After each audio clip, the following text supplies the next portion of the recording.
Hello. Happy Monday.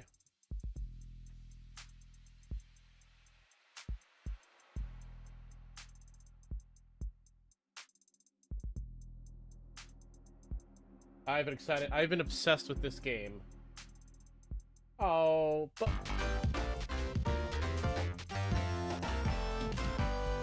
Bridget and Sandra with the resubs. I appreciate you both. Thank you so much. Enjoy your emotes, your ad previewing, and your free cup of coffee.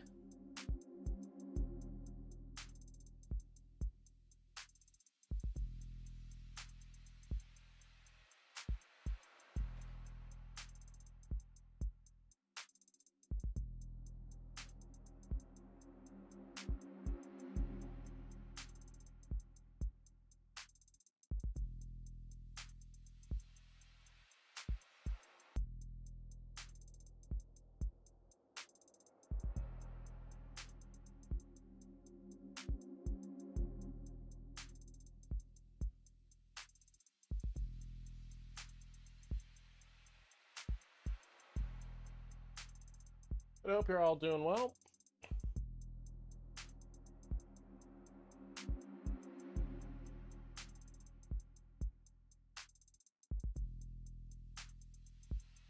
Gonna unmute and let the others in. Hello. Hello. Hello. We have a special guest for tonight's Of the Devil stream. Hello, Twilight Deku. Hi. Forgot to do the thing, too. But hi, Casey. How are you doing? Pretty good, pretty good. I know Vinny had to step out for a minute. There we go. Sending y'all invites. So, quick catch up. My friend Dr. Asher is dead. Investigations lead to possible suicide by poisoning. But we think there's a bit more foul play at hand. So. Hello, Foxwild. But yes, we're going to be given the nature of this game. We're just going to be plowing through the story. So if I don't chat with chat as much, I apologize.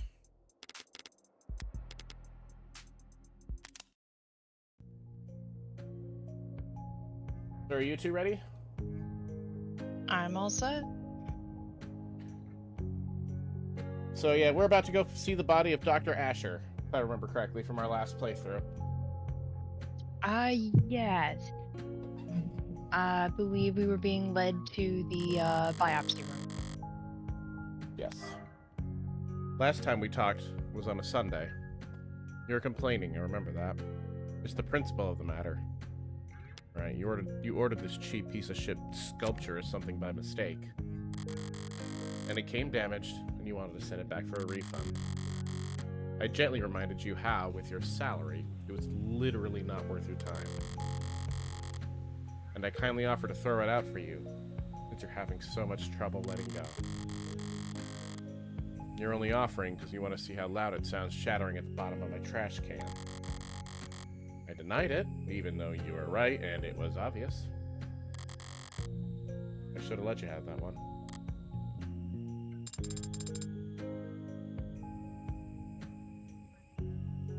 Sorry, I took off my glasses for just a second. My eye was itchy. You're good. I thought that he would look different. But he looks exactly the same as I remember.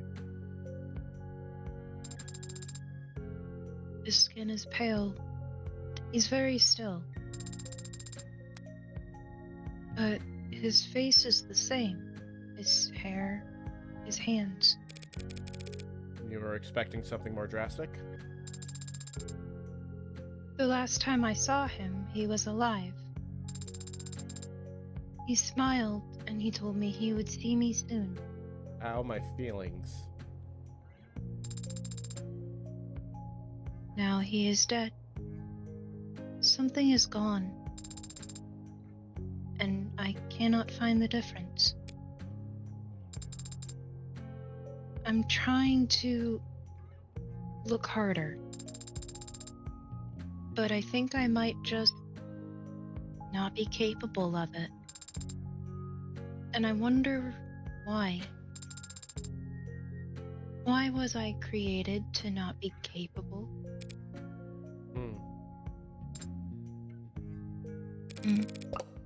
Could be an issue of skill. Girl literally said skill issue instead of in front of a grieving. Or maybe it's not something that can be seen, no matter how hard you look. But it's there. I guarantee it. I've seen the transition enough times to be sure that between life and death, the distinction has significance. To the dead, at the very least. You're going to smoke? Here? Now? I'll pay the fine. That's not the issue. Were you expecting me to fall to pieces? Real boys grieve in all kinds of ways, Pinocchio. And some don't grieve at all, it seems. I'm a cold woman. Sorry to disappoint. The hell? Why the hell won't this thing light? Adonai, you have your cigarette backwards.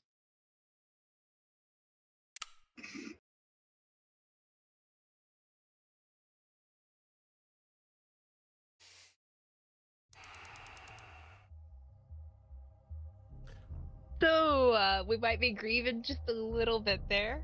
Yep, Oh, is this me now? that's you, yep. Yeah, okay. Alright. That's back in the cold storage for him, so... Need anything else?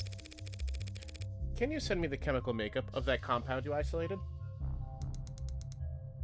Sure. For what it's worth, let me just... Got carbon, nitrogen, oxygen, hydrogen, with hexagonal structures. So it's organic.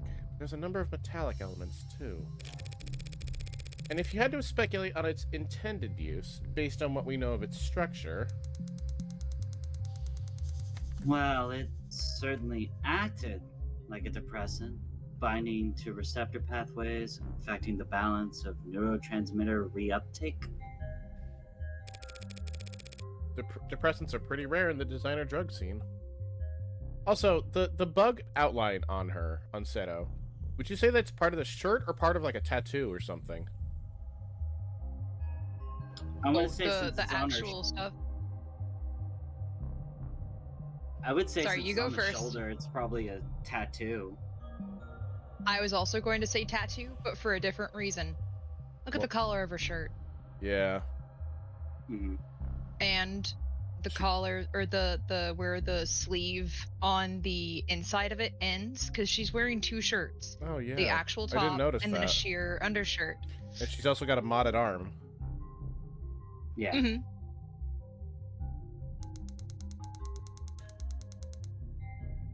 True, people are always looking for a higher high, a crazier trip, but a more powerful depressant will just make you fall asleep. Not much need to hit up the gray market for that kind of experience. No, there's not. I see. Thanks again. You've been extremely helpful during a very difficult time.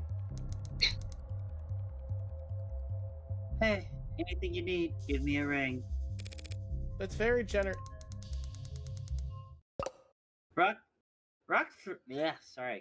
Rockford's orders have got me on call, so I'm already getting overtime for the whole weekend. That bitch.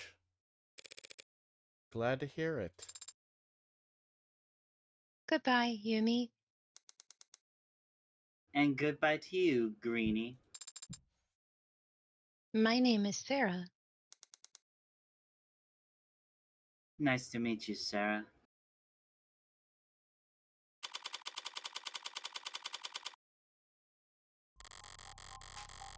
Up on ramps and down off ramps, above skywalks and under tram lines. Buildings get progressively more polished as we head into the most economically developed part of the city. Corporate territory. National headquarters for the likes of Howe Industries, Lakakun, Tethys, Nath, each of them sheltering their own micro-city of employee accommodations beneath their skyscraper shadows. Whale Fall. The entire of the ocean floor coming together to feast and grow and live. Live off the fetid, rotting fat of the Leviathan that swallow generations of people by the mouthful. Weight is commonly listed, and my weight is... Do I really have to disclose that? Noble lays claim to one of the largest shadows in the city, towering nerve center for the whole nation's android industry. Meant to be intimidating, I'm sure, but today I'm glad that Noble keeps such a sizable physical presence here. Also, I know I said it last time, I still love the design of this city. Very cool. I need answers about David and his work on Sarah. It's very cold. Yes. Part of me is reminded of Xanarkand from Final Fantasy X for the few moments that you get to see the city in its heyday. For those who have played the game. But being put on a tram as we kind of see it from the mid-level instead of above or below definitely puts a different spin on it. Answers I'd never get browsing the company website or speaking to a representative. Synopsis. Relationships. There are typically trivia sections as well. Should I start there? Noble have their guard up, of course, but even that will tell me something. Where they let me walk, who they let me talk to. History. Their efforts at performative transparency and clumsy obfuscation will. How did you know my father? What? I'm sorry. Did I interrupt your brooding? No. What did you ask? My father. I know you were his friend. But what was your relationship like? Can't you just scroll through our socials? Father avoided social media. Good man. And your online presence is not significant. You saying I don't have enough followers? Essentially. We went to the same college. You studied programming? No, I studied all kinds of different things as an undergrad, but not technology. That a good way to prepare for law school? I wasn't preparing for law school, or anything else, really. Huh? David, though, he had talent, and he knew he wanted to do something with it. He studied programming, robotics, discrete math, cybernetics. What classes did you share then? Business ethics. I was the second I best. can tell neither of you did much with that.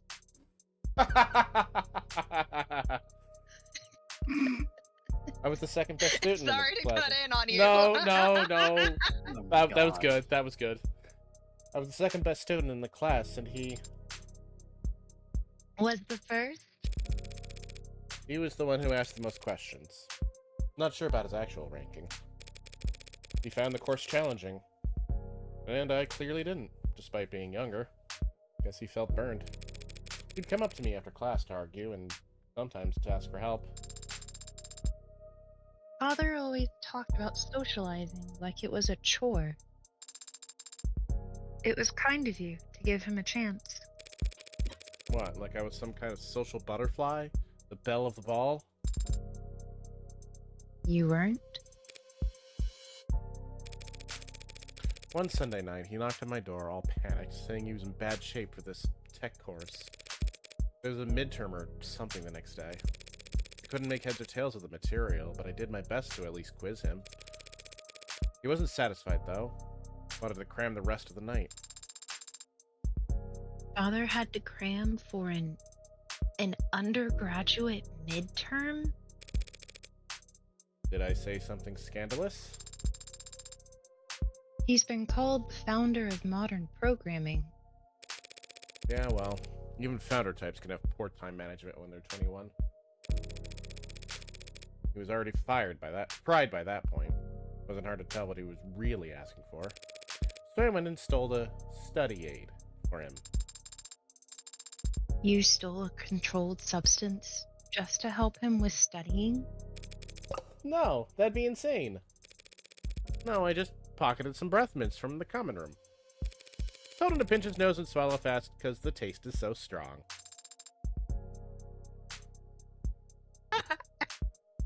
A placebo. I was about to say that is just a placebo.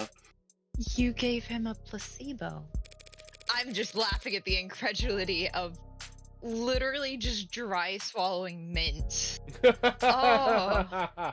Oh, He already knew the content as good as he ever would. What he needed was to sleep. He could barely keep his eyes open by the time I got back from my daring heist. Didn't take much convincing for him to rest his eyes just until it kicked in. And the test? B+, I think. I'm surprised that Father stayed close with you after that. You stole and lied to him. I stole and lied for him. And David understood that. He was good at understanding things without me having to spell them out. But I guess that's not the kind of thing that gets passed down through programming. Anyway, we kept in touch after that. First year of grad school, he published this paper.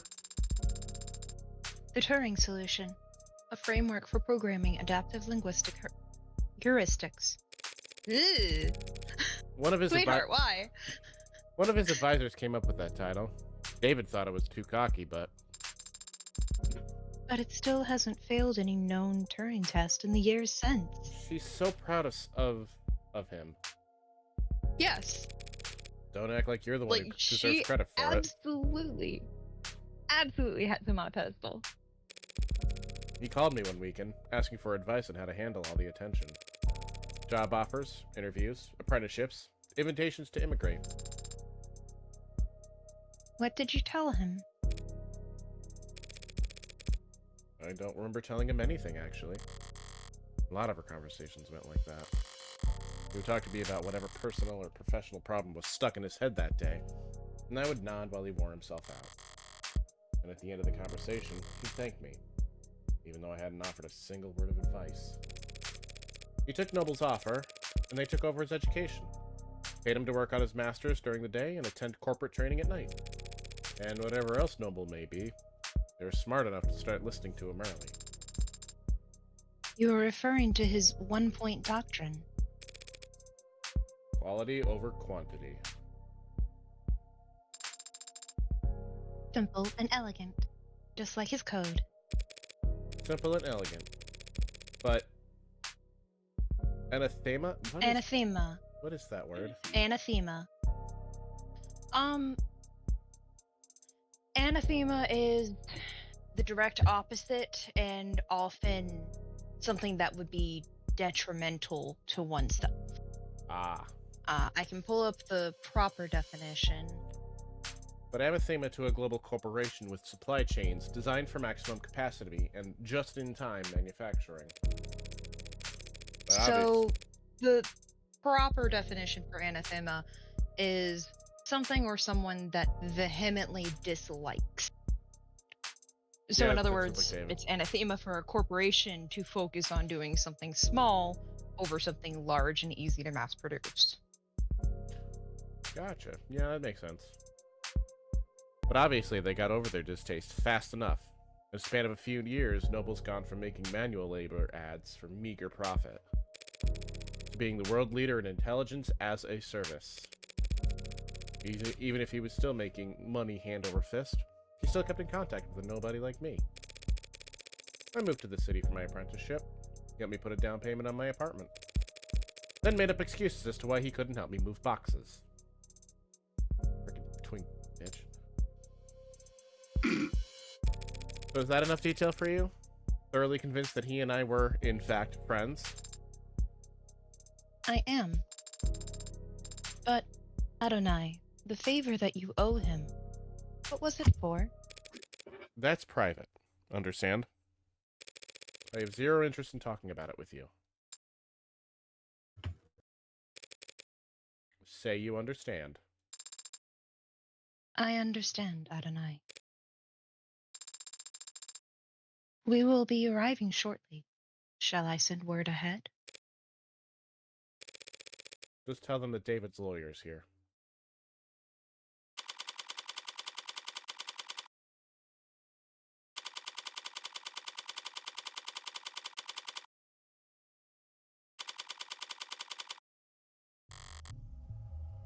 Oh. Oh, all these colors. I've been here before. Sat right in this SWAT lobby waiting for David to come and treat me to lunch. At least I think it was this lobby. Could have been some other floor. Could have been an entirely different building. All these corporate towers of Babel feel like interchangeable fractals to me, holding in on themselves in patterns of narcissistic paranoia. So monumental in the scale of their hubris, they needed to use non-Euclidean geometry when drawing up the blueprints. The greatest minds of each generation coming together just to find the most expensive way to shove their heads up their asses. Adonai, is something bothering you? Just doing the math on how long we'll be kept waiting here. Apparently, someone will be here shortly. So maybe if I pass the time by glaring around the room, it'll improve my mood. Like what? Like shortly usually means like 30 minutes to an hour, right? Yeah, at my doctor's office visits. So much energy. So many people, also intent. You kidding? It's Saturday, the place is half empty. But doesn't everyone work on Saturdays? Well, the parents do, so they don't need to find childcare on Sunday. Everyone else flips the coin, I guess. All these people for 12 hours a day, 6 days a week.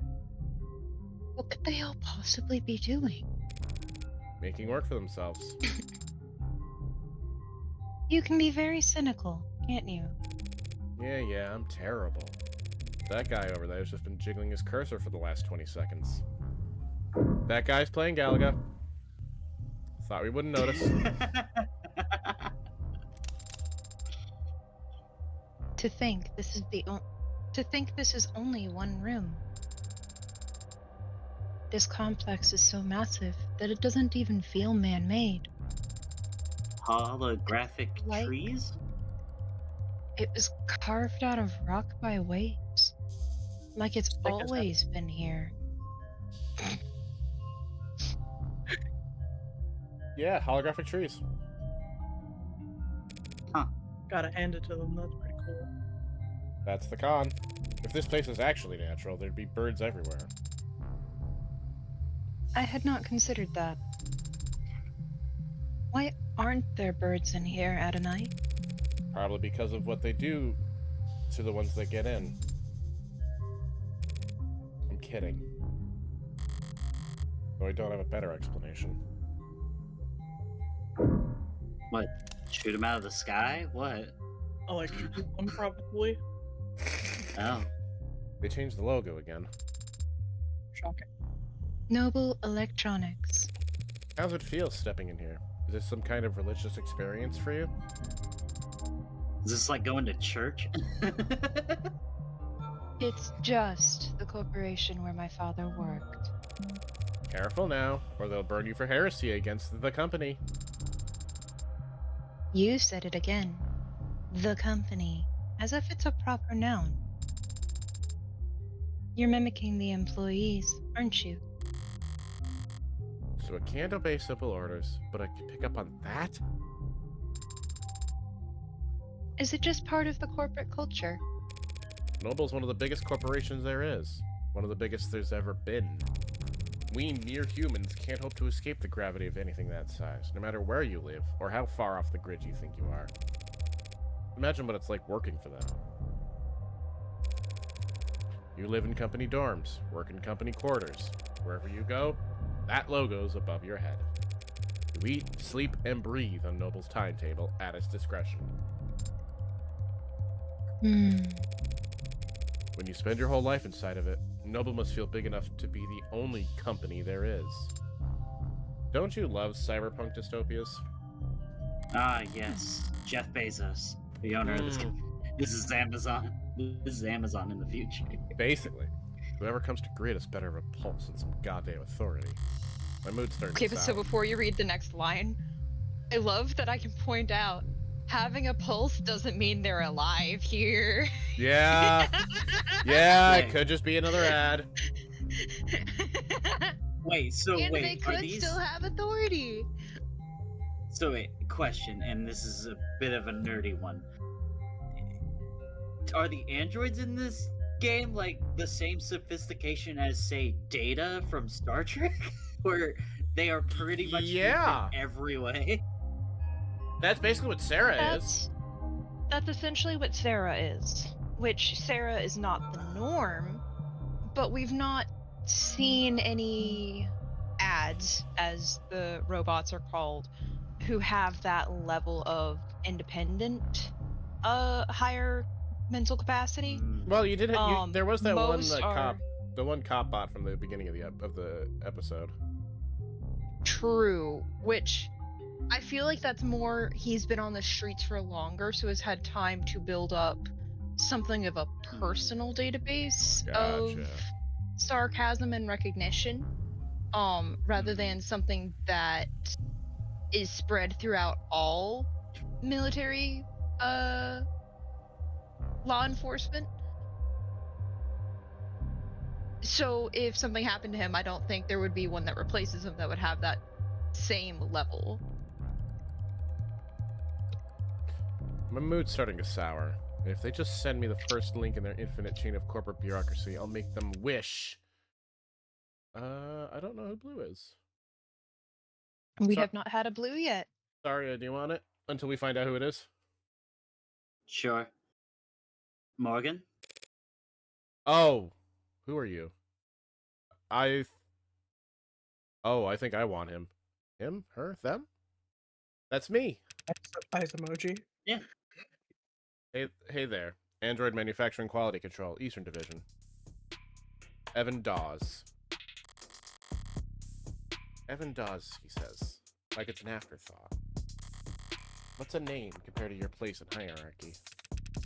You seem familiar. Have you? I'm David's lawyer.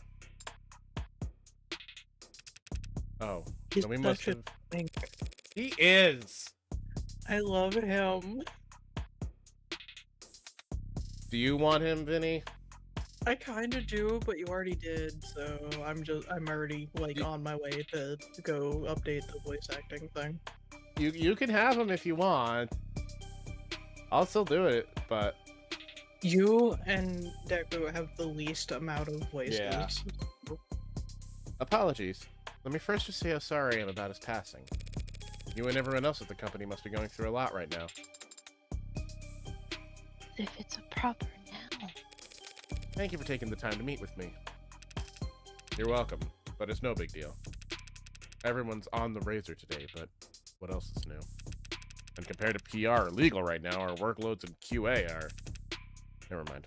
How can I assist you? Shortly before his passing, Dr. Asher began the process of registering this android. Yes, that is correct. Unfortunately, he wasn't able to finish the job. Look at that. Mm. It's definitely custom. Gee, you think? Good thing I sought out an expert. Warm. It goes without saying. Reminds me of the A16 Premiere, if anything. The barcode is clearly printed, no physical defects. But you're right, it doesn't correspond to anything we got on file. Well, they sent you to the right man for the job. Now we just need to go to the right place. Not far, I hope? It's in the building. In the mill building. It can be anything from down the hall to half a day's hike. The production line on B9 should have everything we need. Do you do manufacturing inside your corporate headquarters? B9's a fully functional production floor, but it was only built for demonstrative purposes. What?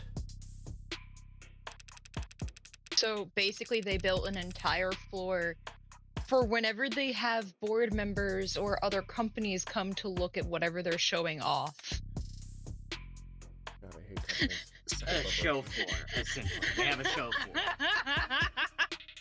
New clients make deals Like a with... dealership. Yeah.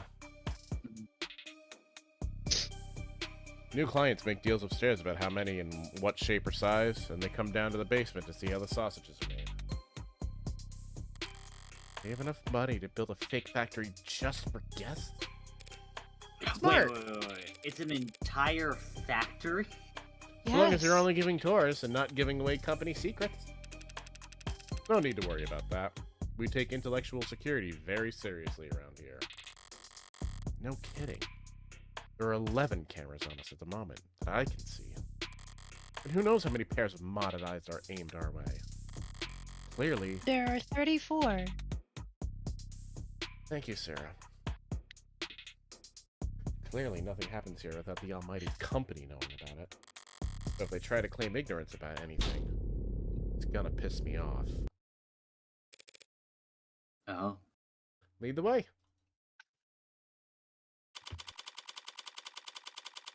Yeah, occasionally you get those jump scare moments. I'm sorry. The 34 response just reminded me of quick Omega, count how many sand there are. I was trying so hard to just slip it in between the lines before you got to reading the next one. Really is fully furnished down here. I don't want to take up too much of your time, but it's pretty rare to get to see all this in person, you know? Would you mind terribly if I looked around for a moment? No problem. I've got some prelim paperwork I need to handle anyway, so have at it. I better take full advantage. I'll need more than cursory knowledge if I want to figure out where Sarah came from, and why David wanted me to take custody. I'm gonna look around. You stay put in the meantime. Adonai? Wouldn't want to lose you among the rest of the merchandise.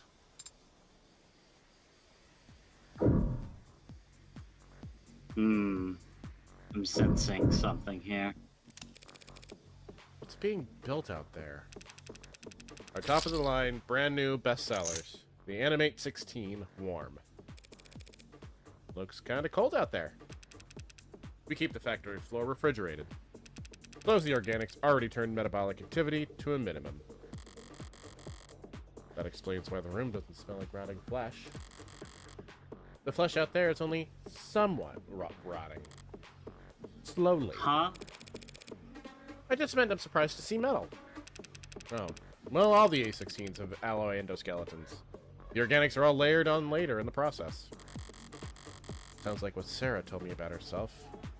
Maybe she really was the A16's prototype. But it's hard to imagine bridging the gap between her and these scattered dull parts. I get that you can just grow anything from Lax Gemini, but how do you get the synthetic and the organic to work together? Yeah, that was our first concern when R&D began to work on the Worm project. The 1.0s were real skin with synthetic muscle, and it was a horror show. Metal pulling on skin was just, you know, Five Nights at Freddy's worthy. Right. For 2.0, they worked backwards. Organic muscles, organic skin, but digital signals on organic hardware was a dead end. Didn't the muscles flex when you pass an electric current through them? They'd flex and unflex, sure, but that's not nearly precise enough for facial expressions. Looked like puppets strung up on live wires. We used the test footage to haze interns, actually. You what? I love that! Oh, well then. Best way to do that if you're gonna do it. Oh my god.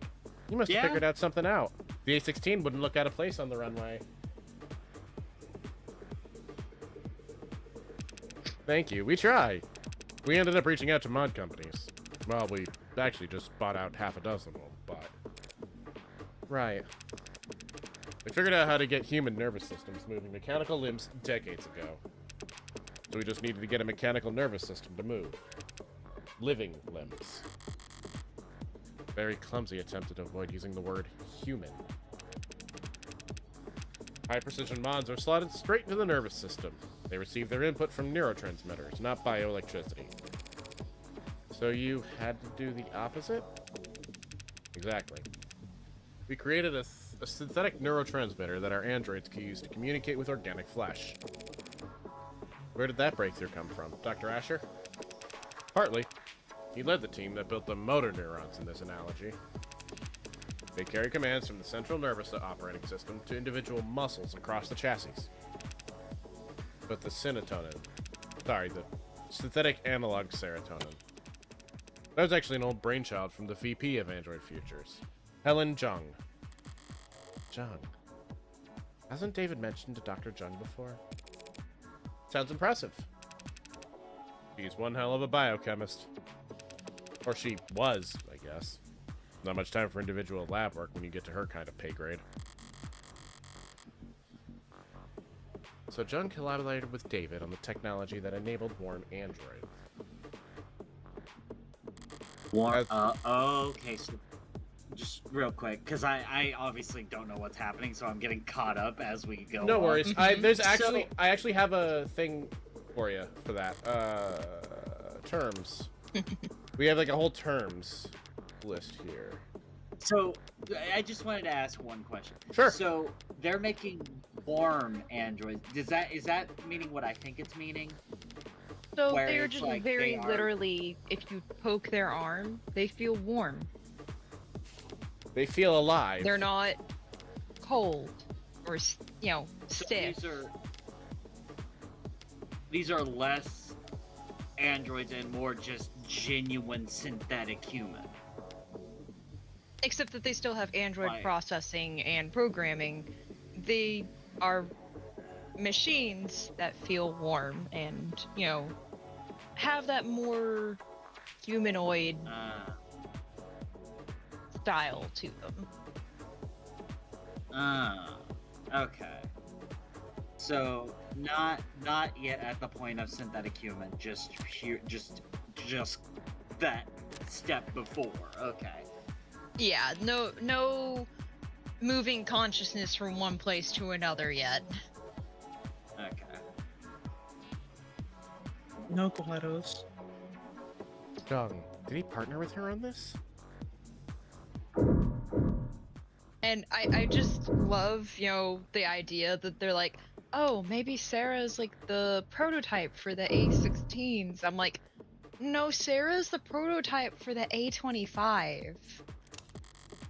She's well ahead of whatever they've got going on in here.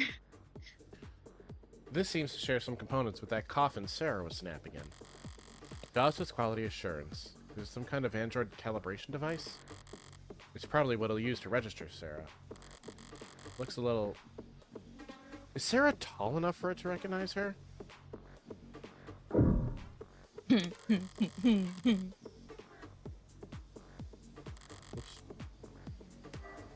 There's something out there that caught my eye when we came in. A very familiar shade of crimson. If I squint through the glass, out on the floor, there are temperature-controlled fluid tanks. Through glass and plastic flows an eye-catching scarlet that transitions to... So you add the blood towards the end. You mean the accident? Yeah, relatively late in the process. Something out of place? Androids have blood, even if it's not officially labeled as such, but it isn't red. It's pink.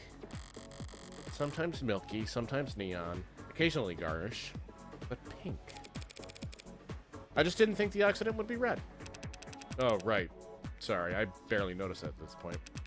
The color's natural, comes from the biomanufacturing process. That chromofuge out there removes the byproducts of the waste, the excess pigment, changing it from blood red to psycho pop pink. Without that chromofuge, our android flesh would come out looking all the wrong colors. It may be true. It probably isn't, but it may be. I have a simpler explanation. Blood is primal. The sight of it carries weight. We change the color of their product's blood so that when an android gets a bottle broken against its face, no one bats an eye. I think it's technically fugue, keeping the G hard rather than softening it. Like chromofuge? It sounds. I don't know. Chromofuge sounds more accurate to me, but Yeah. It's because of the base word fugue in that one that I'm saying that. Chroma is just simply different colorations. Could be wrong, but fugue is an actual thing. That I know, yeah. An inhaler I left out. Oh, sorry. An inhaler left. sorry. An inhaler left out on the desk. Probably a half dozen empty ones in one of the drawers. DAWs, the inhalers. They're distributed by the company, correct? Oh yeah, HR handles it. They personalize your dosage and prescription, and update it based on performance and job fulfillment reviews. Looks over at Jessica Sterling.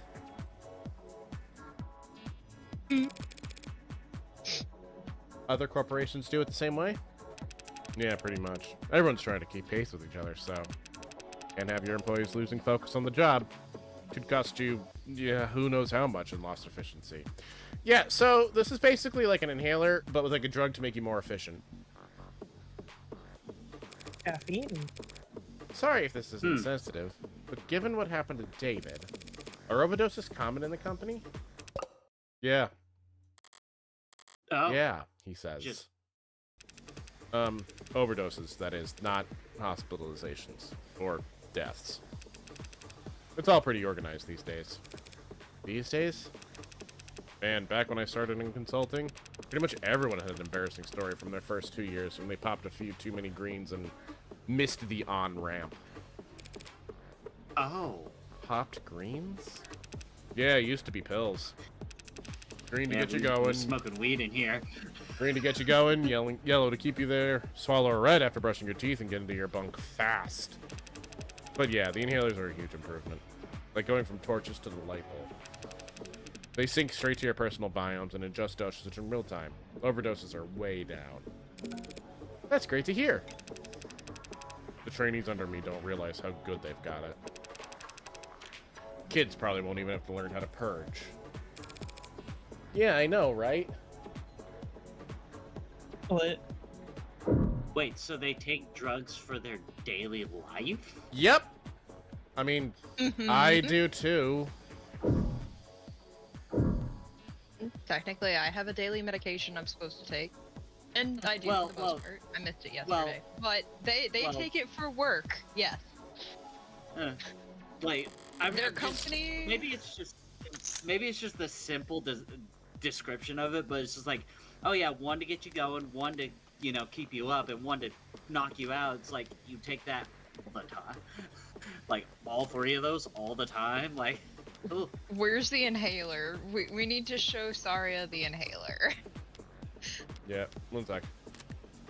I feel like I've seen this before. That's right, there's one in David's lab. That's the nano-grade elementary manufacturer. Nanofacturer, for short.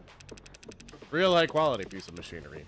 Each of them built in-house by Randock by Randock Mechanics. What does it do? Nano-level flash fab. Flash flap.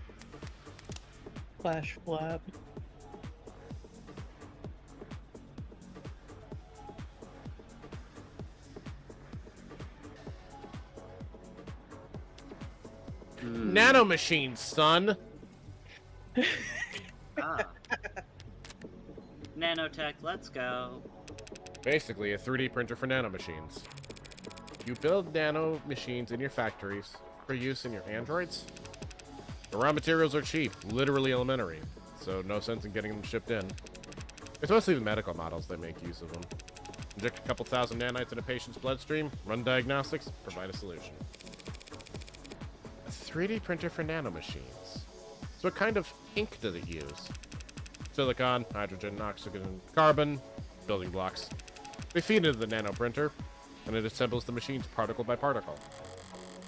Like a ribosome building structurally complex proteins out of chemically simple amino acids. Must be time-consuming. You would think. But Randock cracked the code on parallel microfacturing. The inside's crystalline, sprawling, like an ant's nest. Raw materials enter at one of the thousands of different entry points, combining and recombining at intersections. The finished product ends up at the center, and drips out in a liquid solution. Distilled nectar swimming with millions of nanites in just 2 minutes. Nectar? It's sticky?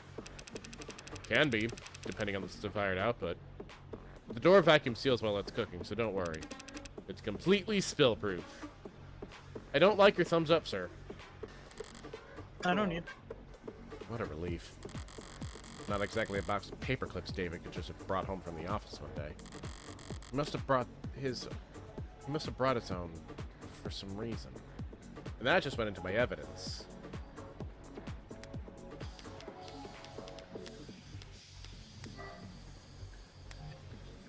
Alright, I think... Yeah, I can't get a closer look, but yeah, that's the inhaler. I'm right by the desk. Huh. Once you meet Jessica Sterling, you'll see it more. I really don't know what you're talking about, I swear. I can wrap up here and get Sarah registered. I think we are missing something then. Yeah, but I'm still curious about how the sausage is made. What am I missing? Oh. Oh! Ooh, there's the data pad! Who wants to do an NPR voice? Vinny's I muted! see it. Oh. Oh, yeah, no, sorry, I have one. Some kind of write-up? Continue talking. Oh. So you want me to read this? Not Yep. not you guys, by the way. I know. Works, so. Mhm. Yeah. And yeah, this is a news article.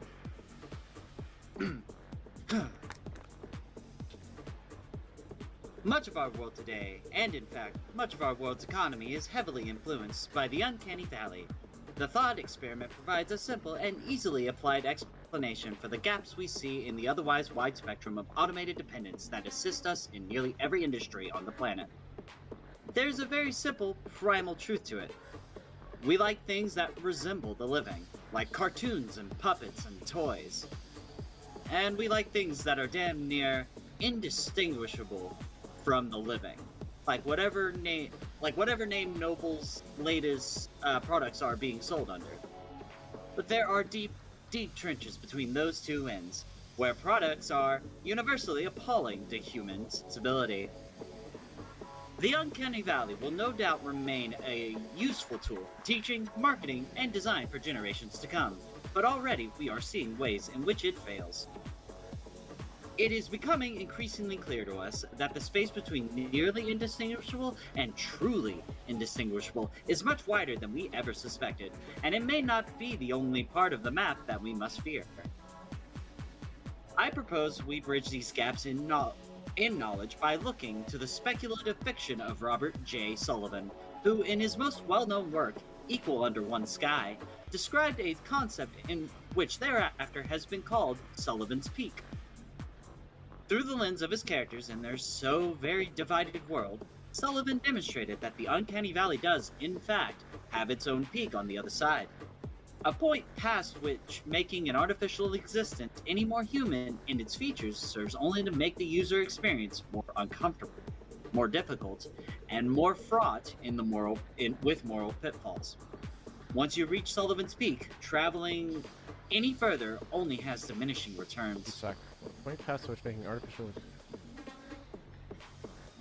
Okay. Sorry, I needed to read that again for it to click. Yeah, you're fine. The implications of this idea are far-reaching.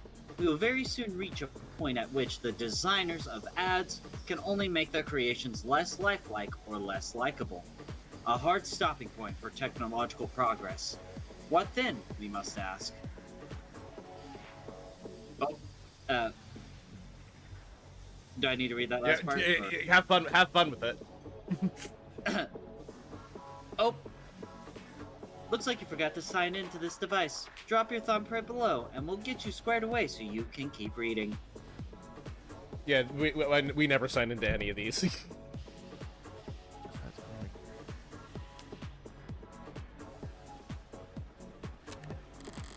Surprised to find reading material like that around here. Are they passing around as a gag? Are they actually afraid of Sullivan's Peak around here? Noble must be wary of it.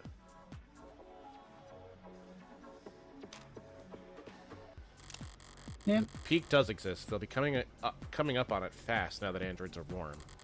Noble's entire product line, maybe their entire industry, could go bottoms up if people start to think it's cruel. Yeah, you actually get, like, bonus money if you actually, like, answer a question based on it, so it's cool. If Sarah's any indication of where their androids are headed, I could see some people getting uncomfortable. All done?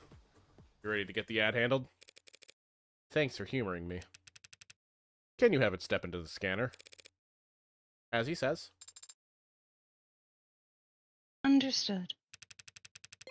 Right then, what are we looking at here? Whoa.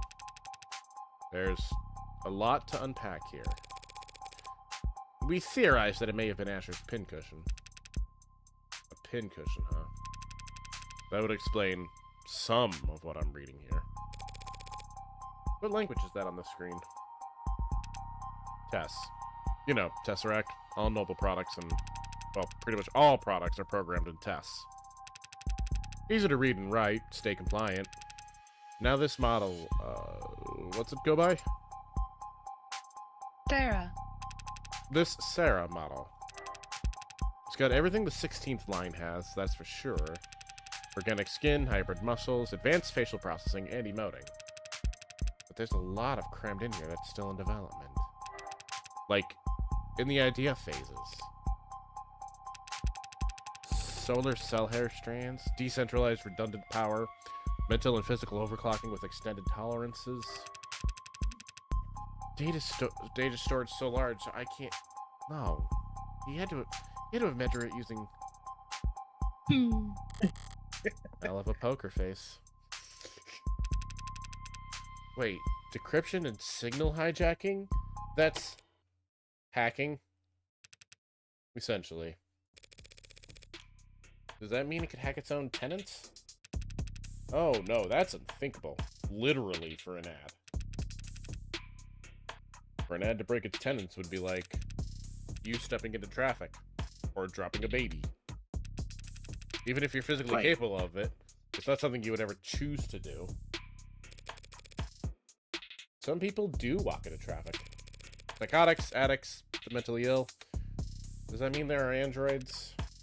Well, no, there aren't crazy androids. So, yeah. I guess my analogy doesn't hold up. That's okay. So it can't hack itself, but it was given the ability to hack other systems?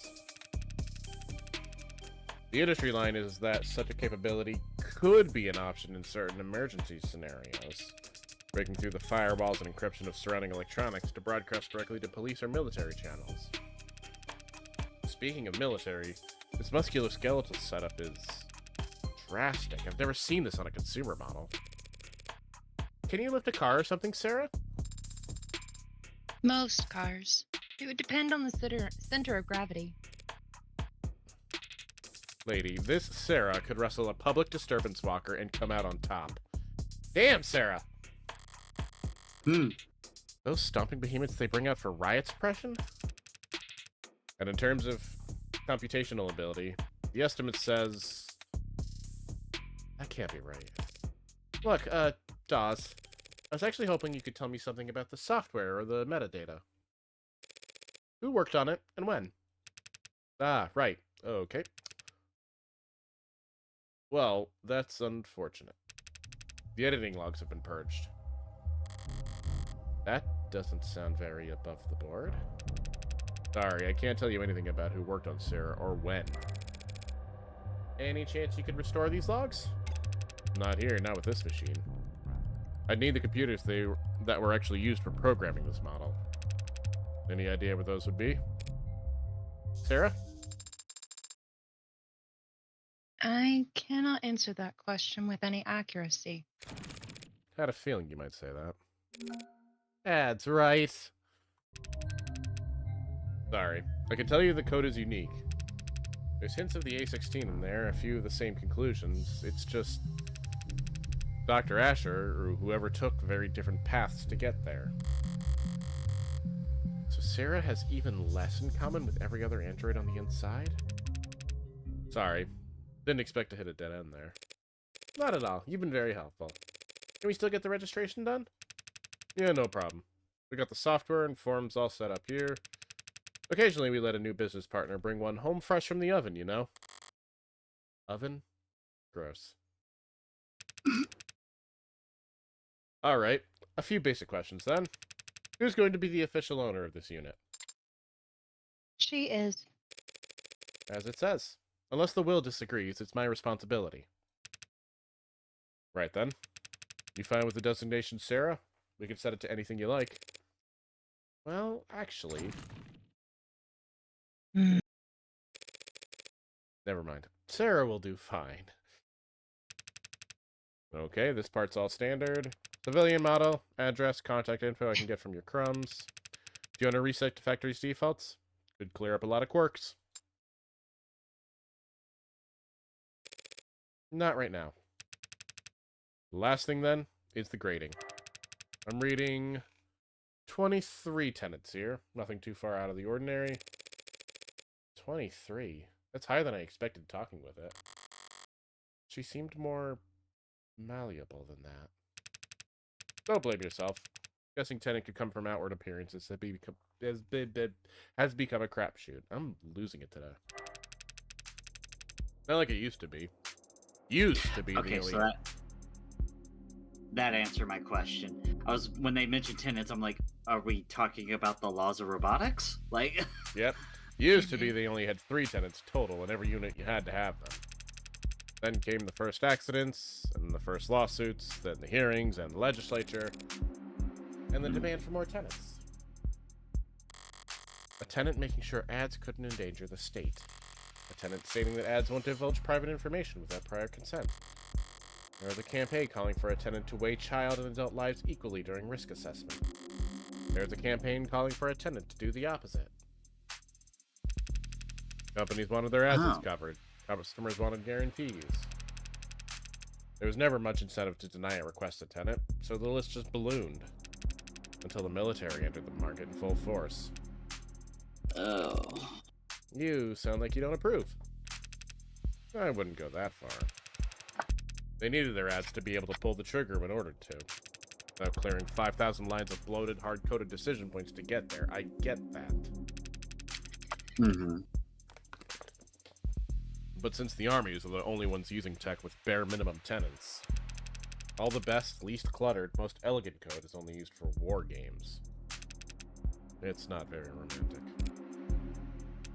Well, not like I was on the jury. Department of Advanced Defense Projects first seen its dynamics. The Supreme Court sided with the military's request and set a new precedent that every other army around the world would race to meet. Changing tenants from a mandated list at the root of every ad source code to a choose-your-own checklist. It's funny. Ads with the most tenants, they're so locked up you can't even have a conversation with them. And outside the armed forces, the only ads with single-digit tenant counts are just vacuuming floors. Most impressive ones, like the one you've got here, fall somewhere in the middle. Sorry, went on a tangent there. Only thing left is the evaluation. What gets evaluated? Total financial worth for insurance purposes. Yeah, the insurance companies made sure we had very accurate algorithms for this. No room for human error, they insisted, with no sense of irony. Wow. I mean, I knew it was custom, but what price could they have possibly... That's a lot of digits. Oh. You should know, these formula are very conservative with their estimates. Dingy, even. Sarah's really David's last and greatest work. They say some things are priceless, but when you force an insurance algorithm to pick a number... Try not to get any scratches on it, I guess. How many zeros were there? Yes! Unrelated. Unrelated, but I love the upgrade he's got on his hands. Yeah. I was noticing that. I couldn't tell if that was like an art style shading thing or if he actually had something on his hand. It's his upgrade. He struggles with solving captchas. That's Dislikes ironic as first fuck. I dates. can't. I can stand behind the conference call though. I can stand Dislike- behind disliking conference call. Oh yeah, disliking first dates. Wow.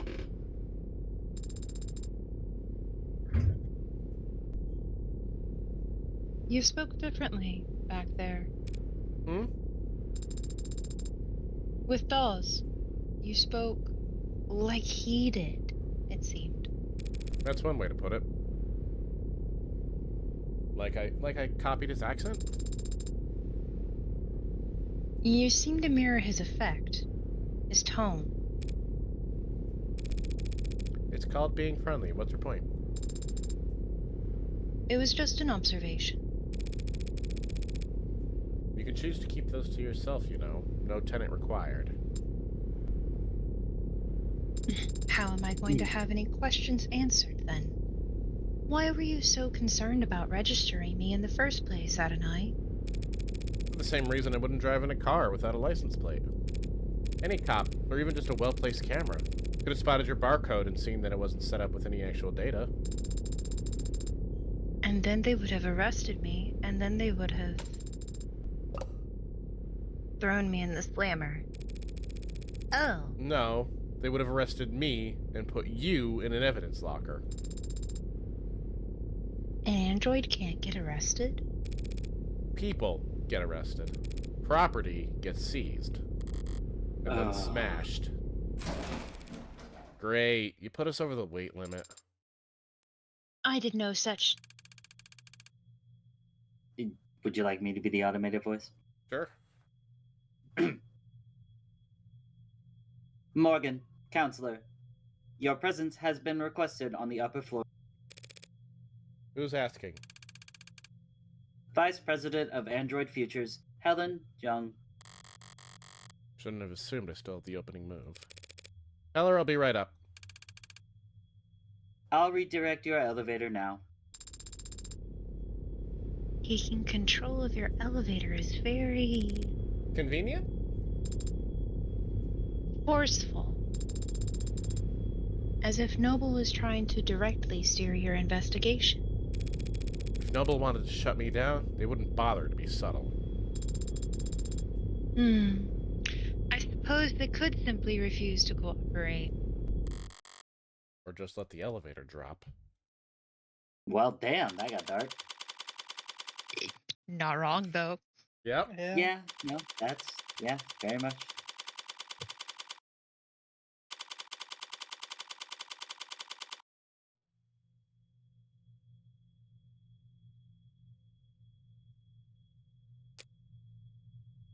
Oh.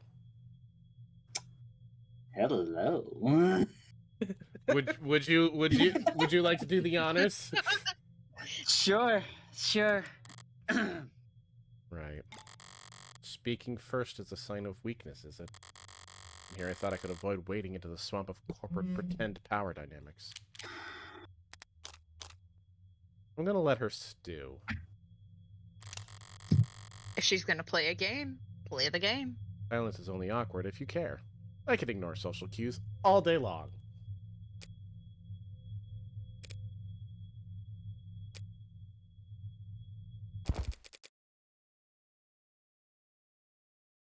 I always like this time of day.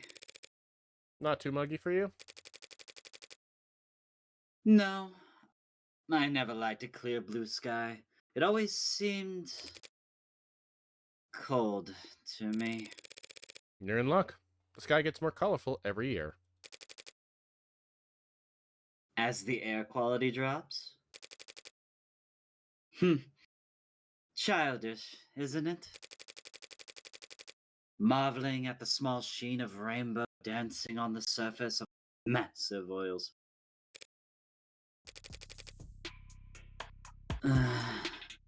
Apologies for waxing poetic.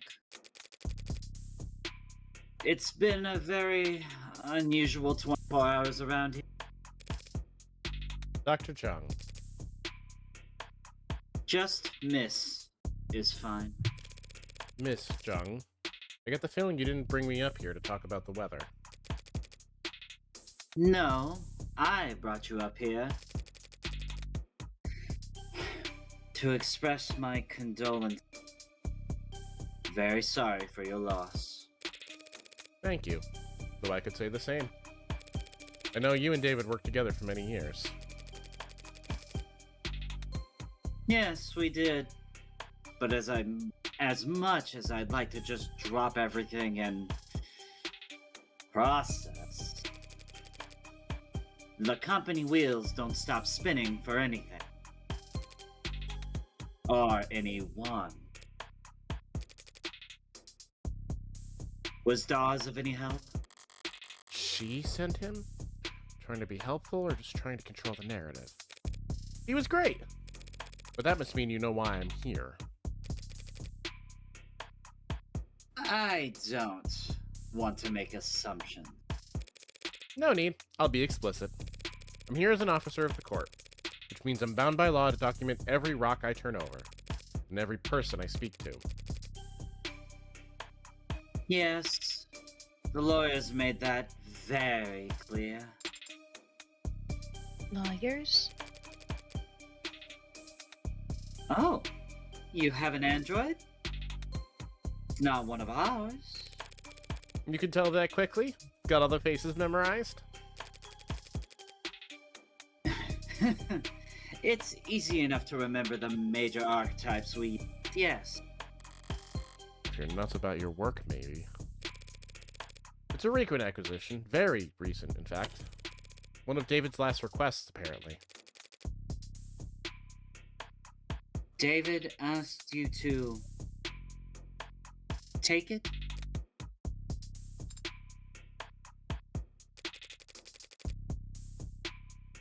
I've been told you've been to David's estate already.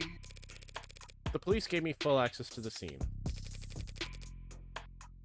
Then you know he wasn't alone this night. Yes, there was a single witness who met with him and called emergency services when he fainted. I was that witness. Really? Obviously. There aren't that many people David would bother meeting with in person, let alone welcoming them into his home and offering them a drink. I also know that Jung is a superior, on paper, though not in fame. And I knew the witness had Executive Plan 3 insurance, so they had to be higher up than David. Well then, do your lawyers know we're having this conversation? Of course. They're pulling their hair out about it as we speak. I can't imagine why. The police cleared you. And you were well within your rights to ask for some privacy, given the high-profile nature of all that's happened. So why call me up here? Why cut through all the red tape your lawyers painstakingly hid you behind? Eventually you... or some clever lawyer like you will get the record open. Through legal means or otherwise. The company's enemies are legion. And they have a prying knife for every occasion. Still, that would have taken time. Time you could use to get ahead of what could be the biggest PR hurdles Noble's ever seen. Touche. And... So perhaps the truth of the matter is that I simply don't want to hide. David was my colleague for several years. If I were in your shoes, I would have questions as well. You're doing this for my sake? No, my reasons are purely selfish. At least she's honest. I'm only hoping that talking to someone whose job isn't to defend me from all consequences might prove therapeutic. If she wants to play confessional, that's fine by me. But is that really all that's going on here? Same, Morgan, same. Why don't you start from the beginning, then? You went to his home last night. Yes, At around 7:30 p.m., the building's number captured all of that quite clearly. You fell ill around 8 p.m., so you spent half an hour together. Why the late call in person?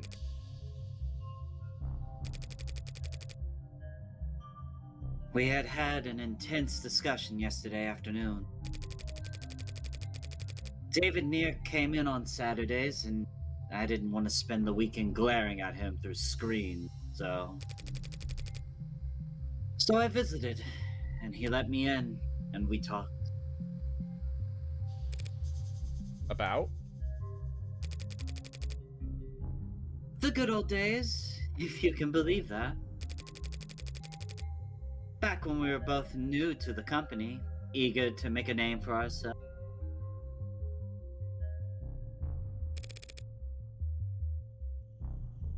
How long ago was that?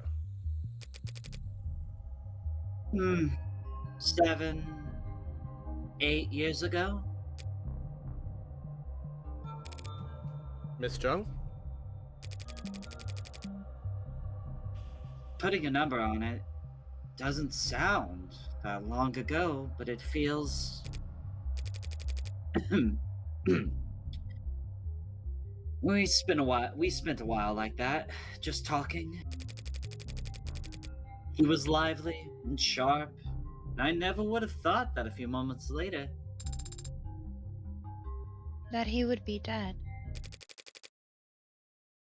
That he would commit suicide in front of. A firm reply.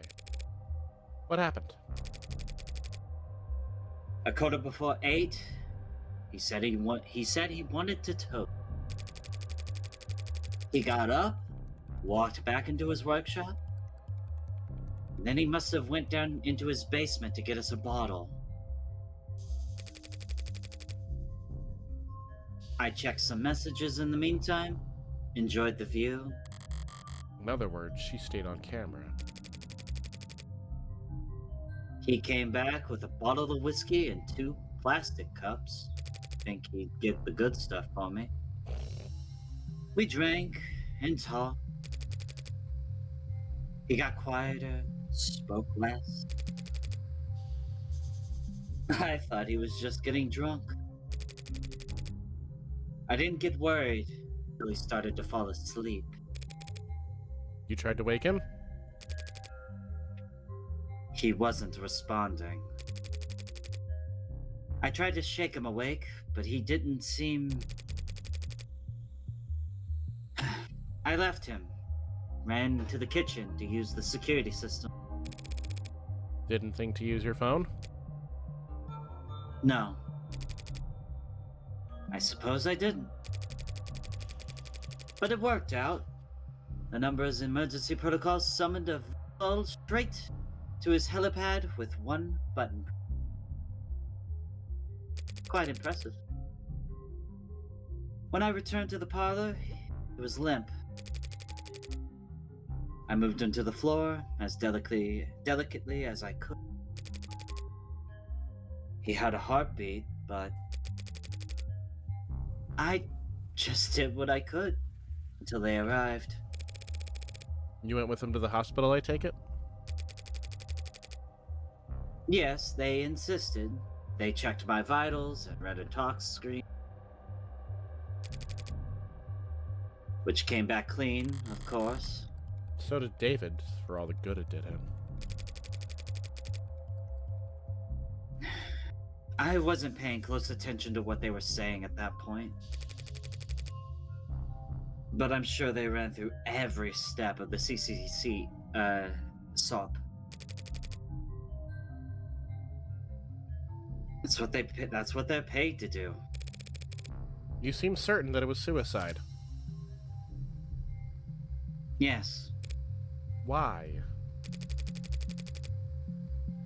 As I said, he got quieter as the time passed, and he spoke less.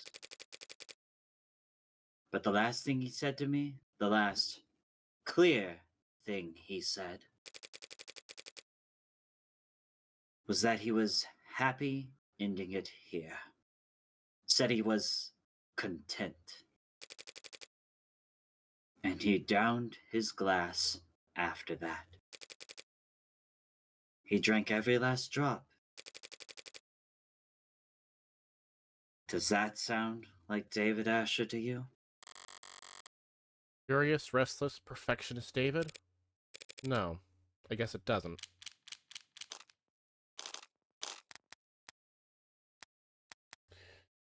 Damien has a point.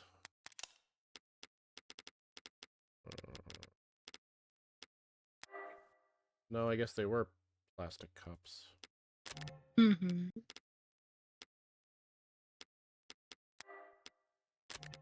Which her cup came back as clean, but there was no conclusive testing done on his cup to know whether or not it had been lined with something. Mm-hmm.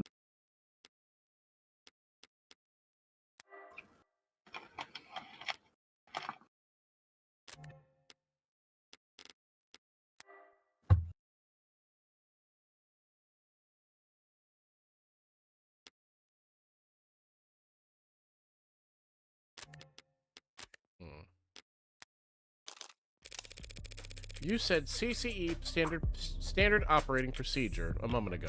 What is that? CCE stands for Counter Corporate Espionage, which is just industry doublespeak for corporate espionage. Kind of redundant. Only used in self-defense. You understand? So Noble anticipates employees at your level getting poisoned? They give us all kinds of CCE training. Subtly, of course. Usually disguised on the itinerary as, I don't know, leadership workshops or psychiatric evaluation. They train you to expect to get murdered at these leadership workshops? Murder is fairly rare. More likely they'll want us too sick to work. Let us drain company resources in a hospital bed while our position sits vacant. That's smart. Like snipers purposely avoiding vital areas to strain the enemy's medical resources. Terrible. Like snipers purposely avoiding vital areas in order to strain the enemy's medical resources.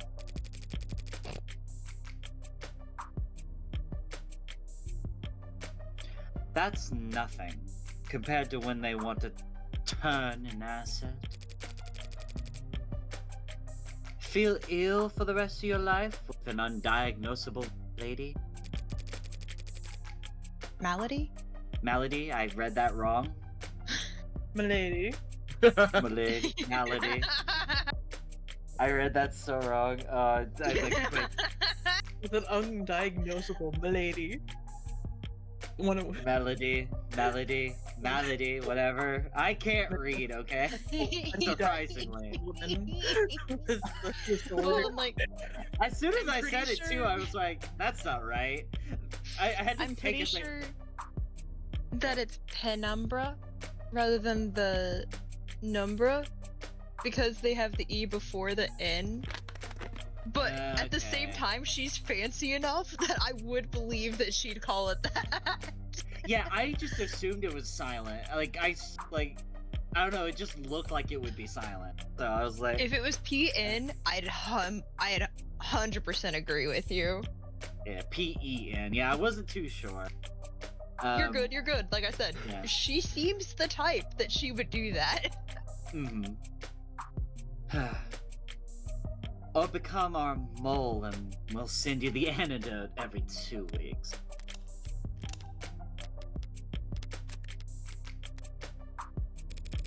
That's a nasty piece of work.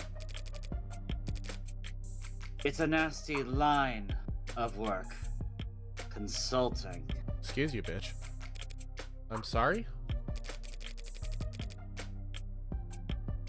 That's just what they call it.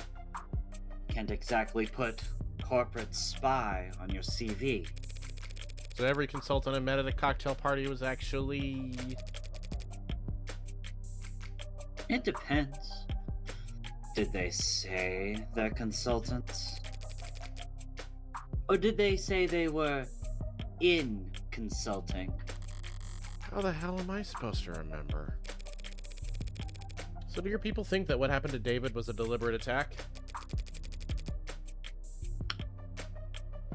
Noble's competitors have been trying to get to David for years. You know, corporate poaching and whatnot. And that's the time scale their plans operate. If this was an attack from a rival corporation, the company would have seen it coming. And they'd probably have struck first. I've been curious about this ever since I saw the scene. Why the plastic cups? There's a story there. David and I got hired around the same time, under similar circumstances. Headhunted while finishing our higher education. During recruiting, the company claimed that to want us badly, but in practice, our actual authority was... Inexperienced and overpaid. You must have been extremely unpopular. You don't mince words. We didn't either, back then.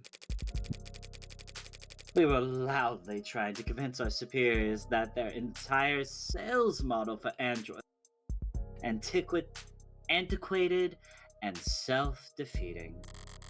The two of them made the one-point doctrine? That's not the story I've been heard in Noble commercials and Noble-sponsored media. Come to think of it, it's not a story I ever heard from David himself.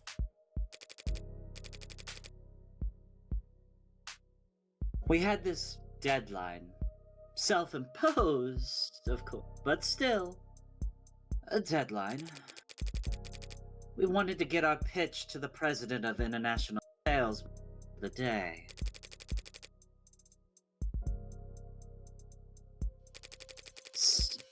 Oh, is this her speaking? I think this is her, based on the color. Okay. Still in blue, yeah. Okay. 7 p.m. rolls around and people start filtering out. David still has his head buried in diagrams and sales figures. Imagine a technical man like him, programmer, trying to make a sales pitch. The clock hits 9, and even the zombies start heading home. I turn to David, tell him it's not going to happen. We're nowhere finished, and the day's long since been over.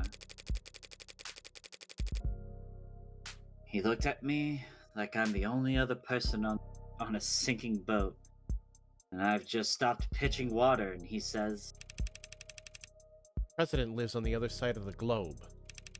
We've still got all night until his end of day. We wrapped up at 4 in the morning. Just us and the cleaning staff. Back then, only half of them were ads. He finally sends the message, and I'm ready to collapse. I've got nothing. We stared blankly at his inbox for the next 40 minutes, hoping that harsh light would give us the energy to work through the next day. And we got a response. It wasn't long, but it showed he was interested, at the very least. I had been turned down so many times before then. Ignored, placated, passed up and ghosted and... But together, David and I, we had finally gotten a win. So David asks if I got anything to drink.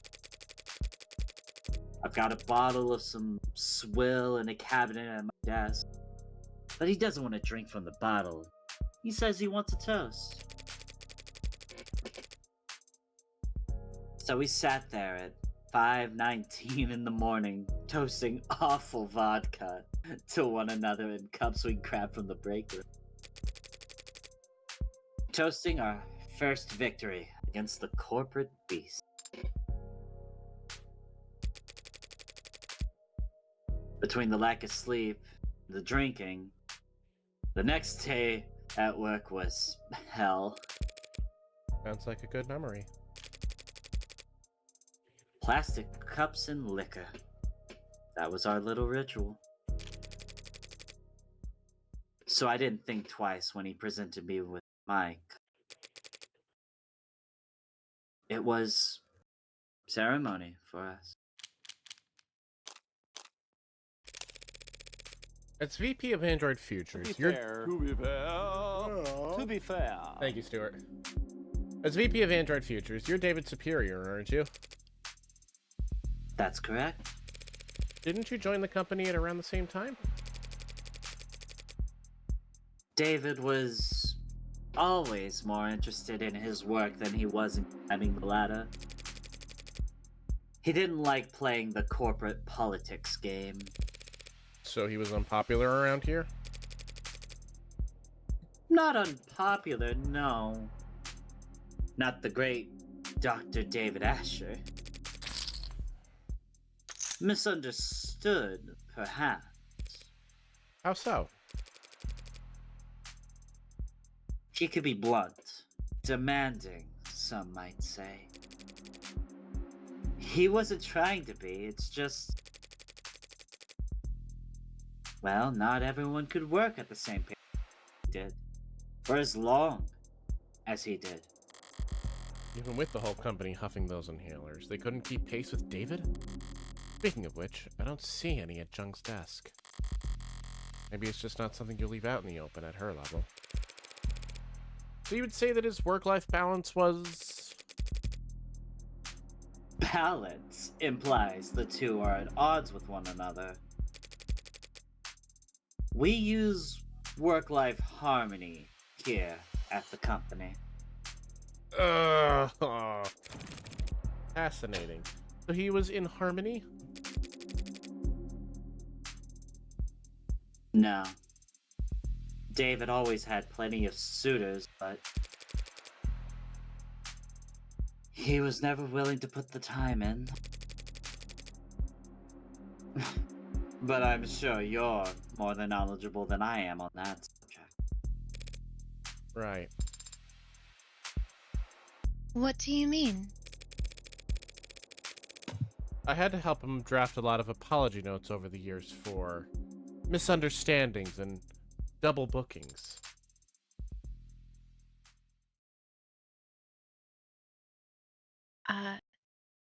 That's scandalous. Poor Sarah. Poor innocent child. It's The- like trying not to really dive into that, but also how do I say scandalous in a monotone? The A16 only entered production this year, correct? Correct. Pre-orders started last holiday and we began shipping in the first quarter. I understand you were instrumental in the success of more Mandroids. I played my part supervising the launch, yes. Weren't you the one who designed Synatonin? The factor that enabled communication between synthetic and organic parts?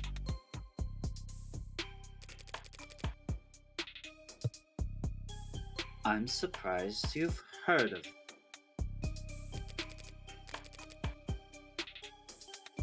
I did lead that project, yes, but that was years ago. At the time, Synatonin was a little more than a novelty. A dead end, if you will. It wasn't until David took the reins on the A16 that we found a use for it. Took the reins?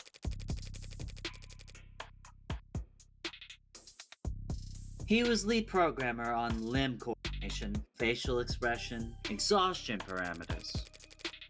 And he designed the synthetic nerves that made all of that possible. David did all that? That's a lot more than just programming. Was he always so gifted in that many fields? Did he fill those roles on the A14 or A15? No. He used to stick steadfast to his role as a software.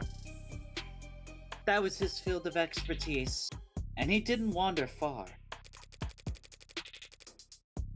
But 2 or 3 years back, he started sitting in on other departments, taking notes. Soon, he was joining the discussion, proposing new ideas. And eventually, they came to follow his lead. Just like that? Just like that. So he just applied himself? And soon he was leading other departments? That's the kind of genius that Dr. David Asher was. Maybe they weren't paying him enough. The company profited the most, of course. I mean, who would have guessed that? But the entire industry benefited from his vision and leadership. His loss will be felt for years.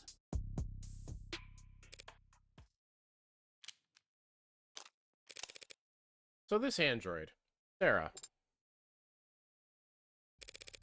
Even Dawes couldn't find any real details on where it came from. It's not in any of our systems? I'm afraid not. Did David ever talk to you or anyone else at the company about a pet project?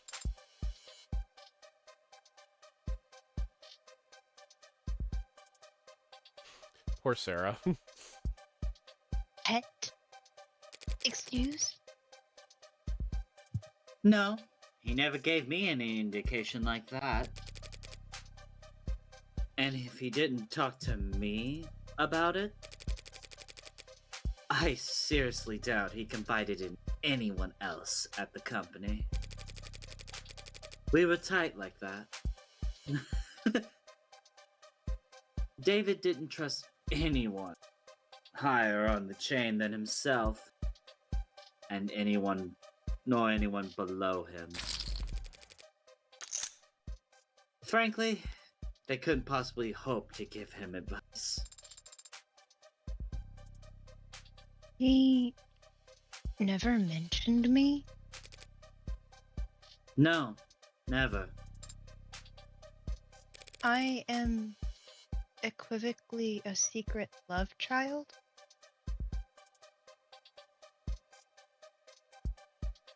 Androids don't come cheap.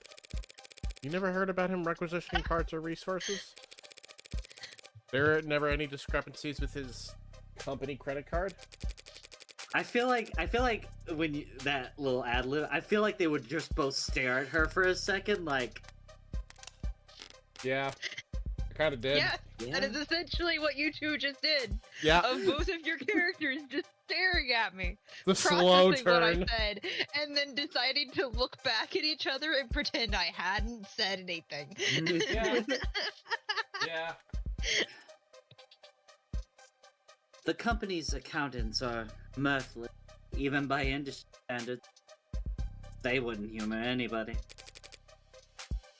Not even David Asher. If they had ever detected financial discrepancy, there would have been an uproar loud enough you could hear it in the mail. You have a mail room. Not since the 30s. Just a figure of speech. Oh, the Oh. sad face.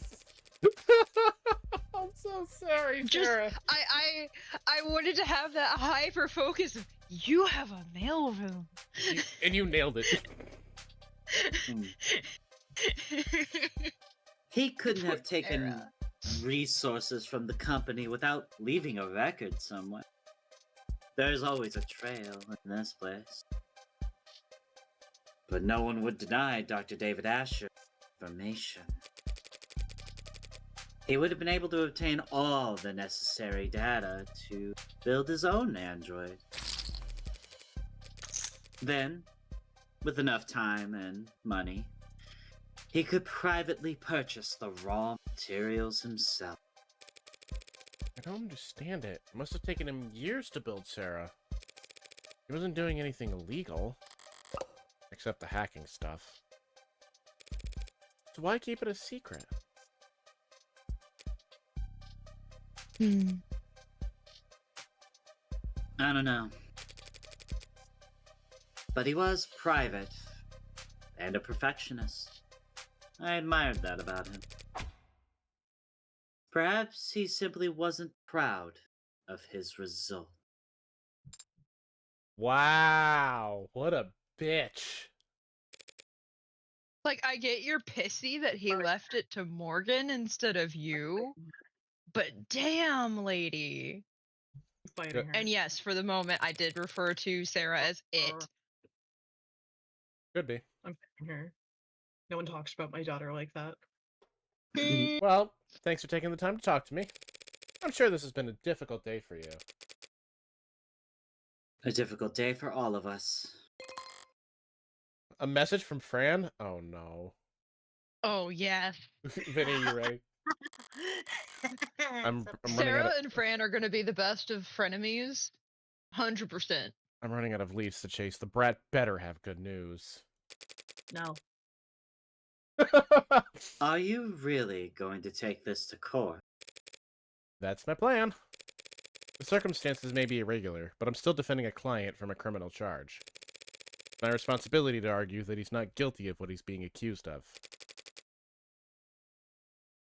And is that what you believe? That he didn't commit suicide? I guess I haven't decided what I believe.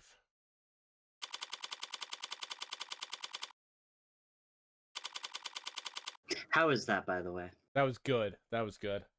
Mm, Would you kindly slow the hell down? I'm sorry, Adonai. Was I walking too quickly for you? That wasn't walking. That was speed walking. Up 2 flights of stairs. It's very different. Speed walking is still walking. Sounds like a powerful technique. Is it like the Xin Shao? Just let me catch my breath for a minute. Adonai. Is it possible that you are Choose your next words carefully. out of shape?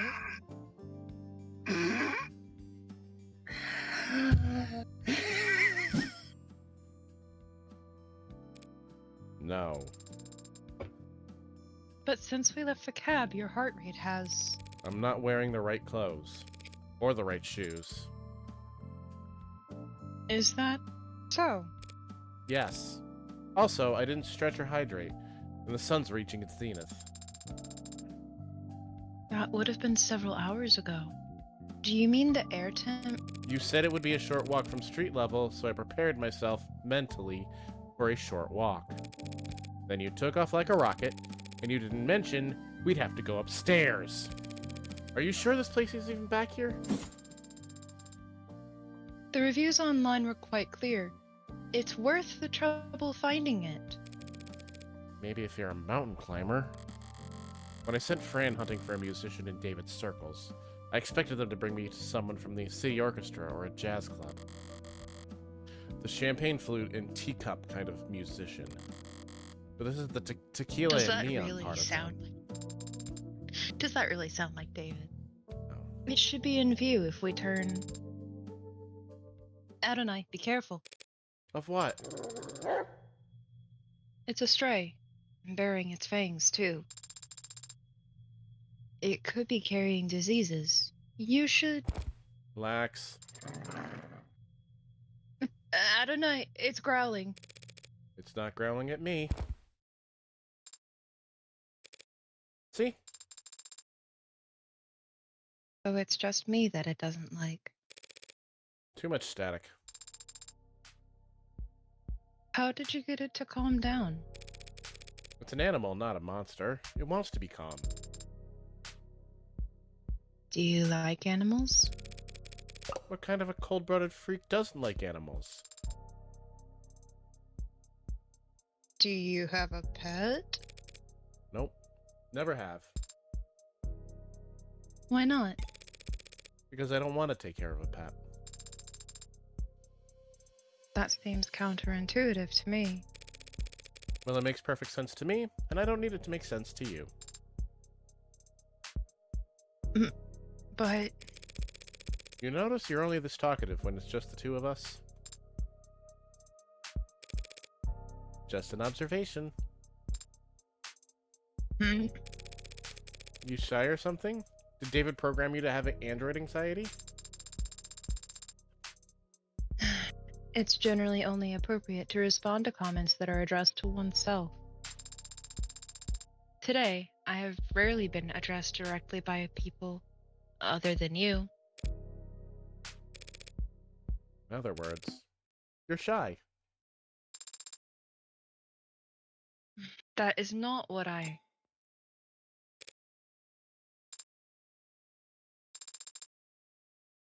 Can I try petting it? There's no law against it. Oh, Sarah. I love my daughter. Ultraviolets. Oh, we bump it in here. Heck yeah. This is the establishment. Now to see if Isaac Porter is as habitual as Fran claims.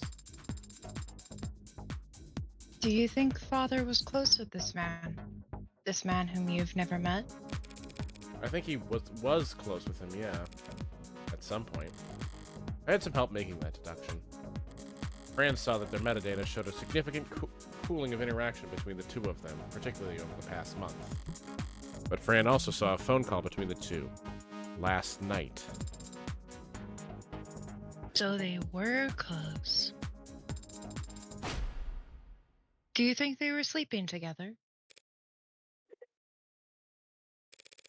That is completely inappropriate for me, or anyone, to speculate about. And they were roommates. Inappropriate? I don't know. It's only... I'm getting a very important text message from my private investigator. Please excuse me. Did you catch the killer yet? No. I said you was paused. I'm at his position. I haven't spoken to Porter yet. Anyway, there's no reason to suspect him right now.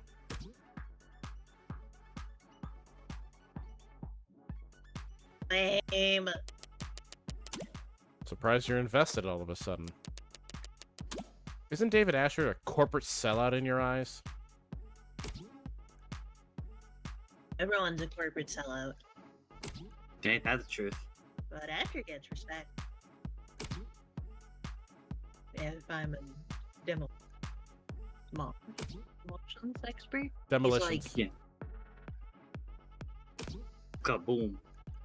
really good architect. That's almost sweet, I think.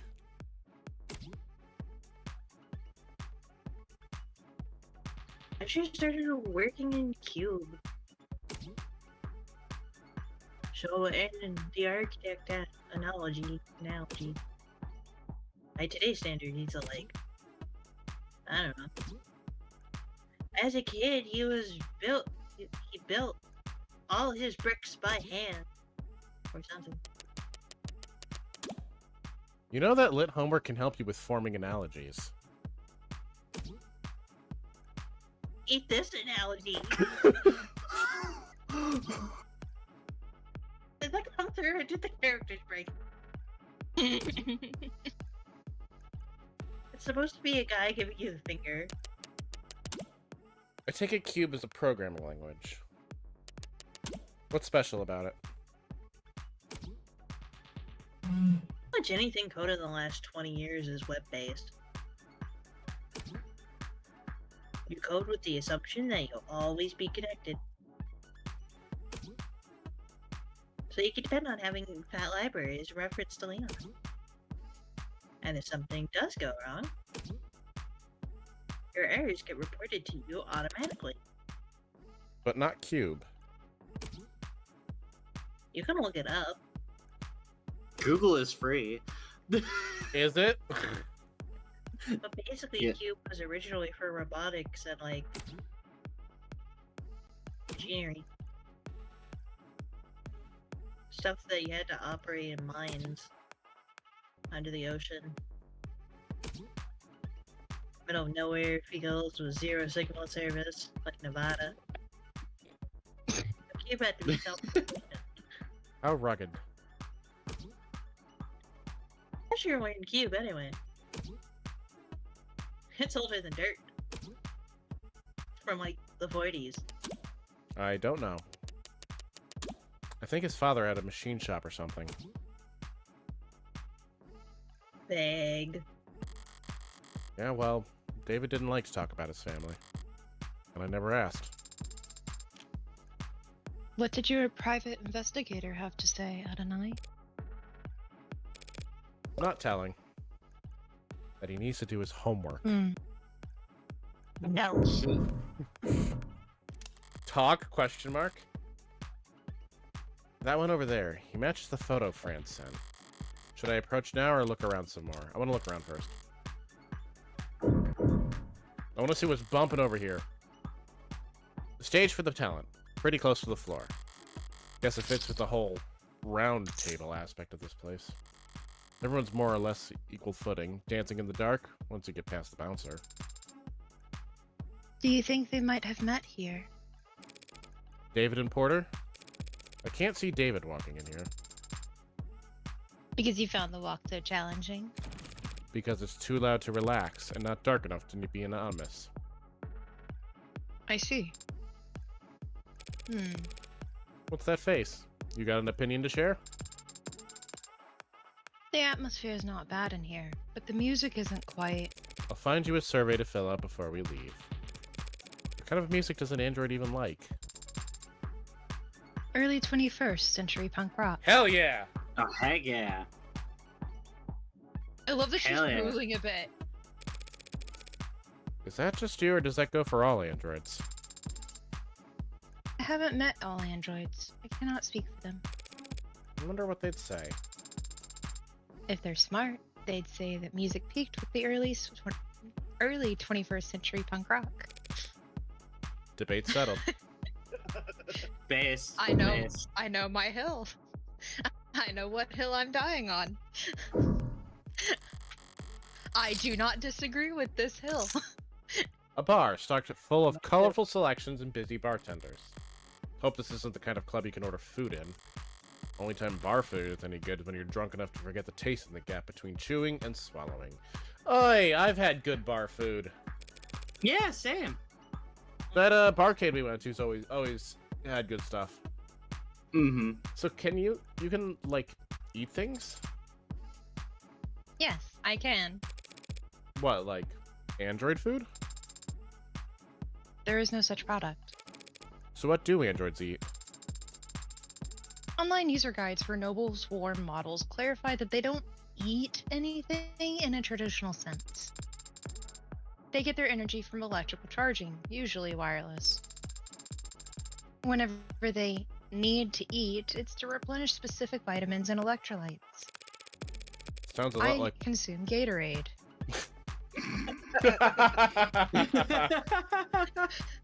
sounds a lot like what mod users can't. go through with their sports drinks and energy bars Oh my god. and charger separation anxiety. According to the net, warm androids can ingest nutrient-rich processed carbohydrate pellets if they need to forego electrical charging long term. Processed pellets? You mean like kibble, like dog food? No, it is not like dog food at all. Can you buy it from the pet store? It seems that you can. I do not like where this insinuation is going. How is this something you have to look up anyway? Because I've always just eaten whatever father gave me. Like what? Marbled beef, never hydroponic avocados, foie gras. Damn. All that sort of right. thing. He spoiled her. My father had money. I ate well. Not anymore. Now it's just Oh. Gatorade. Hey, at least it'll be on your budget, right? I Yeah. am not paying for any of that. Miss Half-Broke Lawyer. Ah. I think that's everything. Yeah, it's like a... Oh. Well, oh, Ooh, we have another one. you want me to try this one? I haven't you done one want. of Do these. you? What kind of reading material gets left out in a club? A tabloid interview? You've heard her name on everyone's lips. You've seen her face in magazines and commercials, and then double-check to make sure the photos weren't labeled as edited. Now get all your burning questions about her answered here in our exclusive interview with the mysterious young woman who's being called, in perhaps the only truly unanimous vote the net's ever seen, the most beautiful woman in the world. Why the name? Why the name? People think it's just an ego thing, but it was just a random username I picked back when I was grassroots. Then it was a synonym to give me a little shade from all the attention, and now it's a brand, and I can't change it without setting the stock market into a spin. So, you're certainly influential. After partnering with you, Inti saw a 3,000% increase in share price. Goddamn. Yay, I'm happy for them, of course. But to be honest, it's a pain at times like this. She gestures towards her clothes, a plain white t-shirt and gym shorts with no branding visible. On anyone else, it might seem sloppy or even unflattering. On her, it only makes her natural beauty stand out that much more. What are you- Wow, one of those. Who are you wearing, by the way? Can't wear anyone unless I'm attending something. If I don't dress like this, all my sponsors fall into bidding wars every time I leave the house. Does it stress you, all that attention? Stress is bad for your skin, right? They say mine's flawless. Can't argue with that. So do you have a skincare routine? Any tips you'd like to share? Be a little bratty. Act a little spoiled. Keeps you young. Can I? Oh, What? I would have asked if I could have been like the one, like you're interviewing me, Oh. kind of thing. Can't. You want to I do it? would have asked. So do you have any skincare routine? Any tips you'd like to share? Be a little bratty, act a little spoiled, keeps you young. And how old are you exactly? Everyone's dying to know. Oh, well, 18 to 29 now and. Don't get stuck on a cliffhanger like that. Hurry, log in below so you can read the rest. Quickly, time is running out. Well, however old she is 18 or to isn't. 20. However- 18 to 29. What an answer. However old she is or isn't, Luxury's got one hell of a mind for business. Might do her more good than that face in the end. Maybe. It's one hell of a face. In the meantime, she's powerful. Mm-hmm. Clearly. Some rises are too meteoric even for the Megs to grab the reins on. At this point, Luxury's... Meteoric, sorry. At this point, Luxury's got them at her mercy. She could send their stocks into disarray with just one selfie. Good for her. Good for her. Okay, yeah. That's him, alright. Looks like he's killing time before his sets tonight. Are you Purple eyes do unsure it how for to me. proceed, Adonai? I'm sure that you need to hang back. As for me, I'll play it straight. Isaac Porter? I don't know what kind of... Can you Zen, give... do you want him? We haven't had you on a character yet this session. What's up? My name's Morgan. I was David's friend. Right now I'm his lawyer. Can we talk? Depends. Were you a friend from work? No. Over here. Thanks, Isaac. Don't thank me yet. I might just sit here, shut my mouth, and stick you with my dad. So what kind of lawyer are you? What kind of friend? I'm his defense attorney. I think you missed the bus on that. Yeah. And I'm a friend that needs to know what happened yesterday. Doesn't everyone? Try somewhere else, friendly lawyer. I haven't seen him in weeks. You might not have seen him. But we both know that you spoke with him over the phone yesterday. Only a short time before he died. How the hell? Isaac, it's pretty obvious that you don't want this particular spotlight to linger on you any longer than necessary, so why don't we cut to the chase? Or else I have my little friend in my phone find all your secret files. Also, me on the side. Man, he's pretty. No lies, no playing coy. I'm so fucking gay for men. Fine. Sarah? Yes, Adonai. No? Is that thing transmitter? I am not streaming any data, no. Porter doesn't seem to recognize Sarah either. One more person David was keeping secrets from. I need to record everything for the court. Fine. You two were together, is that correct? We were together. I ended it. Yesterday.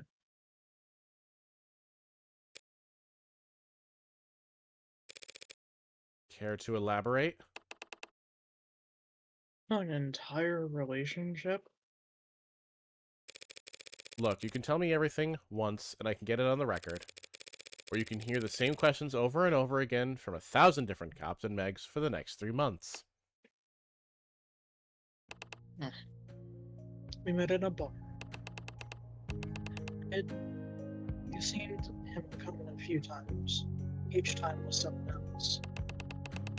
Each time talking with his mouth, but not looking with his eyes. It ticked me off. Scribbling on napkins, letting a single gin and tonic waste. I would sweat at the table for 2 hours. His dates would all go to the bathroom or take a comb and slip out the back. One of them didn't make it 10 minutes. And he'd still sit there the rest of the night unfazed. Couldn't tell if he was oblivious, stupid, or shameless, or the most confident man in the world. And he ticked me off. One night, things were slow, and I said I'd been cancelled. And his day hadn't even bothered to think of an excuse for failing, so I asked him why he insisted on coming there, night after night. Just to ignore vapid people he wasn't interested in. At a shitty bar, Gracie Town Lake. And he just said, because I like your music.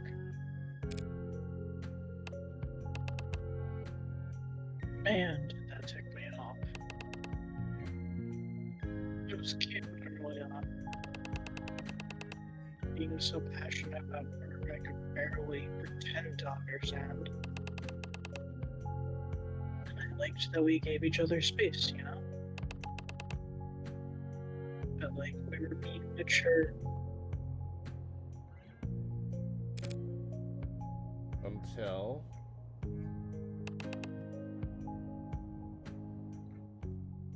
There was no until.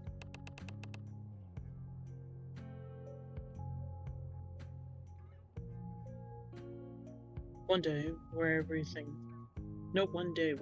turned sour. But at some point, I started to understand where his priorities were, and how I ranked in them. Like I said, he was passionate about his work. I just wrongly assumed that he would also be that passionate about me at some point. Damn. So I pulled away a little. Wanted to see if he'd notice, if he missed me. Testing him. Like that isn't the biggest red flag in the world. He never budged. I could ignore him for days and he wouldn't be the least bit ashamed to see me. If I picked a fight, he'd never get angry or upset. He'd just apologize. He didn't want to fight with me. Because he was never invested enough to bother. It was my mistake. I watched him sit there all those nights, not giving a shit when people walked away. Still, I had the stupid idea that somehow, for whatever reason, I would be different. That I would be special. But I wasn't, so I ended it. Last night? I called him. Didn't expect he'd pick up. I had everything prepared to leave a message with an assistant or ad or whatever. But he answered. First ring. Without hesitation, shame, or awkwardness. And that ticked me off. So I told him exactly how valued he had made me feel the past few months. I told him exactly how insignificant I felt as the boyfriend of the illustrious David Asher. And what did he say? He apologized. And then asked me if that was all I called to tell him.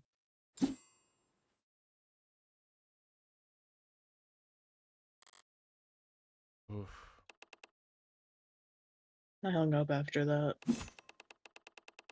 Spent the rest of the night wrapped in warm disdain for him and his coldness. He had made that easy for me. I went to sleep hurt, but clean, ready for something new. And then this morning, I wake up to see that my ex killed himself not 2 hours after he let me walk out on his life without so much as a don't. What the hell, man? What the hell, David? And now you're just at the tip of the iceberg of lawyers and reporters and buzzards. Parasites who want to hear the man who sent David Asher over the edge. Never wanted to be his last lifeline or straw that broke his back. I just wanted to be his goddamn boyfriend. Turns out that that was asking for too much. It's yet to be determined whether David committed suicide. You serious? You don't have all the facts. And you do? Any one of them point at anything else? Thought so. Thanks for your time. I'll let you get back to it. That's it? No summons? The court has no need for you to retell a sad story like that. The court, huh? Sorry to bother you at work. Sarah, let's go.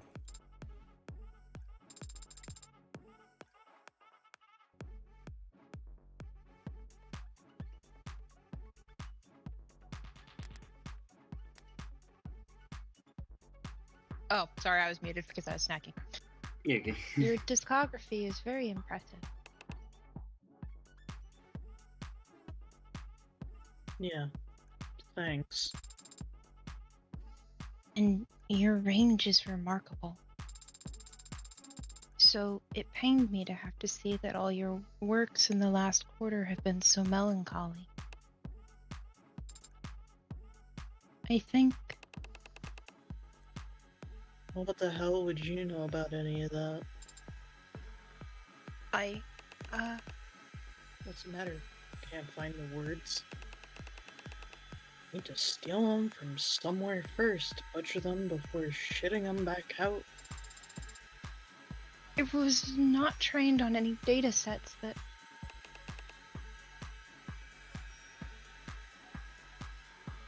Pardon me. My mistake, really.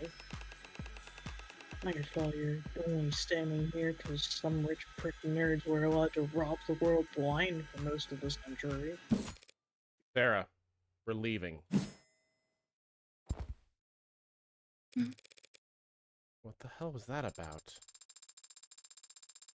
He was under the false impression that I was programmed using a massive automated learning model in early 21st century. Not that. Why'd you talk to him? I wanted to. I just felt that I should say something to him. A word of advice. People don't want comfort from strangers, especially when they're androids. They want it from the people they want it from. Coming from anywhere else, it's just corn syrup on a parched tongue. Doesn't matter how sweet it is, they'll just start gagging. You know a lot about people, don't you, Adonai? Compared to you, I'm a goddamn savant. Mm. Come on, there's not much time left. Is there still somewhere you want to investigate?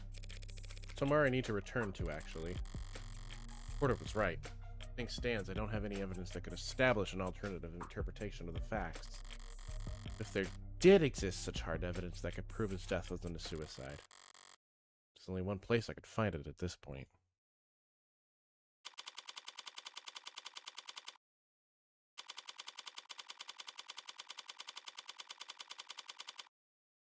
Yep, his place.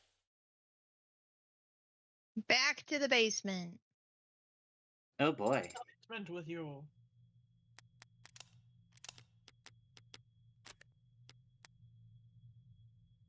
The basement. You sure you don't want another look at the crime scene? I'm all out of time. Gotta approach this from the other angle. The other angle? You know, inductive versus deductive. Flip the chessboard and all that. Haven't you ever read a mystery novel?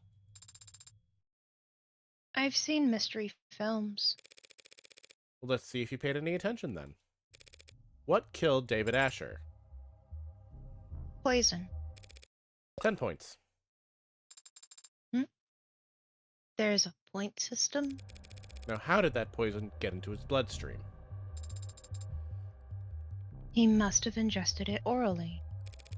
And how do we know that? The medical examiner found no injection marks or wounds. And if he had inhaled it? Inhaled? Why? Leave the whys to someone who actually understands them. I won't be able to understand anything if I don't practice. Practice by answering my question. I suppose it is possible, but highly unlikely. We would have found a delivery system for it in the building, like an inhaler. Right. An airborne poison is either shoved in your face or sprayed over a wide area. And no one around David has shown any kind of symptoms. So all we're left with is an oral intake. Eliminating the impossible. What's next, Adonai? Jung's corroborated statement was that David didn't exhibit any irregular symptoms or behavior until he started drinking that night. And the police didn't find anything unusual in any of the food or drink in his home. Except for his cup. The results were inconclusive. Jung was drinking from the same bottle and the same type of cup, but didn't get sick. We have to conclude, then, that David's cup alone was poisoned. That all seems logical. And consistent with the police's theory of suicide. Android that looks strong. So why are we down here? A camera system we still haven't accessed. Minus 10 points. Back to 0? David left the parlor, came back with whiskey in 2 cups. Jung told us as much, and apparently the cameras upstairs support her story. So we have to conclude then that he got them both from this bar? Better. 5 points. Hmm. Did he also get the poison from the cabinet? The police have been in here since we left. According to their ARC files, they didn't find anything that matches that poison down here. So the poison somehow went straight into his drinking cup then. I need to flip this around again. But if you turn something 360 degrees, you're just back to... If I were the prosecution, what would I want more than anything? Proof that David knowingly added the poison himself. He wouldn't do that. And you can make that claim because there's no video evidence to contradict you. How long was David off camera? From 7:36 p.m. to 7:40 p.m. when he left the parlor to get liquor from this bar. I almost said cabinet. Just off, I thought you were about to say off rip. car! So if we had David on camera for those 4 minutes, and he didn't poison himself in that time... He would have a perfect alibi for the crime. proving his innocence. But Adonai, we don't have footage of that. There are no security cameras down here. I think there are. What do you mean? This whole building is coated head to toe in Penumbra security systems, courtesy and Noble. Every console, every corner, every android on every floor is all plugged into Penumbra. Except that. That panel is... Manufactured by Cotter Security Systems. Why would David put a console for a different security system in exactly one corner of his penthouse? I've never given it much thought. Well, it's been bothering me all day. My curiosity alone can't scale a 64-digit wall. You mean... Signal hijacking, or whatever you want to call it. Have you tried it before? It is illegal and unnecessary. Father would not... He would not have installed hidden cameras in his own home. At the end of the day, I can't make you do anything. Well, actually, I probably can, now that you're registered to me. But aren't you the one who wanted to prove his innocence? Eliminate the impossible. I will need your express verbal command. Not like David can press charges against us at this point. Do it. Do you really need me? What? I was gonna say, eliminate the impossible. Where is left, no matter how improbable, must be the truth. Did you really need me to say that? For the purpose of record keeping, yes. If you... I've gotten past the 64-digit code, and I have found cameras. There are a number of them embedded in the room's walls and ceilings. As you theorized, they are on a separate network from the rest of the building. Where are they feeding it to, if not the Penumbra system?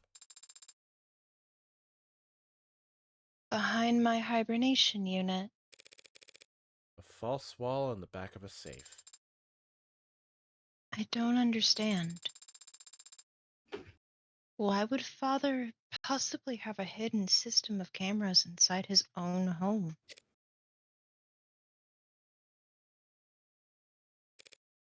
Beats me. He was brilliant, and more than a little odd. Throw in a little money, and odd becomes eccentric.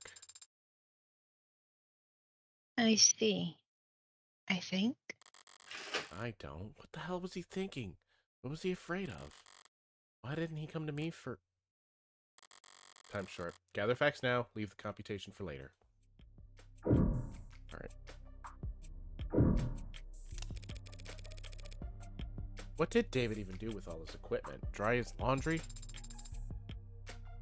What makes you so sure he wasn't exercising? I can tell you why. Look at this skinny man. Hey, hey, hey. Rag clothing, you can hide some. Mm. Did you ever see him use any of this crap? No. But he must have used the weights when I wasn't looking. Since he promised me that he'd take better care of his health. Sarah, these weights are all maxed out.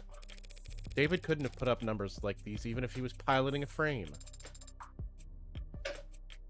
Don't be so sure, Adonai. Pardon? The following is a true story based on primary sources who were present for the event and its aftermath. Copenhagen, 1981, 8:10 a.m. local time. A towering man with the musculature of a world-class professional rugby player enters the Global Dank Bank on Fredericksburg. Lane. Thank you. For once, my German actually comes in handy. It's like I know technically how that word is supposed to be pronounced. Applying said knowledge is a little more difficult. He explains to the bank teller that he has a bomb in his suitcase and that he wants his gym bag filled with unmarked bills.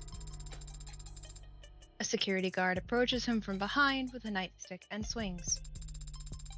But the man simply catches the weapon and bends it into a twisted knot with his massive dinner plate-sized hands. When asked to describe the suspect to police afterwards, the teller only had this to say. That man was all muscle. The rest of the bank heist proceeds without incident and the man exits the building just as police arrive on the scene, when suddenly, his suitcase explodes. But it's just a smokescreen. Local officers quickly recognize the ploy and rush towards the door, grabbing each of the hostages as they flee while desperately searching for the perpetrator. What they find instead is a diminutive, frail, sheepish young man, barely 160 centimeters tall. Blech. Holding a gym bag full of money, with no recollection of how he got there. Renowned psychologist and trained hypnotist Dr. Werner Kurtzer wrote the following in his diagnosis. Acute dissociative identity disorder. That's right. Oh. The man had a split personality. And so great was the disparity between his two halves that when they switched control, he physically changed, becoming Hulk? taller, bulkier, and capable of previously unthinkable feats of strength. This is just the Hulk. So be careful what you say a man like Father can't do, just because of how he looks on the outside. Sarah, every single word you just said was false. Huh? Don't believe everything you read on the net.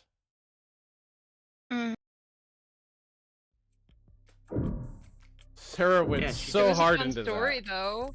Yeah, it was. It was. That was just Bruce Banner. Yeah. Honestly, I've actually heard that story before, but I didn't hear the aftermath part. What's the story with this anyway? Some kind of fault in the foundation? I don't know. I've never noticed that crack before. Might want to get those eyes checked. There is nothing wrong with my vision. This crack just must have been created during my most recent hibernation. Ow. David drop a weight? A bunch of times over and over in the same spot? David, smash! Sorry. Puny god. Puny god. There we go. The liquor cabinet this mystery hinges on. Police have been through it all by now, and they didn't find foreign contents in any of the spirits. No poison to be found here. Well, not that kind of poison anyway. In which case, can I make you anything? Well, if you're offering, I'll have. Sorry, you're way underage, aren't you? 2 years old or whatever? Tech. Took that one a lot worse than I expected. Here, maybe you'll find a mocktail if you climb to the top of the ladder. This is a rolling ladder. A kind of step ladder, not a ladder. Oh, I love an android that is so pedantic. Hey, Mr. Wright! Mr. Wright, make sure you watch out for that ladder. It is not a ladder. This is a step ladder. I could feel Vinny dying over there. It's a reference to Ace Attorney. Oh, I miss Ace Attorney so much. Same. What? Remember, a ladder extends, but a step ladder folds out. And? It's important to know the distinction. I bet my life savings that this subject will never come up again, ever. And not in every game that comes in again.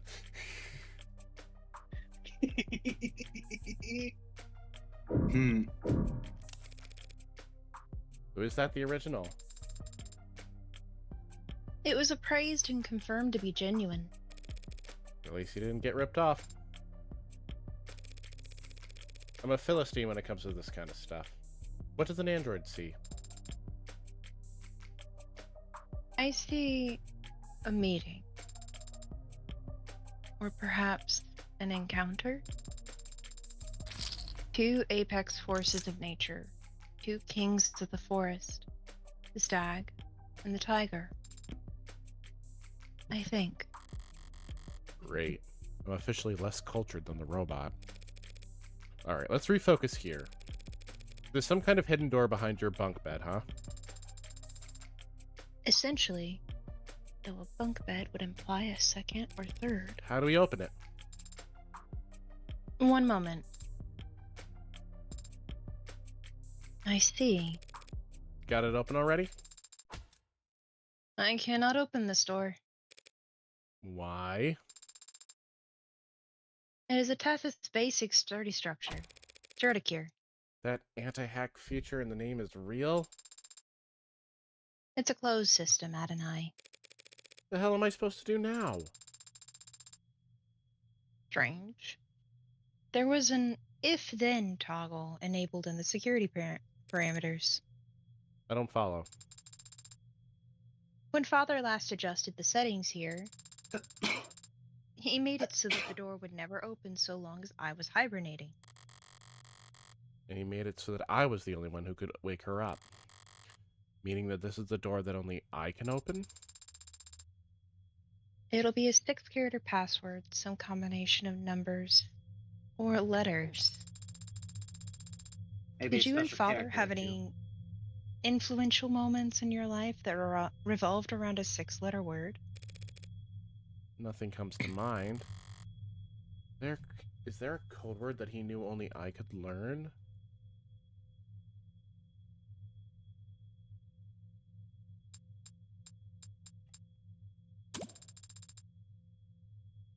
More, was that your name you just tried? It's 6 characters, isn't it? Yes, but it's not exactly secure, Adonai. Anyone who knew you and Father were close could have tried guessing it. Oh, It's Adonai. yeah. Was Yeah, I there was about to some other say. word that only the two of you knew? A nickname? It's Adonai. It's Adonai. It's Adonai. It's Adonai. It's 6 letters, and she even italicized it. Pretty much everyone just calls me Morgan.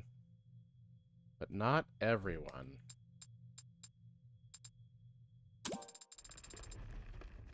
It's opening. What was the password, Adonai? You'd never guess.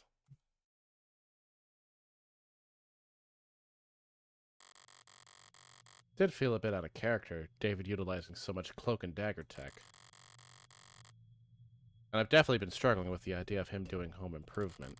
One step in here and it all makes sense. It's a panic room. Gary. A panic room is a place for rich people to hide in when people start bouncing bricks off their windows. They're typically not even on the blueprints. So when Noble built this penthouse for one of their executives, Someone slipped this into the mix, and it's remained in Noble's blind spot ever since. All David had to do was repurpose it. Make sure you're capturing all this.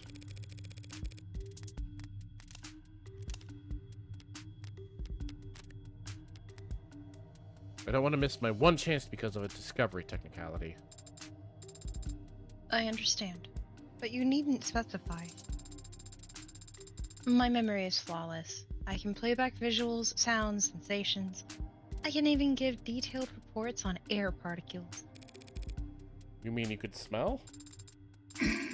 Better than any human, and some canines. But does it smell stale in here to you? Dale? It doesn't to me. Almost like someone's been in here recently. Almost like someone visits here frequently. Alright, let's try booting up the computer. You don't think the console is password protected? 2 physical doors, a 64-digit code, a half-ton android, and a secret phrase. David set a password on his PC after all that. I'm going back to the morgue to have a word with him. Good, it's already signed in. You're looking for camera footage? I'd also settle for a note plainly stating that he feared for his life. What am I doing? Here, use search for video files. They'll probably be timestamped and formatted for short-range devices. I have the subfolder. The cameras stream live data constantly, but the files are clipped at fairly regular intervals. Once every week, it seems. The most recent video file here has footage going back 8 days. It was accessed yesterday at around 4 p.m. 3 hours before their drinks. You were asleep then. And the only person who could get in here at that time is David himself. Alright, let's see it then. Of course. It's just that I am having difficulty. Try double-clicking. I've been trying to open the files from the moment I discovered them, Adonai. But they are encrypted. Damn it, David. You leave me enough clues to get this far, but you won't let me use your damn computer. What's the brand of the encryption program? If I rush a subpoena, they might have a backdoor I could bluff them into. These files were not encrypted with any commercially available tool. Hey, Brad, I got a job for you. He called, bitch. This appears to be Father's own work. Shit. If David Ashford handwrote that encryption on these files, there's no one alive who could... Hey, was Dawes just flattering you back there? Or is your processing power really that special?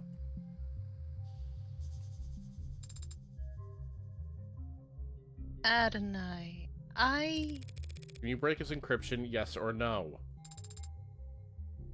with enough time. And how much time would that be? I would estimate it at 2 to 6 hours. That's a 4-hour window. No matter how sophisticated encryption is still just a code that must be deciphered. And when deciphering any code, progress proceeds exponentially, which makes it particularly difficult to determine the amount of time required to complete the process. 2 to 6 hours. I don't have any better options. Get started. I started 4 minutes and 23 seconds ago. Finally showing some initiative. But you've been talking to me this whole time.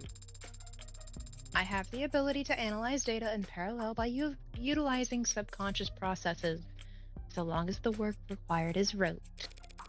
So you're doing it in the back of your head? Actually, I'm speaking to you in the back of my head. I could give the decryption process my full, undivided attention, but I would become non-responsive. Hey, that's a pretty nifty feature. I'll have to keep that in mind. Alright, can you take the show on the road, or do we have to rip this computer out of the wall and find a battery? I've copied the encrypted files and we'll work on them as we travel. We can leave whenever you're ready. Still can't believe David let me get this far just to shut the door in my face at the last second. But he did let me get this far. And the computer's not the only thing in here. Cabinets are a lot less eye-catching than his computer, but knowing David, that's all the more reason to check. Lots of paperwork, bonds and holdings, a platinum bar? His birth certificate. Might be nearly as valuable. Can't imagine what people would pay to steal David Asher's identity. And down here at the bottom, a binder. Noble's logo on the front, in the middle. Enough pages to dwarf one of those phone books you see in period pieces. They're masking it in legalese even on the table of contents, but basically, this is his employment contract. Hold on to this for me. It must be very important if you're giving it to me.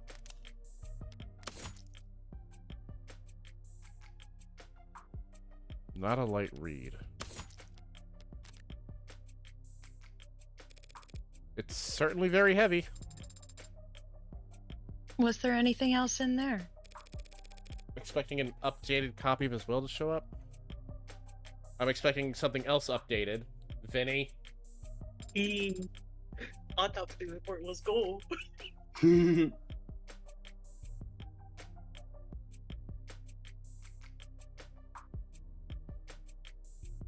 It's a possibility, isn't it? Maybe in a corny old murder mystery. A widely beloved and respected genre with over 2 centuries of... There is something else. Your papers. That Evangeline That Morgan... Evangeline... Oh, sorry. That Evangeline Morgan be given immediate and complete ownership of the android designated Sarah. It's dated to a few weeks back? Had he already made up his mind about all of this? If he had, why did he hide this where no one else could find it? Was I just a backup plan? At least we got something more concrete than Starling's word now. Her word should be plenty, shouldn't it? Not if people realize how precious you are. Oh, look at that face. As a collector's item. Oh, goddammit, Morgan. We've yet to meet one person who knows what the hell you are. What a bitch. But Noble could have easily argued that you fall under private technology or physical holdings. Let's say it's something like this. It's good that you do, then. I'm glad that Father wanted me to go with a friend of his. Yeah. This will get me a huge tax write-off when I donate you to a for-profit college. You could at least pick a charitable institution. It's just an old saying. All colleges have been for-profit since the 60s. That does not make me feel any better. You could cheer up in the car. He'll also ride to the courthouse. Priority. Are we finally getting our courthouse scene? There is an upcharge at this hour for priority transportation. That's irritating. But I'd like to have more play than... the Phoenix Wright theme if I could. I'd like to have more than just a few minutes to prepare once we get there. The upcharge is a multiplier of a 5.7. 5.7. I'll prepare on the way over. Very good, Adonai. See, I can be conscientious of the pay decrease that I'm expecting in my family household. Hi, Omega. Mega Mart. Yep.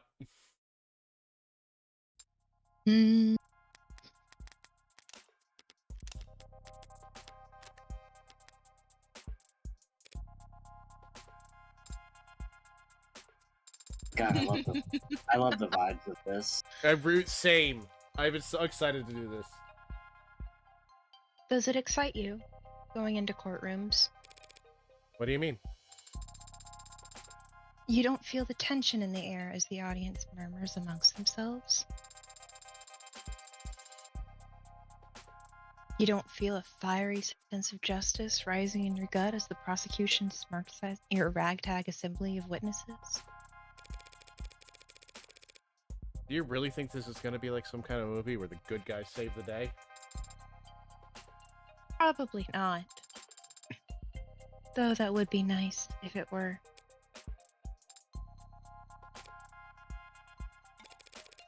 What's your deal anyway? David train you off of a movie marathon from hell or something? We did watch films together, if that's what you're asking. Though he was really the one who suggested it. So you were the aggressor. What's an android get out of watching a flick anyway? What do I get? Why do you do it? What's your reason? I wanted time with my dad? I'm not sure how else to answer your question. Never mind. Forgot what I was talking to.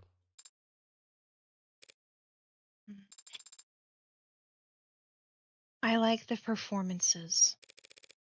Sure, there you go. Got a crush on Humphrey Bogart or something? He's a handsome man. But it's not the actors I like so much as their performance. The truth is, besides father, I have very little experience when it comes to people. I hadn't noticed. I read the net, and I watch people and what they share of their lives. But it's also subtle. It's hard to follow. There are so many unspoken rules that can't be taught, only learned, and I often struggle to grasp them. You're all so complex, so detailed. But the characters on screen are exaggerated, larger than life. The actors enunciate. Their body language is precise and meaningful. Their faces are bright and softly lit, and their eyes are... It's fiction. So these characters and their stories, they have a beginning, a middle, and an end. And the people on screen don't ask anything of you except your attention.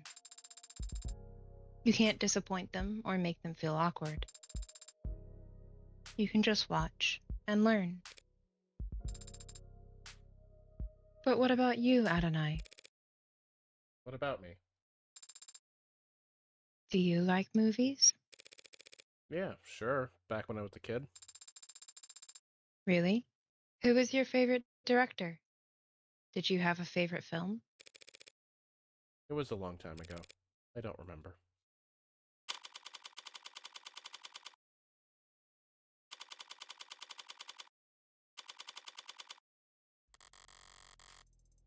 Things are quieter than I expected here at the courthouse. But I've always felt courthouse is a bit of a misnomer. Government building is probably the best way to describe these towers.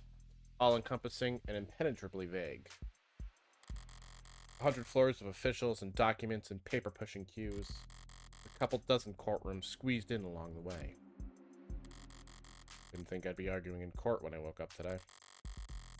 Didn't think that my friend would be dead, or that he'd have thrust an android onto my lap either.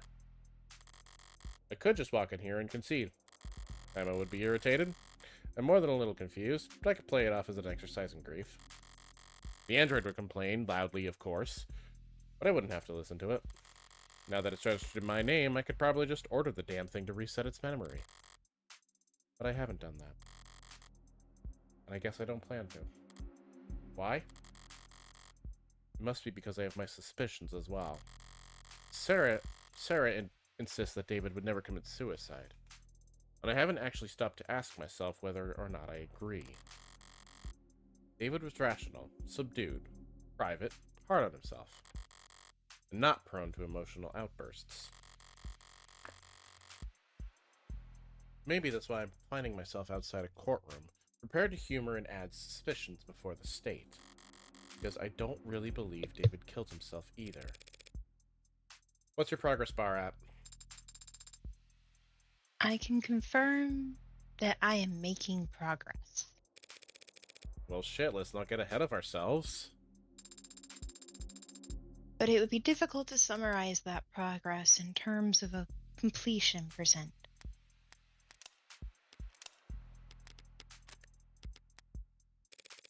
Give it your best shot anyway. 4%. Are you feeling confident in your case? Markedly less so after hearing that. Do you think the judge will be amenable to your argument? What are you talking about? Do you know the judge we've been assigned? Are they particularly lenient or strict? Adjutants are always a coin flip, so... You do know what an adjutant is, don't you? Hmm. Are you expecting to see the bearded old man with a robe and gavel when we get in there? Maybe bald as well. Yes. Mr. Right! Should I not? Adjutants are android judges, okay? With all the authority that entails. I am surprised to hear that people are willing to accept rulings made by an automated dependent. Rulings come from landmark cases in the higher courts. Those are passed down by actual judges, real people with decades of study and experiences. Not every eviction case or traffic ticket that ends up in court requires years of legal expertise. Sometimes all you need is a referee and a sentencing algorithm. So, androids are used to reduce caseload. Been that way for decades. But how was a law that replaced judges ever enforced? Wouldn't there be injunctions? Stallings? Judges did fight it for years, at every level, and in every theater. But the public lost their patience for that kind of obstruction during the 60s. The state needed to shred budgets across the board. And so judges that couldn't be replaced by years of legal battles were instead ushered into early retirement by the unrelenting force of our great nation's accountants. And it's not controversial having machines determine sentencing for human beings? Oh, back in 2026, hell yeah they were. Oh yeah. Whatever controversy there is, it gets aimed at the machines, not the people who put them there. And the machines can't lose sleep over it. Besides, it used to be even that the most high-profile of crimes wouldn't get a court date until weeks or months later. Nowadays, most crimes are prosecuted within a single business week. That's And So- that's not rushing things? Keeps people in my line of work on their toes, that's for sure. I'm just surprised to hear that there's so much haste. Don't they teach you about classical conditioning in android school? You gotta feed the dog immediately after you ring the bell. If punishment doesn't follow the crime in quick succession, the lesson doesn't stick. I see. But if adjutants are so effective, why aren't they used in every trial? Why aren't they used in politics? That's a logical question to ask. Do I get points? And the answer is... The logic only gets you so far when it comes to people.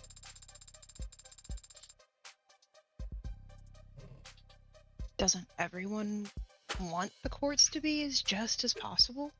If adjutants are truly impartial and incorruptible, Everyone wants justice, sure. There are other considerations to be had. such as... Disgust. What? That's all people really care about. What all their morals boil down to. Just what they do or don't find disgusting. Only problem is, everything's more palatable when it's viewed through a screen. When everyone sees the world through AR and cameras and no one gets the dirt under their fingernails, you'd be surprised at what you can get away with. I don't Ooh. understand. Yeah, well, therein lies the problem. Damn.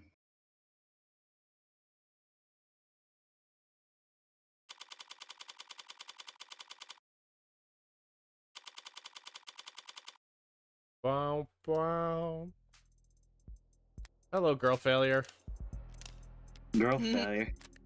No, Anybody voice Emma? Yeah, Vin is.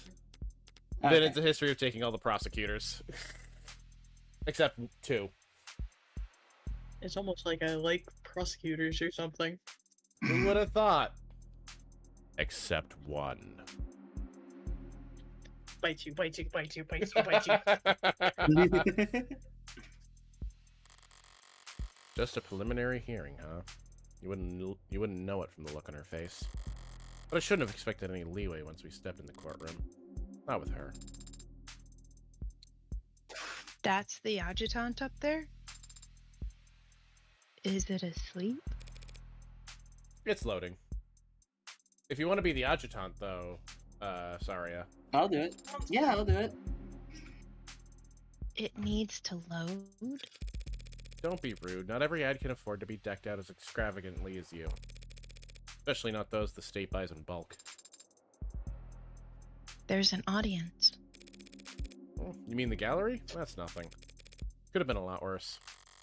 Word of any trial in the case of David Asher's death must have spread like wildfire. Even a mock trial like this one. Detective like Ray's or London would get chewed out for leaking things to the press.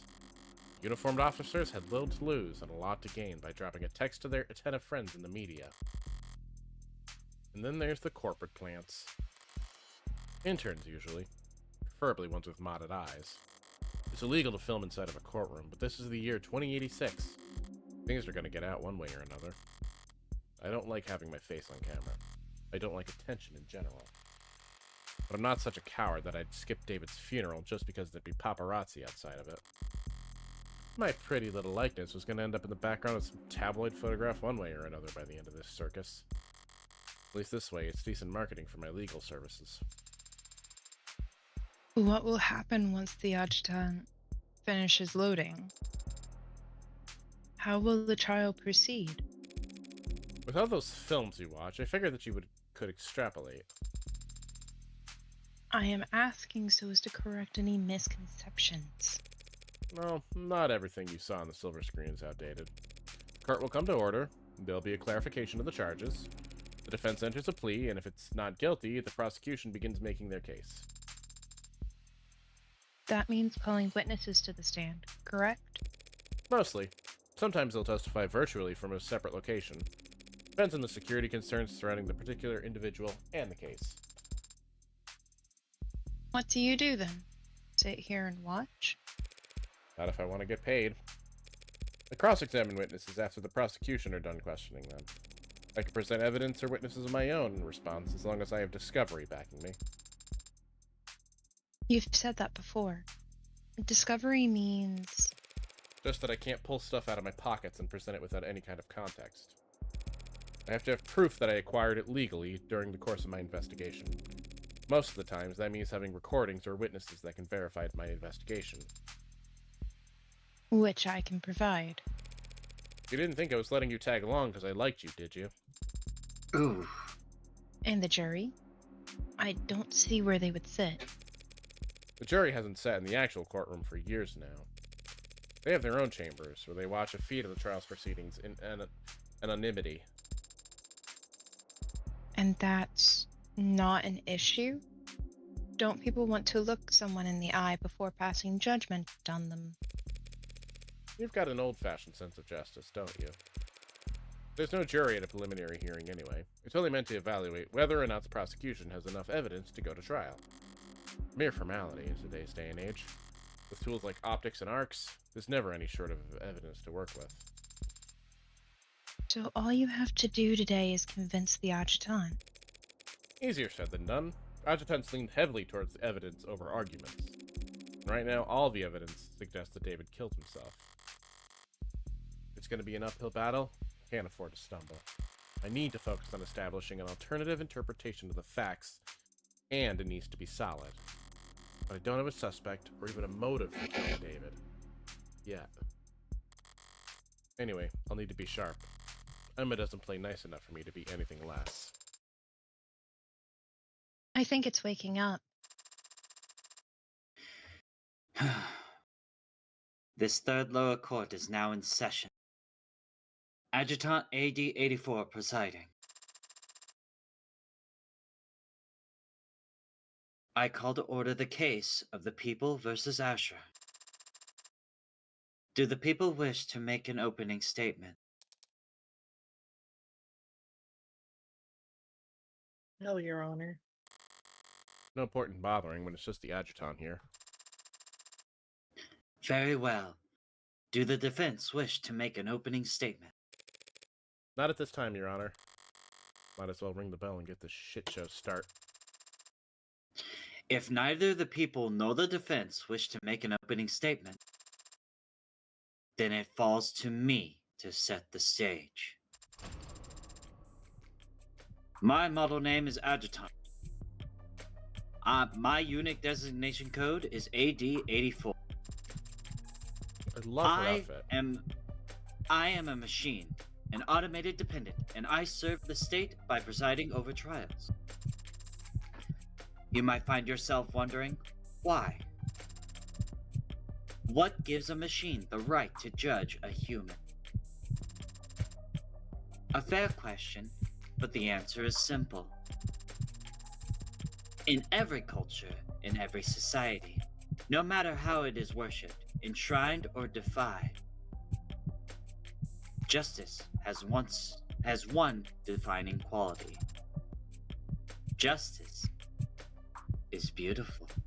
Oh, you're right. I'm sorry, hang on. Did it turn off the little eye program to give us Yeah. actual ones? Yeah, I think so.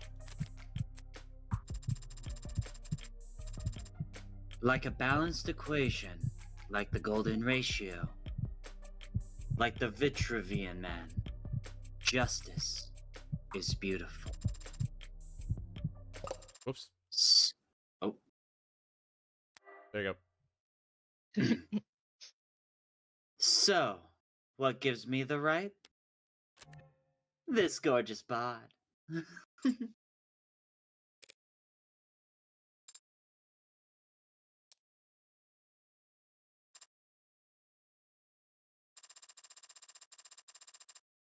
Whatever, forget it. Forget I said anything. I was trying to lighten the mood, but I can see everyone hates me. Tough crowd. Do the trial without me. They're guilty or whatever. Your Honor. Wait, what the flip? This defendant's already dead. What? Why are we doing this? What is this script? Why am I here? Why am I getting paid? You're not getting paid. I don't think.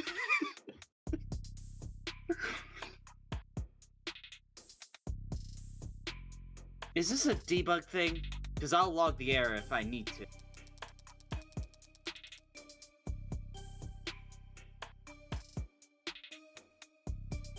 No, Your Honor. This was a preliminary hearing to determine whether David Asher did, in fact, commit suicide, as he... I get it. You want to make sure he wasn't cuckoo cranium before you cut up his will like a T-bone. This is a complete 180 shift in mood. I didn't realize that adjutants were so lively. They aren't. They're supposed to be austere and status-esque. Looks like we got served in the most... Austere and statuesque. Thank you. Looks like we got served in the most in need of repairs adjutant the court system could find. Whatever paper pusher we rushed to get this trial going must have wanted a little payback for the kindness. What's that look for? Could it be your... trying to size me up? You scandalous woman. Wouldn't dream of I it, Your like Honor. you. Good. Because if you have doubts about my ability to run this trial, I could always just enact summary judgment here and now. I'm sure you'd find my rule to be fair and even-handed. That won't be necessary, Your Honor. She's much more of a character than I'm used to seeing up there, even counting all the flesh and blood judges I've met. But she's still just an adjutant. She'll follow the evidence where it leads. As long as I can make a few adjustments for the occasional outburst from the bench, my plan's still workable.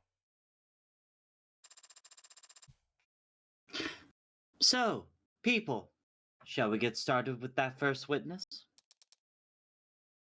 Right away, Your Honor. The people call Dr. Yumi Sato to the stand.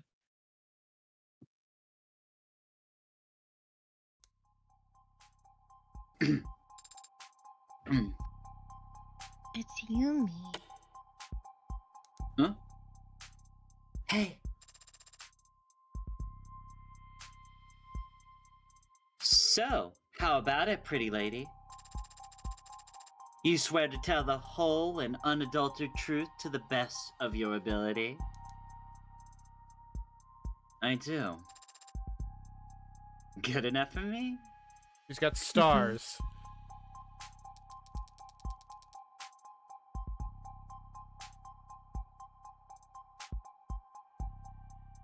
Sorry, I was trying to make a log in the voice actor thing.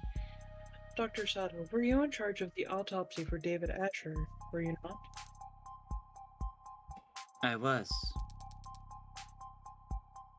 And then did you make your examination? I started last night. Well, technically 1 a.m., but it would be very early this. I think you can still say last night if you're talking about 1 in the morning. Objection. The defense will have the opportunity to cross-examine, and until then, you should refrain from making errant remarks. Thank you, Mr. Edgeworth. Do you want me to get the thing? I can get the thing. The hell? All I said was... Yeah, what she said. Shut the You mean sustained. What the Don't get cute with me, counselor. Why'd you take my money?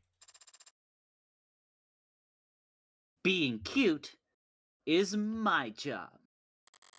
God damn, we've barely gotten started. POV. That seemed pretty bad, Adonai. POV Queen is deciding whether or not you're guilty or not. Blind is how much credit you lose for answering incorrectly when you aren't controlling the ante. Blind increments on its own throughout the trial as the stakes get higher, but resets at the end of each day. Blind starts and caps out a higher number if you're playing a higher roller, which we are not. Mind the blind number in the top left when it appears. Helps you gauge what you stand to lose. Okay, so I guess that was a test one to be like, hey, this is a feature. Yeah. Yep. Still kind of sucks that you're forced to lose your money. Yeah. We should try to avoid being penalized in the future. And that's why we went after everything. Thanks for the tip. Take it off. I'll get my chance to raise objections of my own soon enough. Dr. Sato, were you able to determine the cause of death? He passed away due to respiratory failure. Could you explain what that means for the court?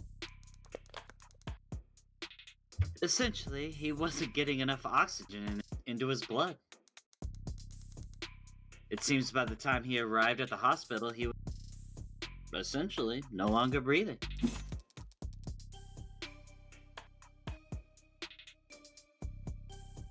What does respiratory failure look like? What are the symptoms? There would be lightheadedness, dizziness, fainting, pale skin, and a bluish tinge around certain extremities, the fingers or the toes. And the condition he was in matched those symptoms? Correct. In your experience, what are the most common causes of respiratory failure? It can be caused by injury or disease. But the subject had no wounds or reported illnesses, and otherwise appeared to be perfectly healthy.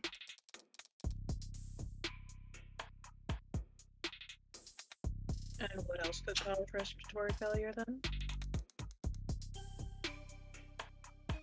It is also commonly seen in fatal drug overdose. Drug overdoses. Did you perform a tox screen on Dr. Asher? Yes, but his tox screen came back clean. Whatever killed him, it wasn't something we've encountered. Wait, a clean tox screen? Clean?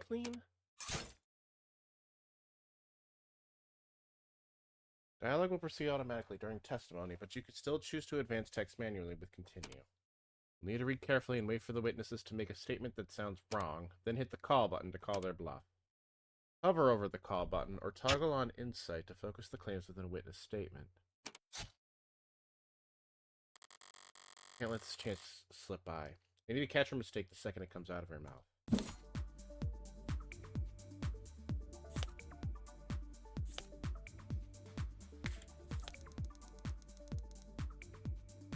The subject passed away due to respiratory failure.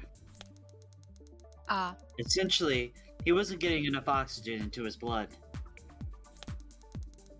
He would have experienced lightheadedness, dizziness, and then fainting. As the subject was healthy, the respiratory failure must be attributed to a drug overdose. But when a tox screen was run at the hospital, it came back clean. It was puzzling, to say the least. When we loop it, you don't have to repeat it. I'm like waiting for like my press option, and I'm like, wait, hang on, wrong game. I have evidence that directly you contradicts gotta her, sit on the button. so I Yeah. just need to find the right moment to present it. So I think the right one is the... The detox. Mm-hmm.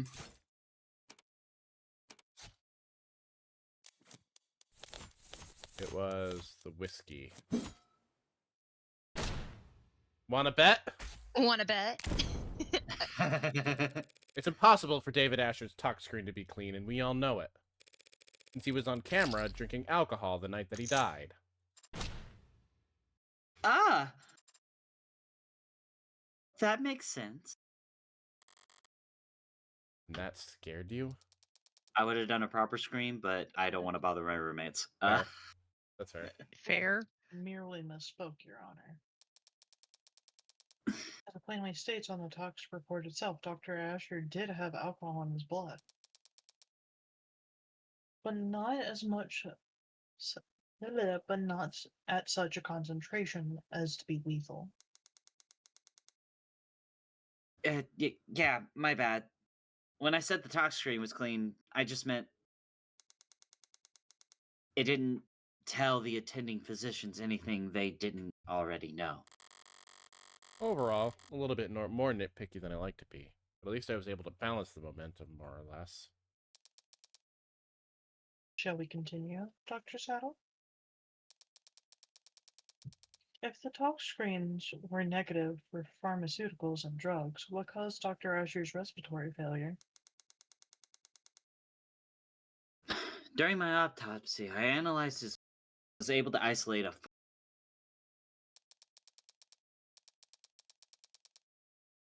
So there was a lethal dose of a drug inside his body. It just happened to be a drug that the hospital had never encountered before. That's correct. Just in case. Safety save. I think we're all gonna get tired pretty fast if we don't at least pick a placeholder name for this substance, Your Honor.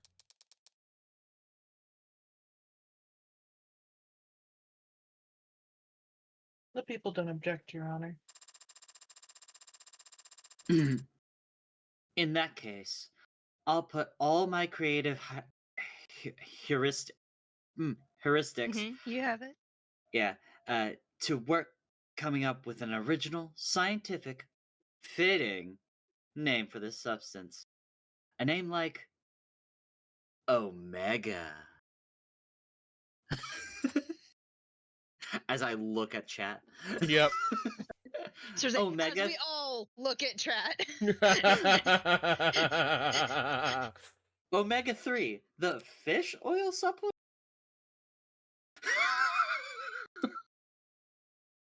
The fish oils? That name is already taken, Your Honor. Fine. Is she picking her nose? Pretending to. And scratching the back of her head at the same time. By the way, just so you know, I do these hand gestures for real, just to get into it. I have been also, putting my fingers together whenever she's thinking with Sarah. Fine.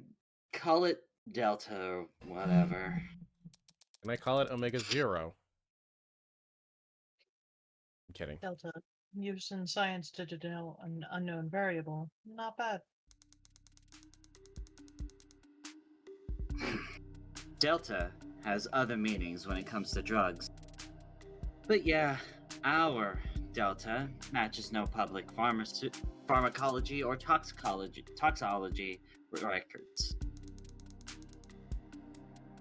That being said, chemically, it does have all the hallmarks of a general depressant. Yeah, depressants and alcohol don't mix well. I know the feeling. So it stands to reason that it would exhibit a similar effect on the body when ingested. You say ingested. Why? I eliminated all other possibilities during my exam. Body. He must have swallowed it, and judging from his stomach contents, it must have been a liquid. Thank you, Dr. Sam. Shall we summarize things for the court?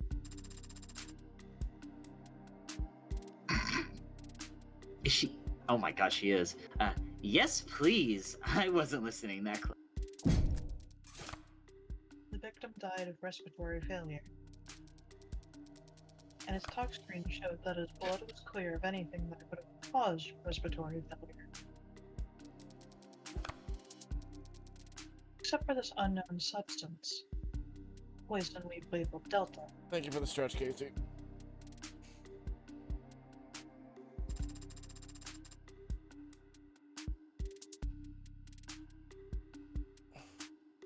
Oh, well, that sounds like a textbook. Side. Should we wrap it up here then? Not quite yet, Your Honor. This may clearly be a poisoning, but there's at least one detail about this case that doesn't feel like a suicide at all.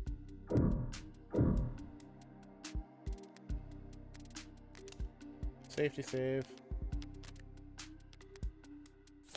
Okay. Hang on, this doesn't seem right.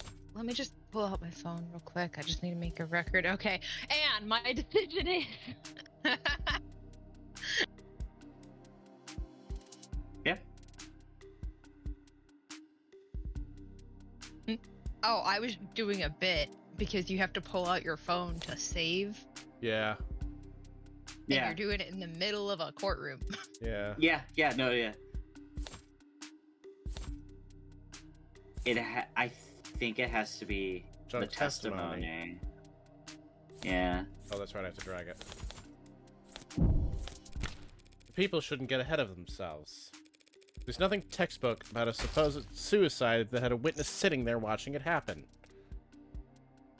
As you said. Well, now I'm lost. Was this poisoning a suicide or not?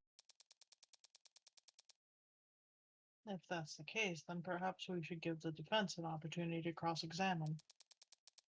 Unless they're going to insist on testifying themselves. How kind of you to offer. Ball's in my court now, so how do I counter? Emma's argument basically goes as follows. David ingested the Delta knowingly, and the Delta caused his respiratory failure. He died of respiratory failure, thus David committed suicide. We're playing blackjack? Yep. Yeah. We're playing so many card games. It ain't even funny. Morgan's a gambler. During blackjack, every piece of information you learn deals you a card. Choose only the questions that are logical and relevant, and only press if you think a line of questioning is worth.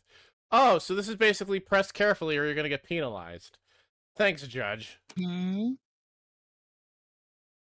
I think this is more going along with her mindset. Jose, there's also a reason that every time we gain some piece of information or little detail, you get poker chips instead of like actual money. With It's just how Queen's mind works. my cross-examination, I need to put a microscope over the weakest part of that argument and hope that some cracks will appear under pressure.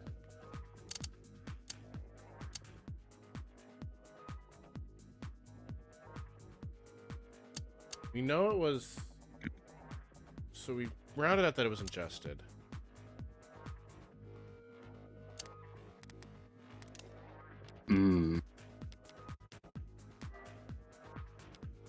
And we're certain that it was respiratory failure because of the lingering physical effects it left on the body. So from there it becomes, are we sure that the Delta is what caused the respiratory issue? Yeah.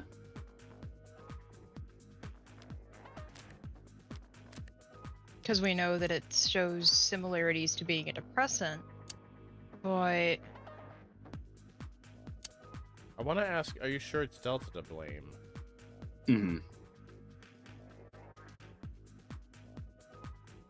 What do you mean it's the quick one save that is has the unavailable? most options.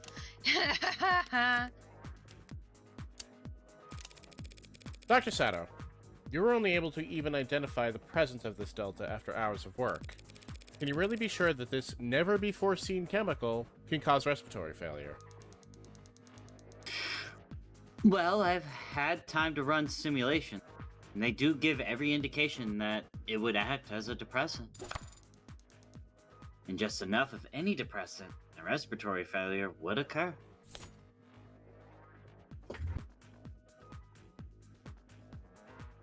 Press. You ran simulations? You haven't tested Delta on an actual person? No, I haven't.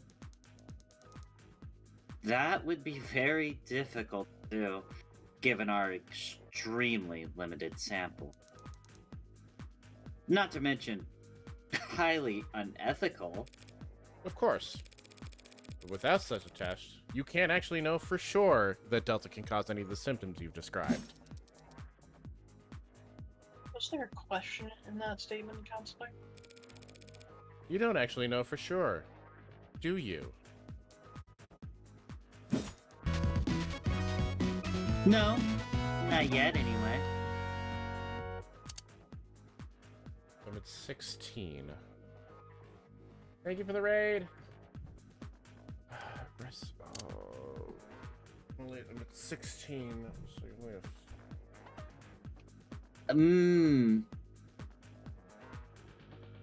Are we sure it was ingested? For sure it was respiratory. Dr. Sato, you said the subject had to ingest the Delta orally. But how can we how sure can we actually be of that? Pretty sure?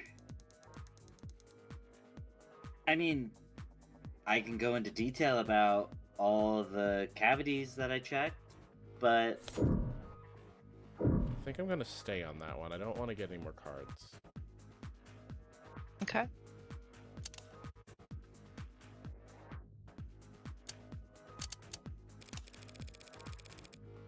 Isn't it possible that he actually died from something other than respiratory failure?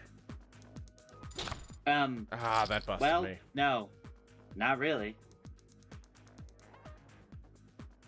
You could argue or speculate about what caused the respiratory failure, but it is, in fact, a fact.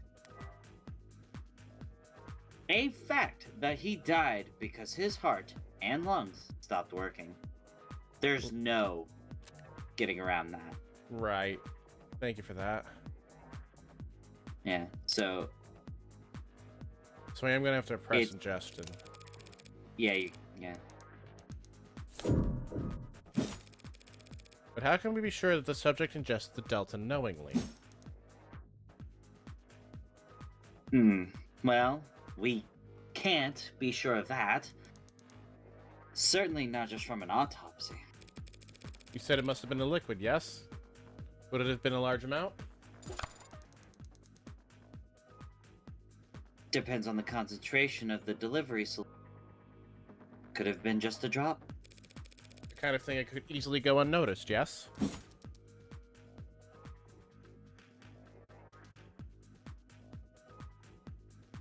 Pause for speculation, Your Honor.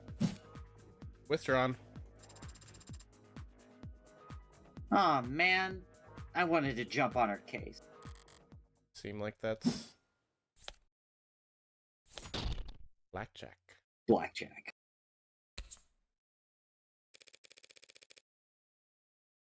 Thank you for your time, Dr. Sato. We all appreciate it. But it does seem like we're still in the dark about many details regarding Dr. Asher's death, wouldn't you say? Well, poisoning via the compound we're calling Delta is still the most likely explanation. So there are other explanations for what happened. Defense is calling for speculation, Your Honor. It's not speculation when a medical examiner is attempting to explain the cause of death, Your Honor.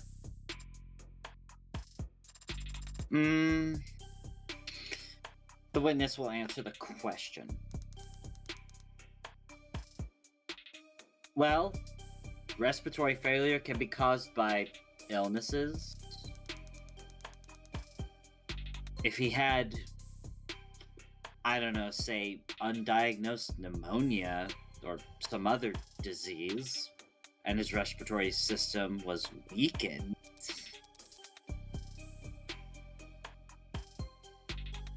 Undiagnosed pneumonia with his level of healthcare?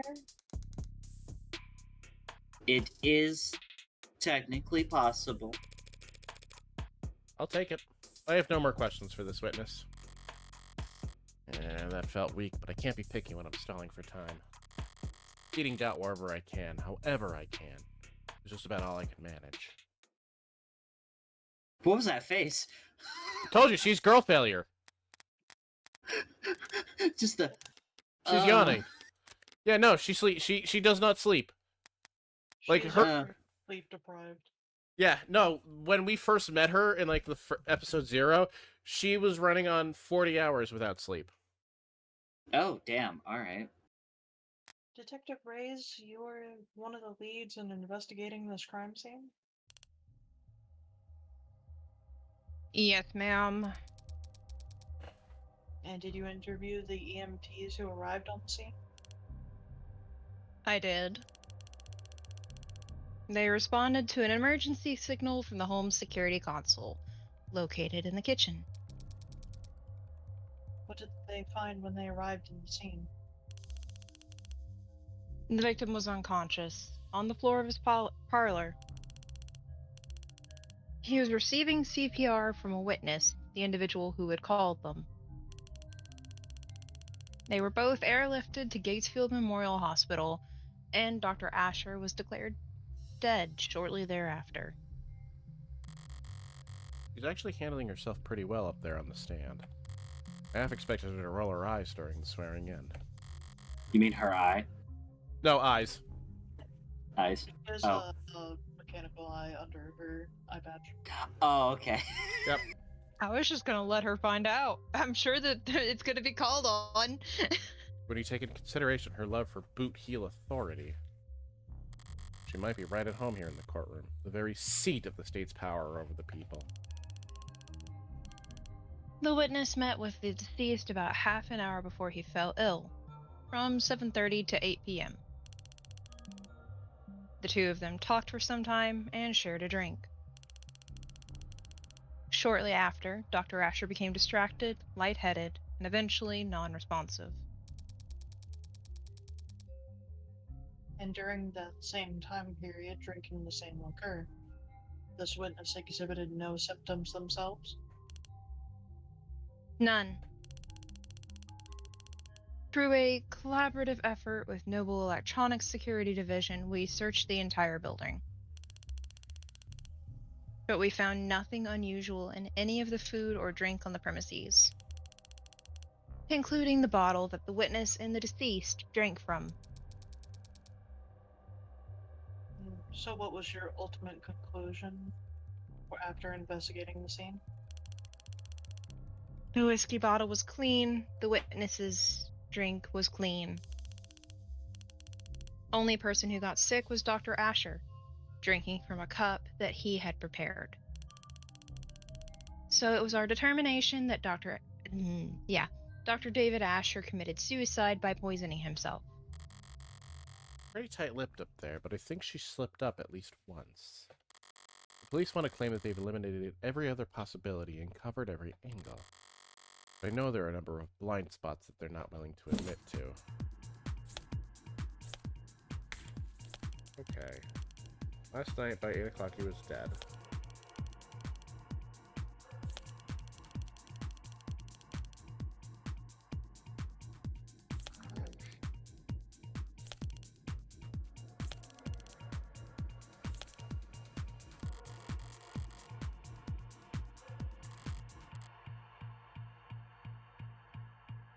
Then I get to point it out, and then I get to watch her self-destruct, which should be fun. Okay, Asher met with the witness at 7:30. Yep. By 8 o'clock, he was dead. He's the one that prepared their drinks. There's no opportunity for the witness to ever slip himself.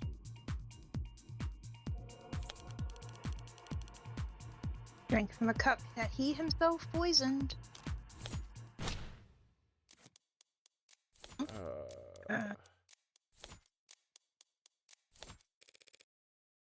Which is to say... Oh, god damn it, it was too slow. Lost your train of thought? Let me find it Fine. for you. Those blinds are bad. Yeah, Back on track? definitely, Your Honor. Alright, we had the upright cup, The tipped over cup, and the poison. because I forgot what...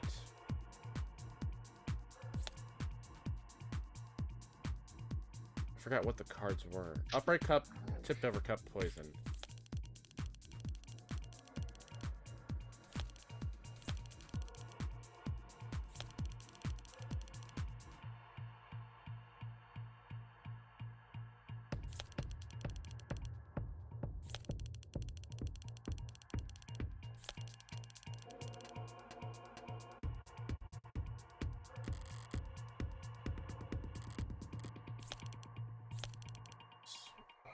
I think it's there was no poison anywhere else, but there was poison in this cup. Maybe? Drank from a cup that he himself poisoned. Wanna bet? Oh. That's cute, counselor. You almost made a salient Point, yeah. point. Do I get points for that? Boy, I hope not. Otherwise, I wouldn't get to do this. Overruled.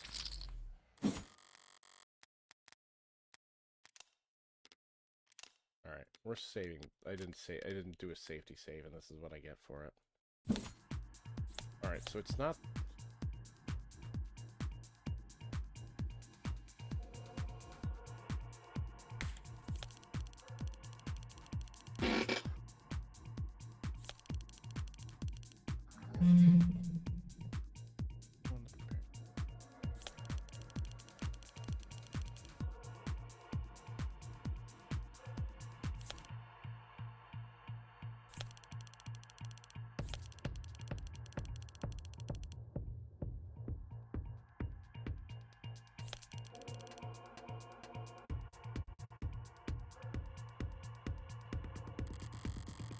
There was poison in this cup.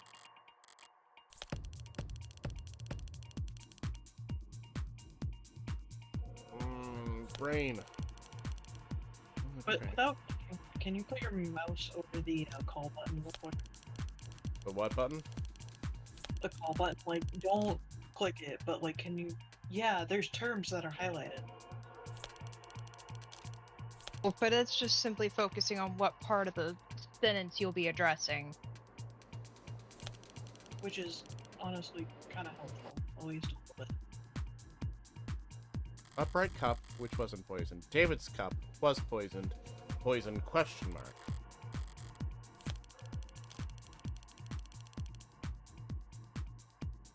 How do they know the poison wasn't anywhere? If it's something they never knew. I was thinking about that, yeah.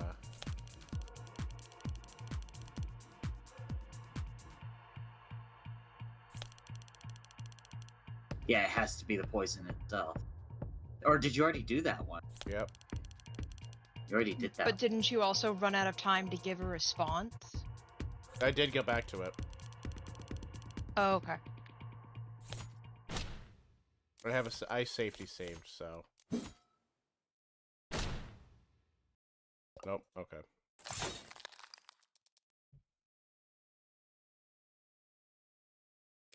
Yeah, That's just- I love her coat. Yeah, watching the data go up is both distracting and fun. It's very stimmy. It has to be. So say, I'm pretty sure David's cup is the card we need to play. Maybe it's there was no opportunity but David's cup.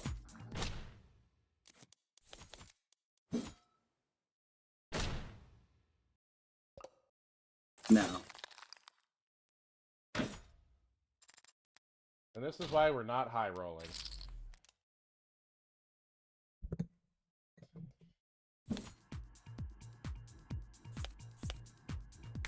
So.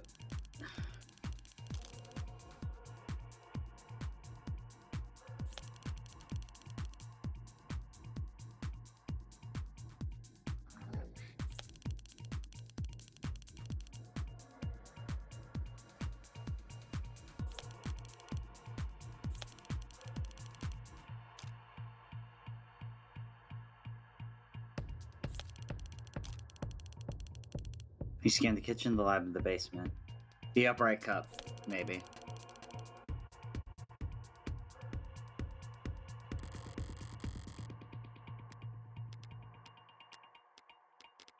No poison anywhere else. The poison.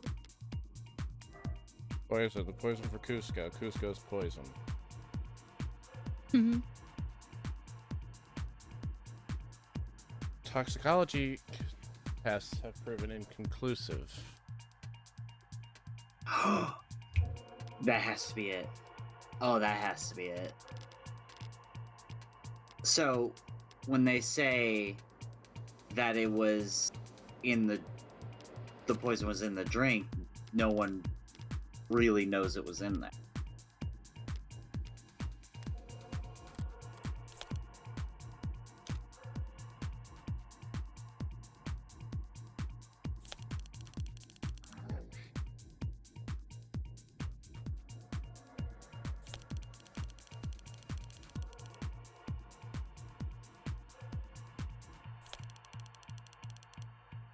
Yeah, that one.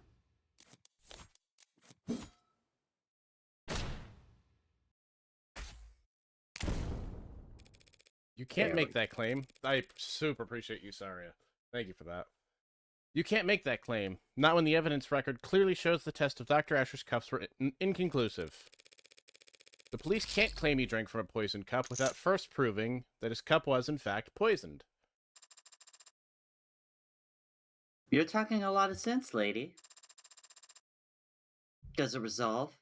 Or do you have a response, D.A. Rockford? Testing on the deceased cup has been inconclusive so far, Your Honor. I don't dispute that. Though I'd be surprised if the defense has any idea how else the poison could have possibly been delivered to Dr. Asher alone. Not at this time, but that's the funny thing about the burden of proof. It's not on the defense. As we're all aware. Right. We all knew that. I definitely knew that. She's playing Pokemon. She's playing Absolutely. Now, Which one? if the people are bemoaning that pesky innocent until proven guilty issue, perhaps I could begin my cross-examination. Fire away, baby. Fire away. Baby? Reyes' testimony. Wait. Reyes' testimony is meant to show that David's the only one who could poison himself. She'll be on guard and hard set against helping me, but if I keep her focused on eliminating other possibilities, I could get her to make my point for me before she realizes what happened.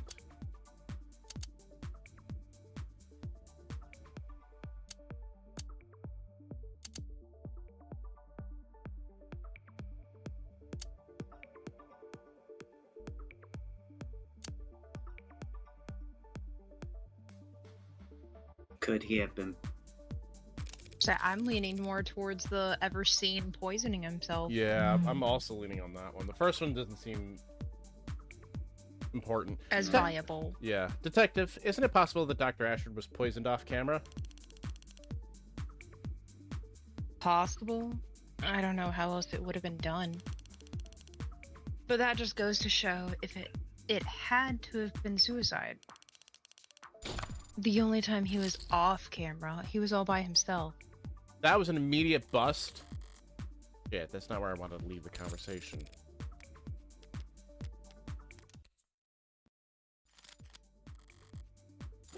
Yeah. Detective, we've been doing a lot of assuming and reasoning in quick succession, so I'll ask this plainly for the court. Is there any photographic evidence showing David Asher adding anything to his drink that night? No. Seems he had already poured for both of them by the time he returned to the parlor. He had already poured? In that case, the next questions need to be when and what.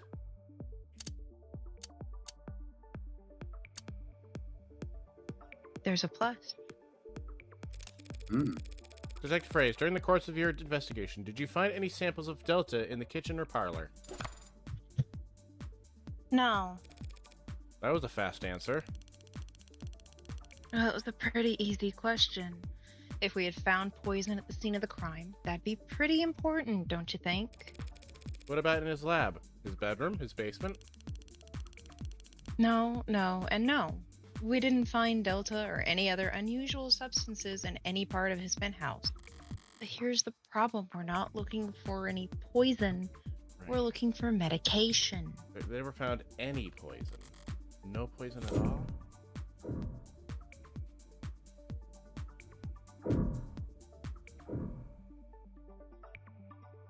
If you're gonna press a question, I think this is the question to press.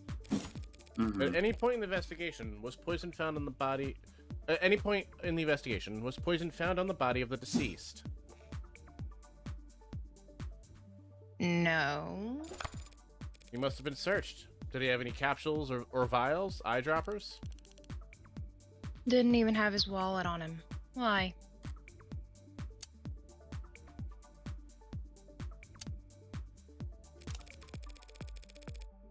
The only people you saw on the cameras that night were Dr. Asher and this witness, correct? Yeah. There was no footage in the house of anybody else. It's gonna bust me. Are there any parts of the house that aren't recorded by camera? Sure. Blackjack. There are a number of rooms in the interior that don't have cameras in them.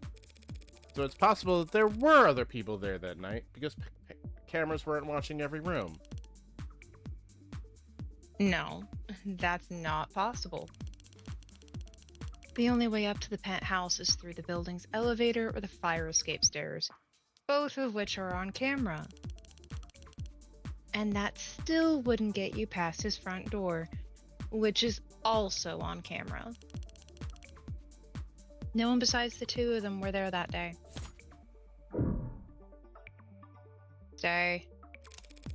Thank you for enlightening the court about this point, Detective. What point? Well, I think it's strange, don't you, Detective? I mean, how could he have possibly poisoned himself without first procuring some poison? Blackjack. Oh, let's go. I love this game. What do you mean procure? Where did it come from, Detective? The poison that you're so sure was dissolved in his drink. It can't have come from thin air, you understand? It had to have come from been in another container at some point. Whatever it was in before, it probably evaporated. She starts to backpedal. All of it? It only took a small droplet to kill.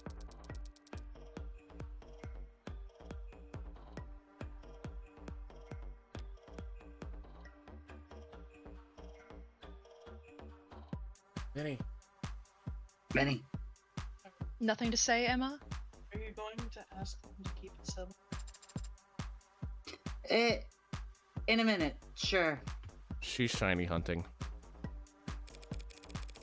Good.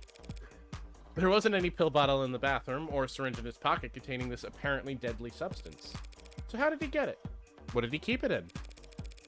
The police want to claim that Dr. Asher committed suicide because they've established that his guest never had an opportunity to kill him. But they failed to prove that the victim had the means to kill himself. Then I guess I'll be the only one to move things along. The Delta didn't come out of thin air, Counselor. And it didn't come from a syringe either. Dr. Asher was able to drip the poison right into his cup. Straight from the source. Huh? Shit, that's way too specific to be a bluff. Allow me to submit into evidence Exhibit G, a piece of machinery found in Dr. Asher's laboratory. Sold him the product name manufacturer. The nanos. Oh, I know this one. Machines, It's used in delicate scientific work to procure nanomachines, chemical compounds, and polymers. That's the same machine I saw when Dawes gave me a tour of the production floor. Good, Your Honor. It's a valuable tool in any scientific laboratory, and Dr. Asher was well acquainted with its use. As a matter of fact, he used a number of presets coded into it. Even the android can see where this is going.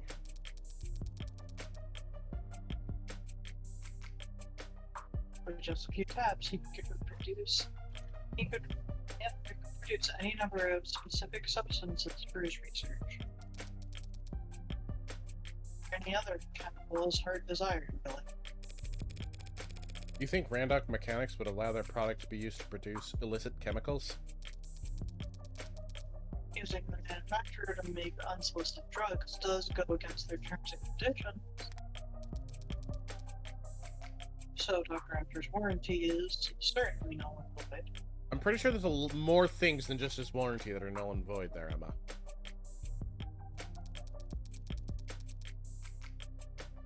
But they can't hard code their machines to prevent the production of a drug that hasn't been invented yet. That's... Dr. Asher died when his respiratory system failed because of the depressant overdose. Jeez. Hi, Ethan. Thank you for the 5 bits. It would have been peaceful, like falling asleep.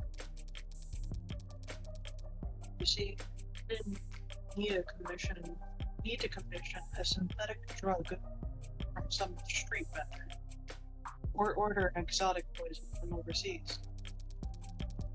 He could produce Delta at any time in the comfort of his own home. A quick and painless step, readily available in under a minute at the touch of a button. Specifically, preset number 19. Damn. thought I actually had something for a moment there, but I was playing into Emma's hand the entire time.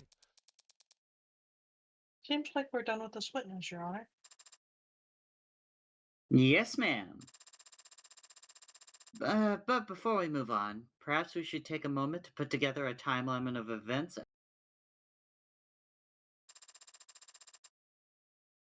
Not for me, of course. Just in case someone else might need it. Simple enough. We know that Dr. Asher left the parlor and went down to the basement at 7:36 p.m. That's where he got the whiskey. And the cups they drank from. The cameras show him returning to the parlor to drink with this witness at 7:40 p.m. And of course, we know that he fell ill and passed away shortly thereafter. Any objections so far, Counselor? The barrel that was being rotated in the top right corner on the last screen is missing a bullet. Seems to me like you've gotten ahead of yourself. Really? How so? Too late for me to save, but fuck it. We ball.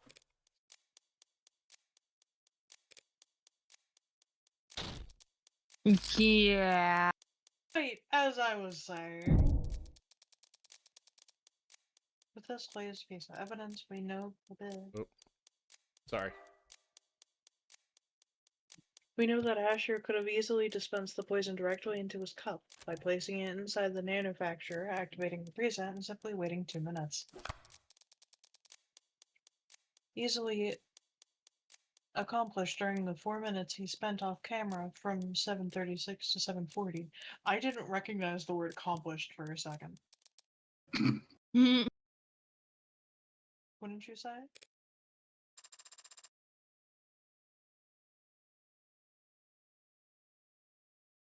Ooh, a complete timeline of events. He had the means. He had the only opportunity. Seems like we're about ready to wrap up. No. That is a cool effect. Where are we on the loading bars of yours, Sarah? Wait. I had a feeling you'd say that. Well, Counselor.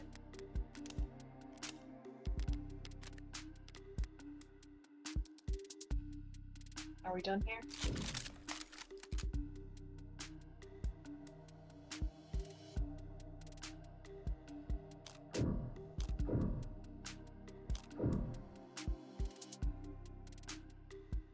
I did a safety save. Feels like we're missing at least one biggie here, folks. Namely, motive. Oh, right. I knew that. I wasn't getting excited to finish early. Or anything. This is a preliminary hearing, Counselor. Our focus should be on the evidence, so... This feels like an awful waste of taxpayer dollars to get us all down here for debate and not get to the truth of the matter, you know? So... I was hoping we wouldn't have to go through this next part. You play Emma so well. That was a real yawn. I know. What are you talking about? Your Honor, if it pleases the court. Ooh, new evidence? Gimme. This is a recording of a phone conversation dated at 6:30 p.m. last night between the deceased and a man he was in a relationship with. Oh no. A man named Isaac Porter. we knew if Fran found it, then somebody else would too. Porter and David's breakup call? If Emma wants to present it here now, then the content must be... Relevance, Your Honor? Yeah, that... What bearing does this recording have on the case at hand? It establishes what emotional state the deceased was in on the day he died. Cool. Begin playback. Hello? Always so soft-spoken. Isaac, you there? Yeah, I'm here. What's wrong? Don't know. I guess I wasn't expecting you to pick up. Why not? Did you mean to call me?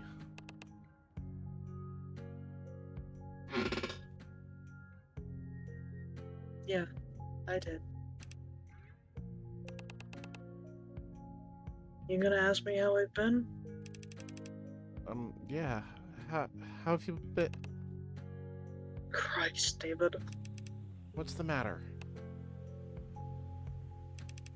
Whatever it is whatever I did, I'm sorry. Or you did? That's alright, man. I'm sure you are sorry. I just don't want any more apologies from you. I'm sorry. Okay. Why is David so me-coded? What the fuck? Hmm. And I don't think I want anything from you anymore, David. What do you mean? I shouldn't have done this. This was unnecessary. My bad, man, for not taking hints. With you, it's always better left unsaid, right? More efficient that way, so you can keep working. Isaac, if I've been distant with you, or... Nah, you haven't been distant with me or cold with me or anything with me for a while now. Isaac... Forget it, man. Forget I called. Forget it all, yeah? Just forget we were anything but strangers. That's all we're at right now, anyway. Isaac, recently, I've been distracted. I know.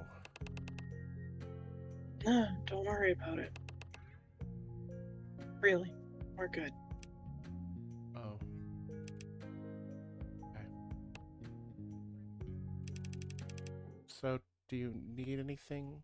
Or should I...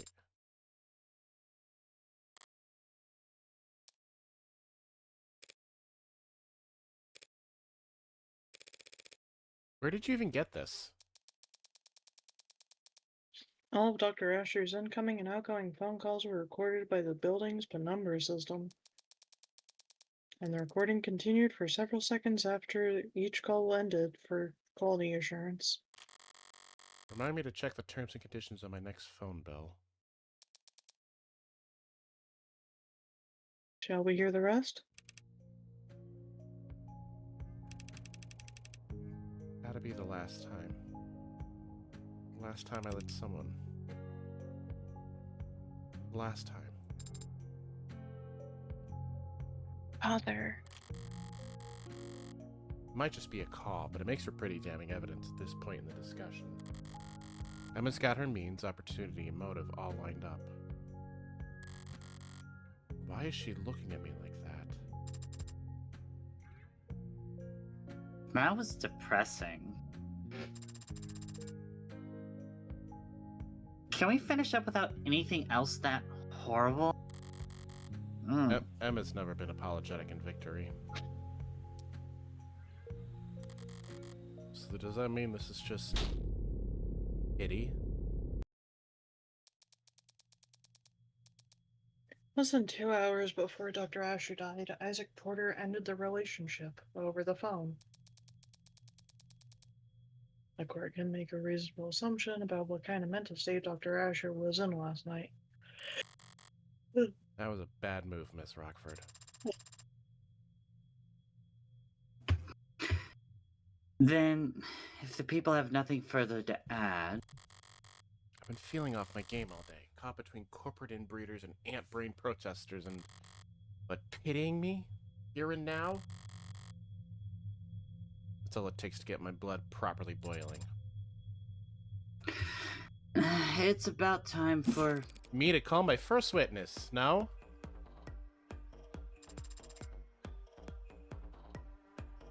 You want to keep going? After that? I love the glitch out on her glasses. Damn. What are you doing, counselor? Just calling the ultimate silver bullet, rock solid, slam dunk witness a girl could ask for. That was... Is here good? Does it matter where I put my hands? Oh, Sterling. Oh, honey. Welcome to my off character. Another... she's not exactly a girl failure, but not all of her rocks are there. She's ditzy. Yeah. Excuse you, I did manage to become Dr. Asher's former, desk assistant. I can at least manage myself, thank you. Miss Starling, thank you for coming here today. Of course, whatever I can do to help. What is your relationship to the deceased? I love her. I was his executive assistant at Noble Electronics. What was that, Vin? I love her bracelets. Yeah. They go. I would arrange his meetings, coordinate communications between him and other departments. That sort of thing.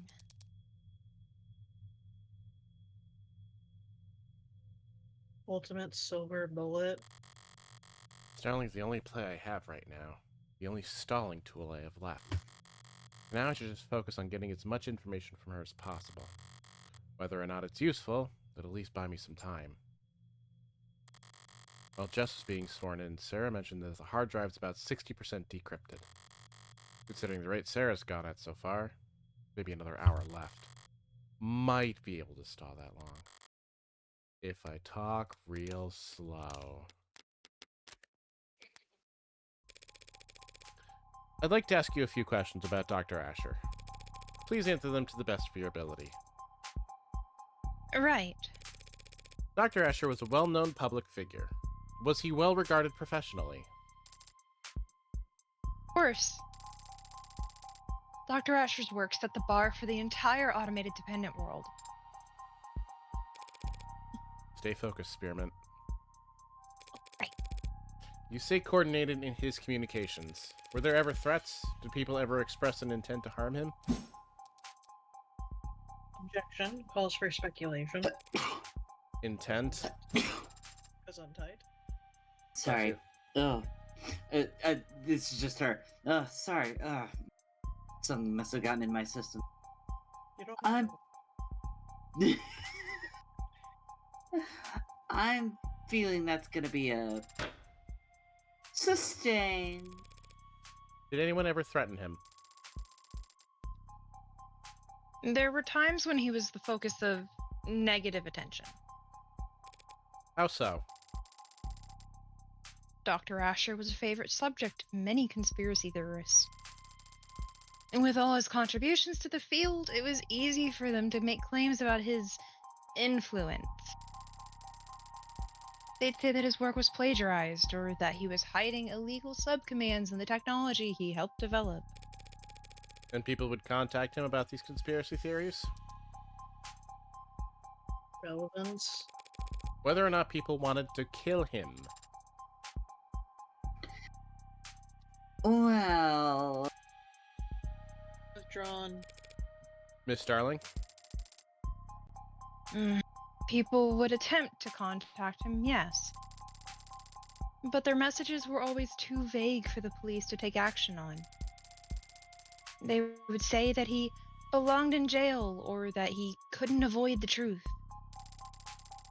Or that someone should do something to shut him up. That Did they ever talk about hurting him? Yes. But, I always turn those messages straight over to the police.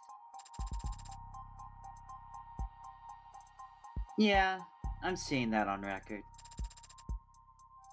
Yeesh. Who writes this stuff?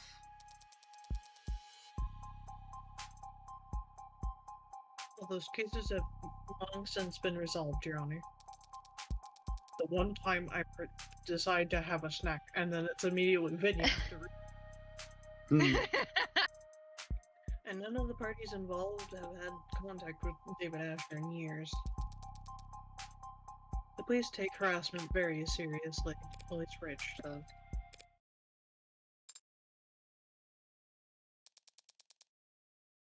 Something you want to add, Counselor? Just clearing my throat. May I continue? Not stuffing this into my phone or anything.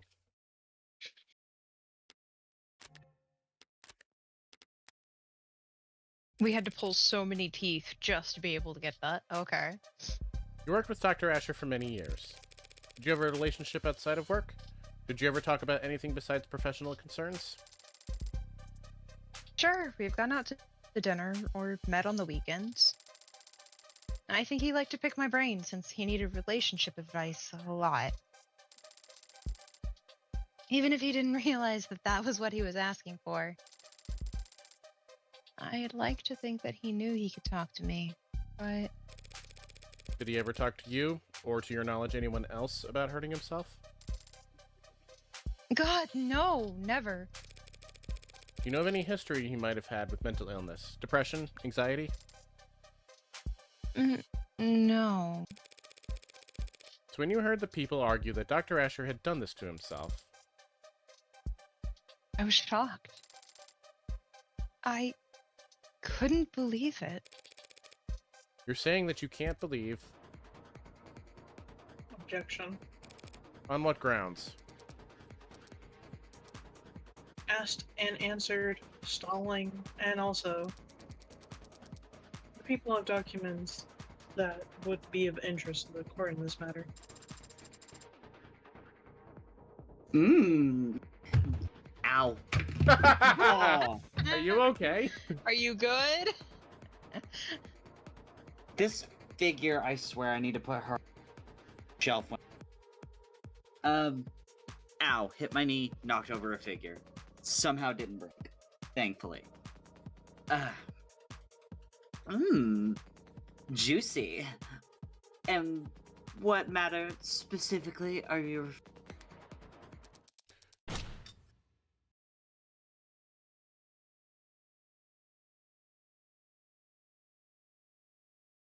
The deceased mental health history. Emma wouldn't be speaking up if she didn't have something real. What the hell is this about? We have private correspondences that describe. If they're private, then they should have not been obtained by the people without his permission. He can give permission if he's already dead, and we're well within our rights to obtain evidence as it pertains to his crime.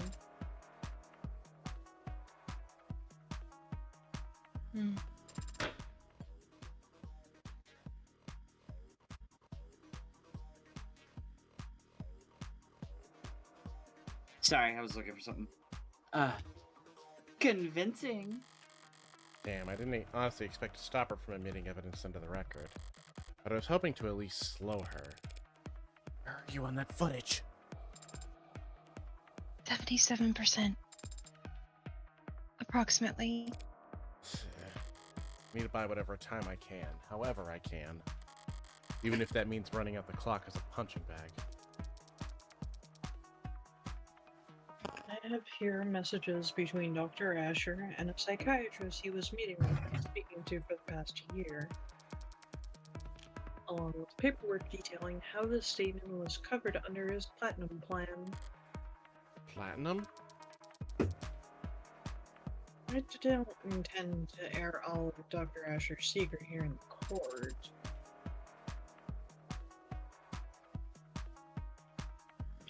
Oh, okay, I guess.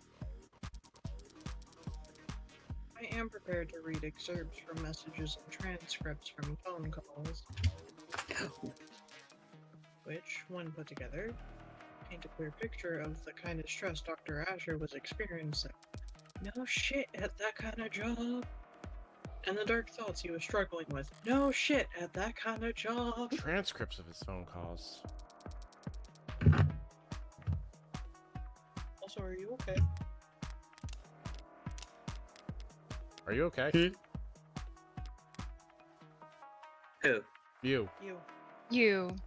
Oh, yeah, I'm fine. I'm just currently looking for the stand for my figure because when it fell, it popped off her feet.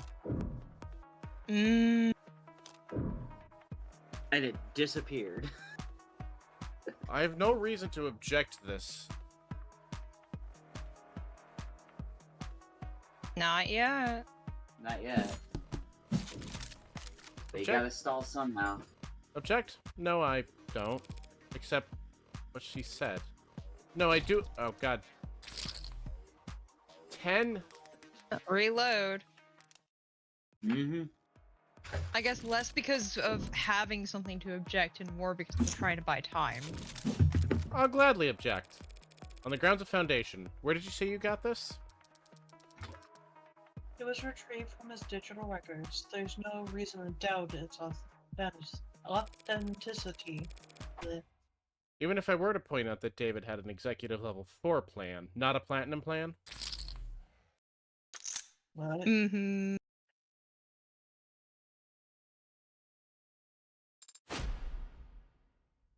Really?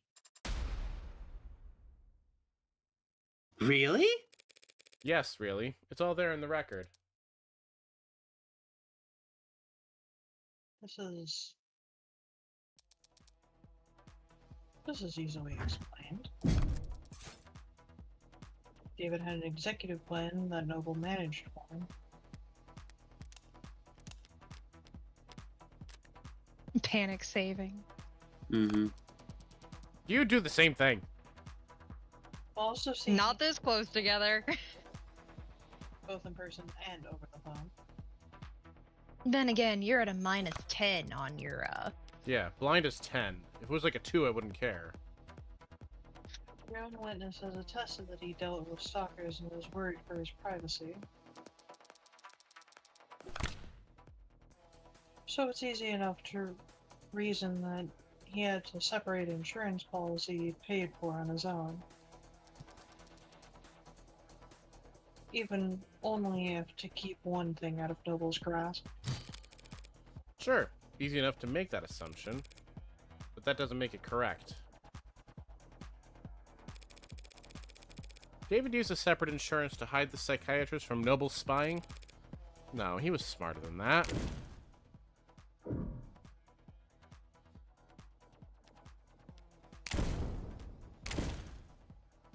I definitely need to buy... nah, bump it definitely- once. I definitely need to get back some of my chips. I'm down to 48. I think you can handle having the 4.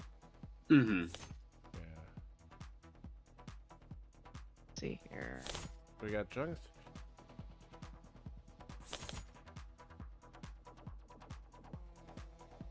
Darius's financial value worth a lot of zeros. How's he gonna afford a platinum plan on his own dime when he's buying up all the stuff he needs to make Sarah? But also, Right. if he's getting a plan away to get out of Noble, Why make a phone call about it on a line that's being recorded by Noble?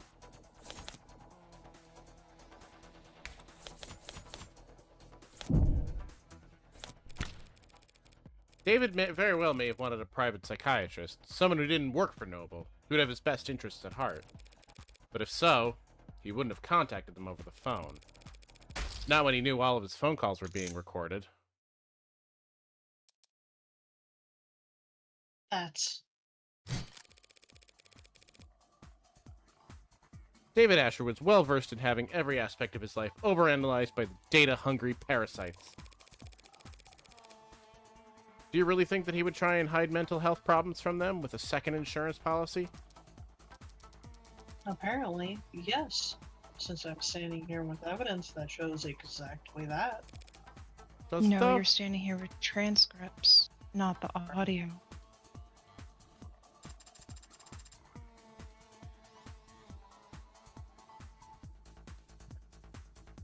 Also, sorry for talking on your line, Kit. You're good.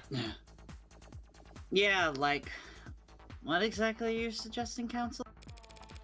Still not done decrypting? It's difficult to. Right. What the hell? Might as well swing for the fences at this point. I'm not trying to muddle the issue or confuse the court, Your Honor. I would never make outlandish, unsubstantiated claims just for the sake of causing drama. Hmm. What are you? I'm merely concerned that D.A. Rockford has been an unwitting pawn in an act of corporate espionage.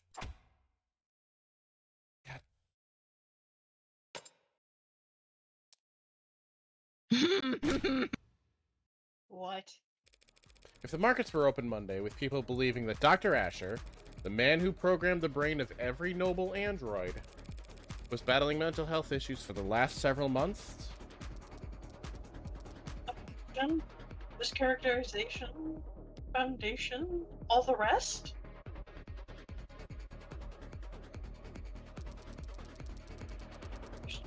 Supplies in this courtroom constantly. And there's no boogeyman hiding under the bench. Oh, thank God. David Ashford was a once-in-a-generation intellect, an extremely valuable human asset to his employers. And his employer's many enemies would do whatever it takes to destroy his credibility now that he can't defend himself. And he was also your personnel. You shouldn't even be here arguing these days for these conflict. And you had personal, correct? You're good. I'm also, like, I'm having difficulty hearing Vinny, so I'm gonna turn the audio down a little. Sorry, Vin. You're good. I'm honestly pretty sure it's a Discord thing, because I've been having trouble hearing Yeah. them, and I have them at max. Yeah. But the audio on the stream, Vinny is on par with the rest of us. Alright. Now you're trying to call the police evidence gathering into question? All because you can't admit for the past several months your friend has been seeing a psychiatrist every Monday and you didn't know? That is... Sorry, but like... Did you still need me up here? The witness will refrain from interrupting when girls are fighting. Rawr. Yes, ma'am. With how my luck's been so far, Sarah's progress bar is probably moving backwards right about now. And Emma's patience is wearing thin. This could be my last shot to create any kind of reasonable doubt. I'd be happy to wrap up my questioning if the court will allow.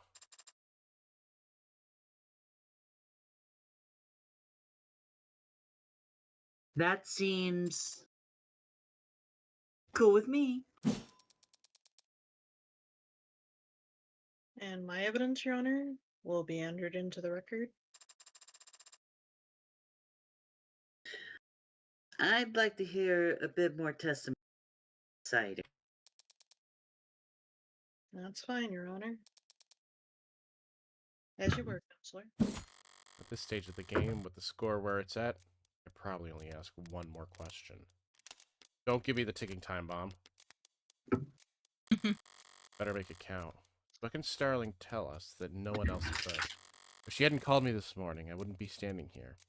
And she only did that because... Miss Starling, we're all gathered here to try and figure out what happened to Dr. Asher last night.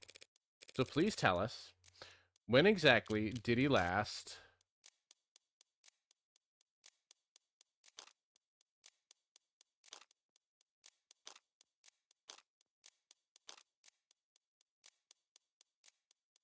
I want to say it's contact you.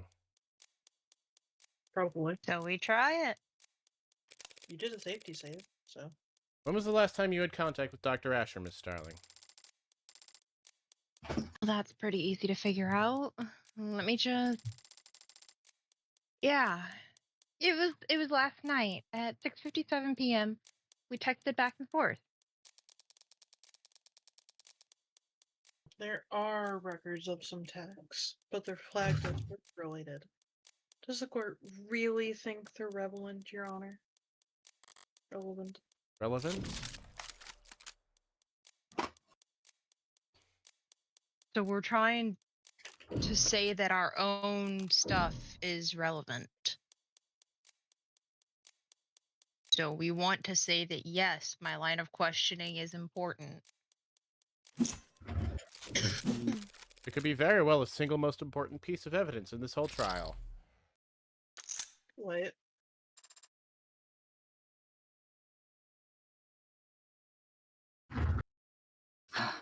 I just got chills. Don't know why though. Must be a coolant leak. The defense doesn't know what they're talking about. On the contrary, these texts are a vital piece of evidence that changed the timeline of events as we know them. We know what happened to David last night, generally speaking. Nope. We know what happened to David last night, generally speaking, but the order of events is critical, especially if Emma wants to make claims about David's state of mind. And there's lots of crap.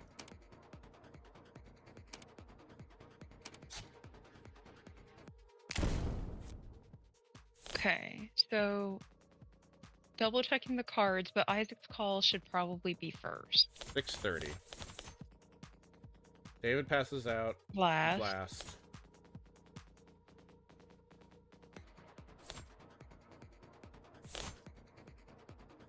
Is that just 4 cards? Okay. Yeah, so David's call. the call, the text, the meeting.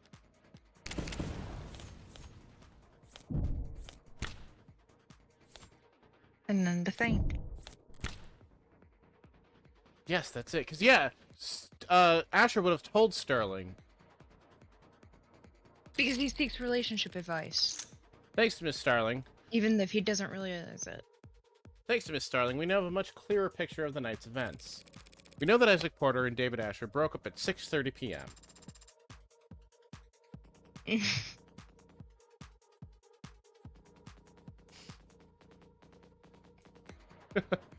Sorry. This is hilarious. Sorry. And I was rooting for them so hard. Aww. We all were. We know that David messaged his assistant, Miss Starling, at 6:57 p.m. David is on camera with the witness from 7:30 to 8 p.m.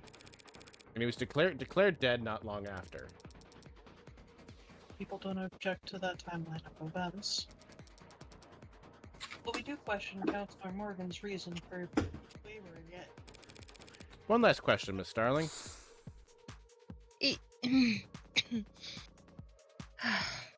Yeah? What was the nature of your conversation with Dr. Asher? Well, actually, we talked about you. Yeah. And how he wanted you to have his android. That android, there. Putting his affairs in order, I guess. It might appear that way. Can you specify what his instructions were exactly? How did he want this done? Well, he wanted me to bring you to the penthouse and help you get set up as the android's new owner. Yes, Miss Starling, but when did he want this to happen? Well, he said it was pretty urgent, and so I should do it first thing Tuesday morning. Tuesday. First thing Tuesday morning. David Asher didn't like doing anything on Mondays.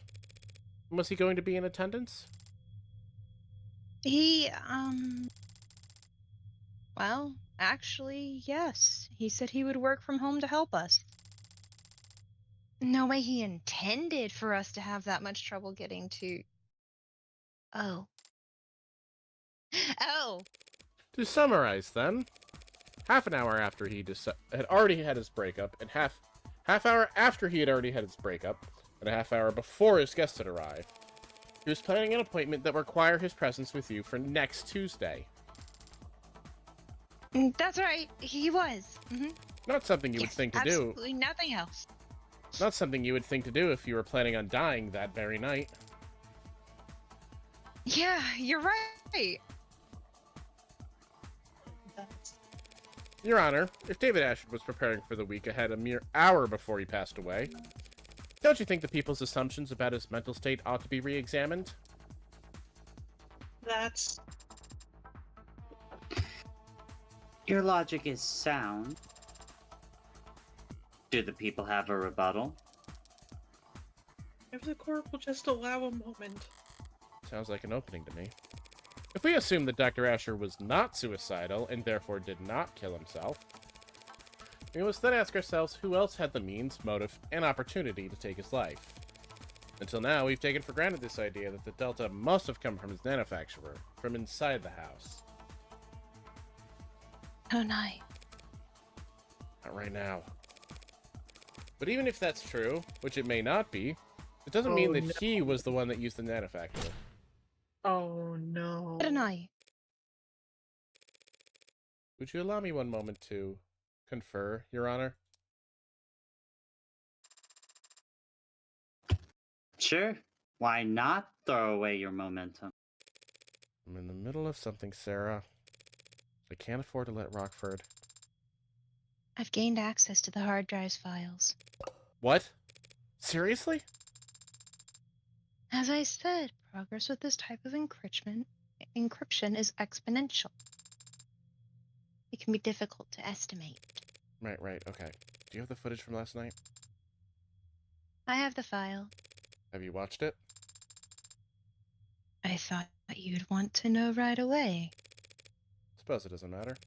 Either this has our silver bullet and we've got a case, or it doesn't, and everything falls apart. That seems quite risky. It's the least risky path to victory we have. Seeing how it's the only path to victory we have. Screw it. Upload it to the court computer. Yes, that and I. Thank you for your patience, Your Honor.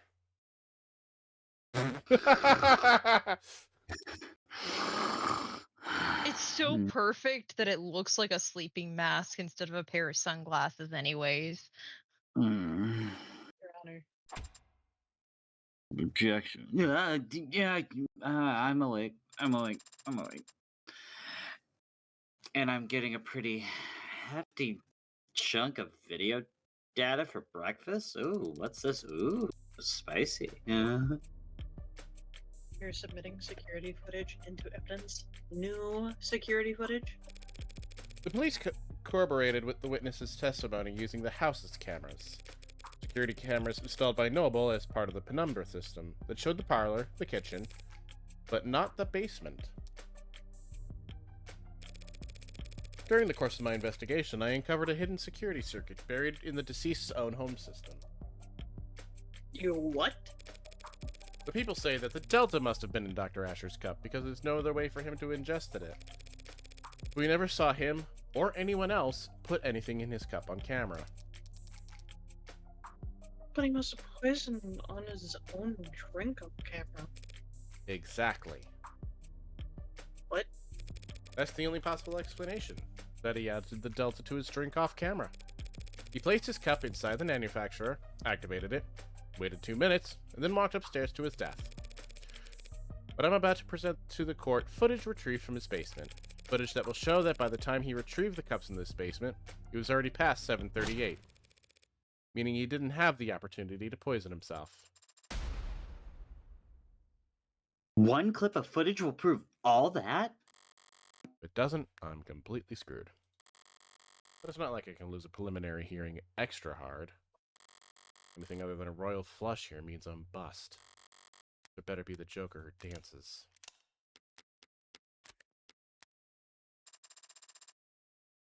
The data has been entered into the court record. Doo-doo-doo. Sarah, show us when Dr. Asher entered the basement. Yes, Adonai. I'll search for it now. Here. On screen. That's the bar. The timestamp is 7:36. There. David's grabbing the bottle of Rose River and leaving.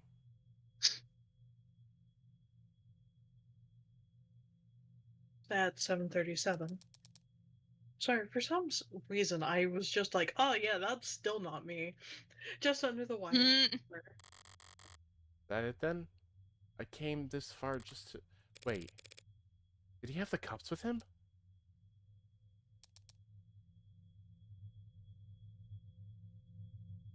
Is there sound? None at all. Keep going. If he had to go back to get the cups... Counselor. What's that android doing on camera? Sarah, no. I had a feeling. That's why I started saying, oh no. It's at the bar.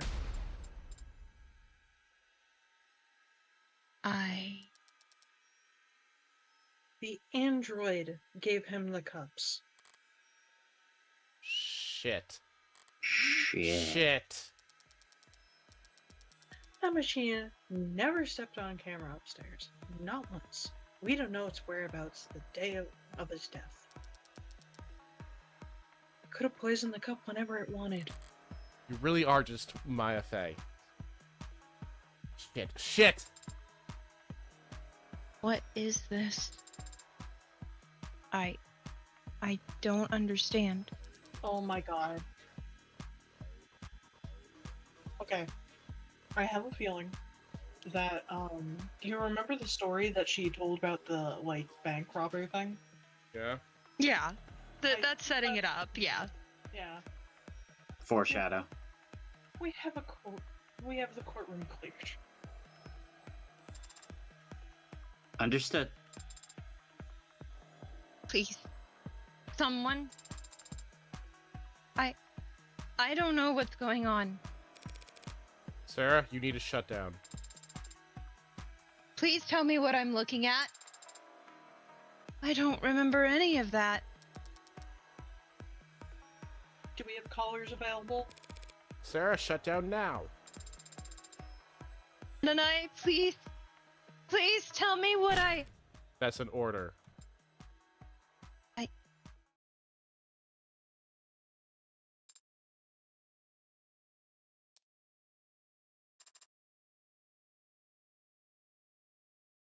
God, personally, that line of I hate that line. What? Is it Oh, off? Yeah, it's off. I've seen this before. It won't do anything until I reactivate it. We don't know about that. We don't know anything about this anymore. That's... Your Honor.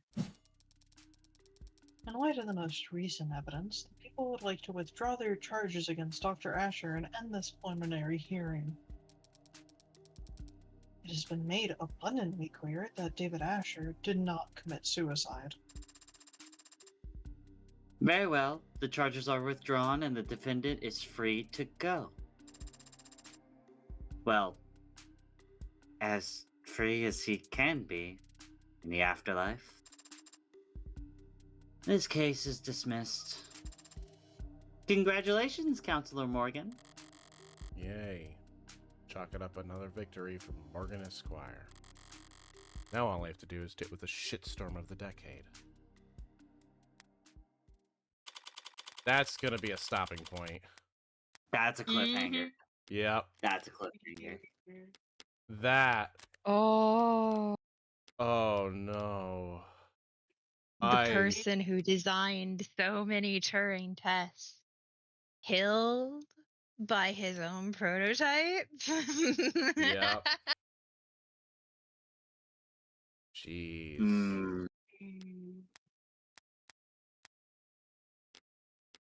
I hate when it says, "Are you sure?" Anything unsaved, and I have to double save it. Only double? Only double.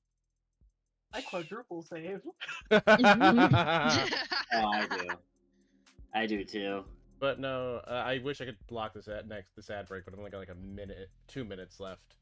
But thank you all for joining us. And sorry, I hope you can join us for continuing this. When's the next time you plan on doing it? Don't know. We're gonna figure that out. That is Thursday, fair. that's a conversation for after the stream. Yep. Yeah. So, what? Let me see what's going on. Ah, The Alchemist and Noctis is playing Sonic 06. This is gonna be good. That was wild. It was wild, Natsuki. Thank you for joining everybody for this, and I hope you'll come back for the next one. I do have the VODs of the previous episodes on YouTube. I hope you all have a wonderful night.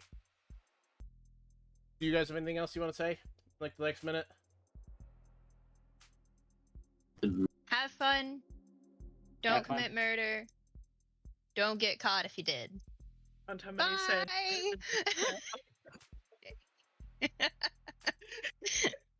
Be gay, do crime, don't get caught. We'll see y'all in the next zone chat.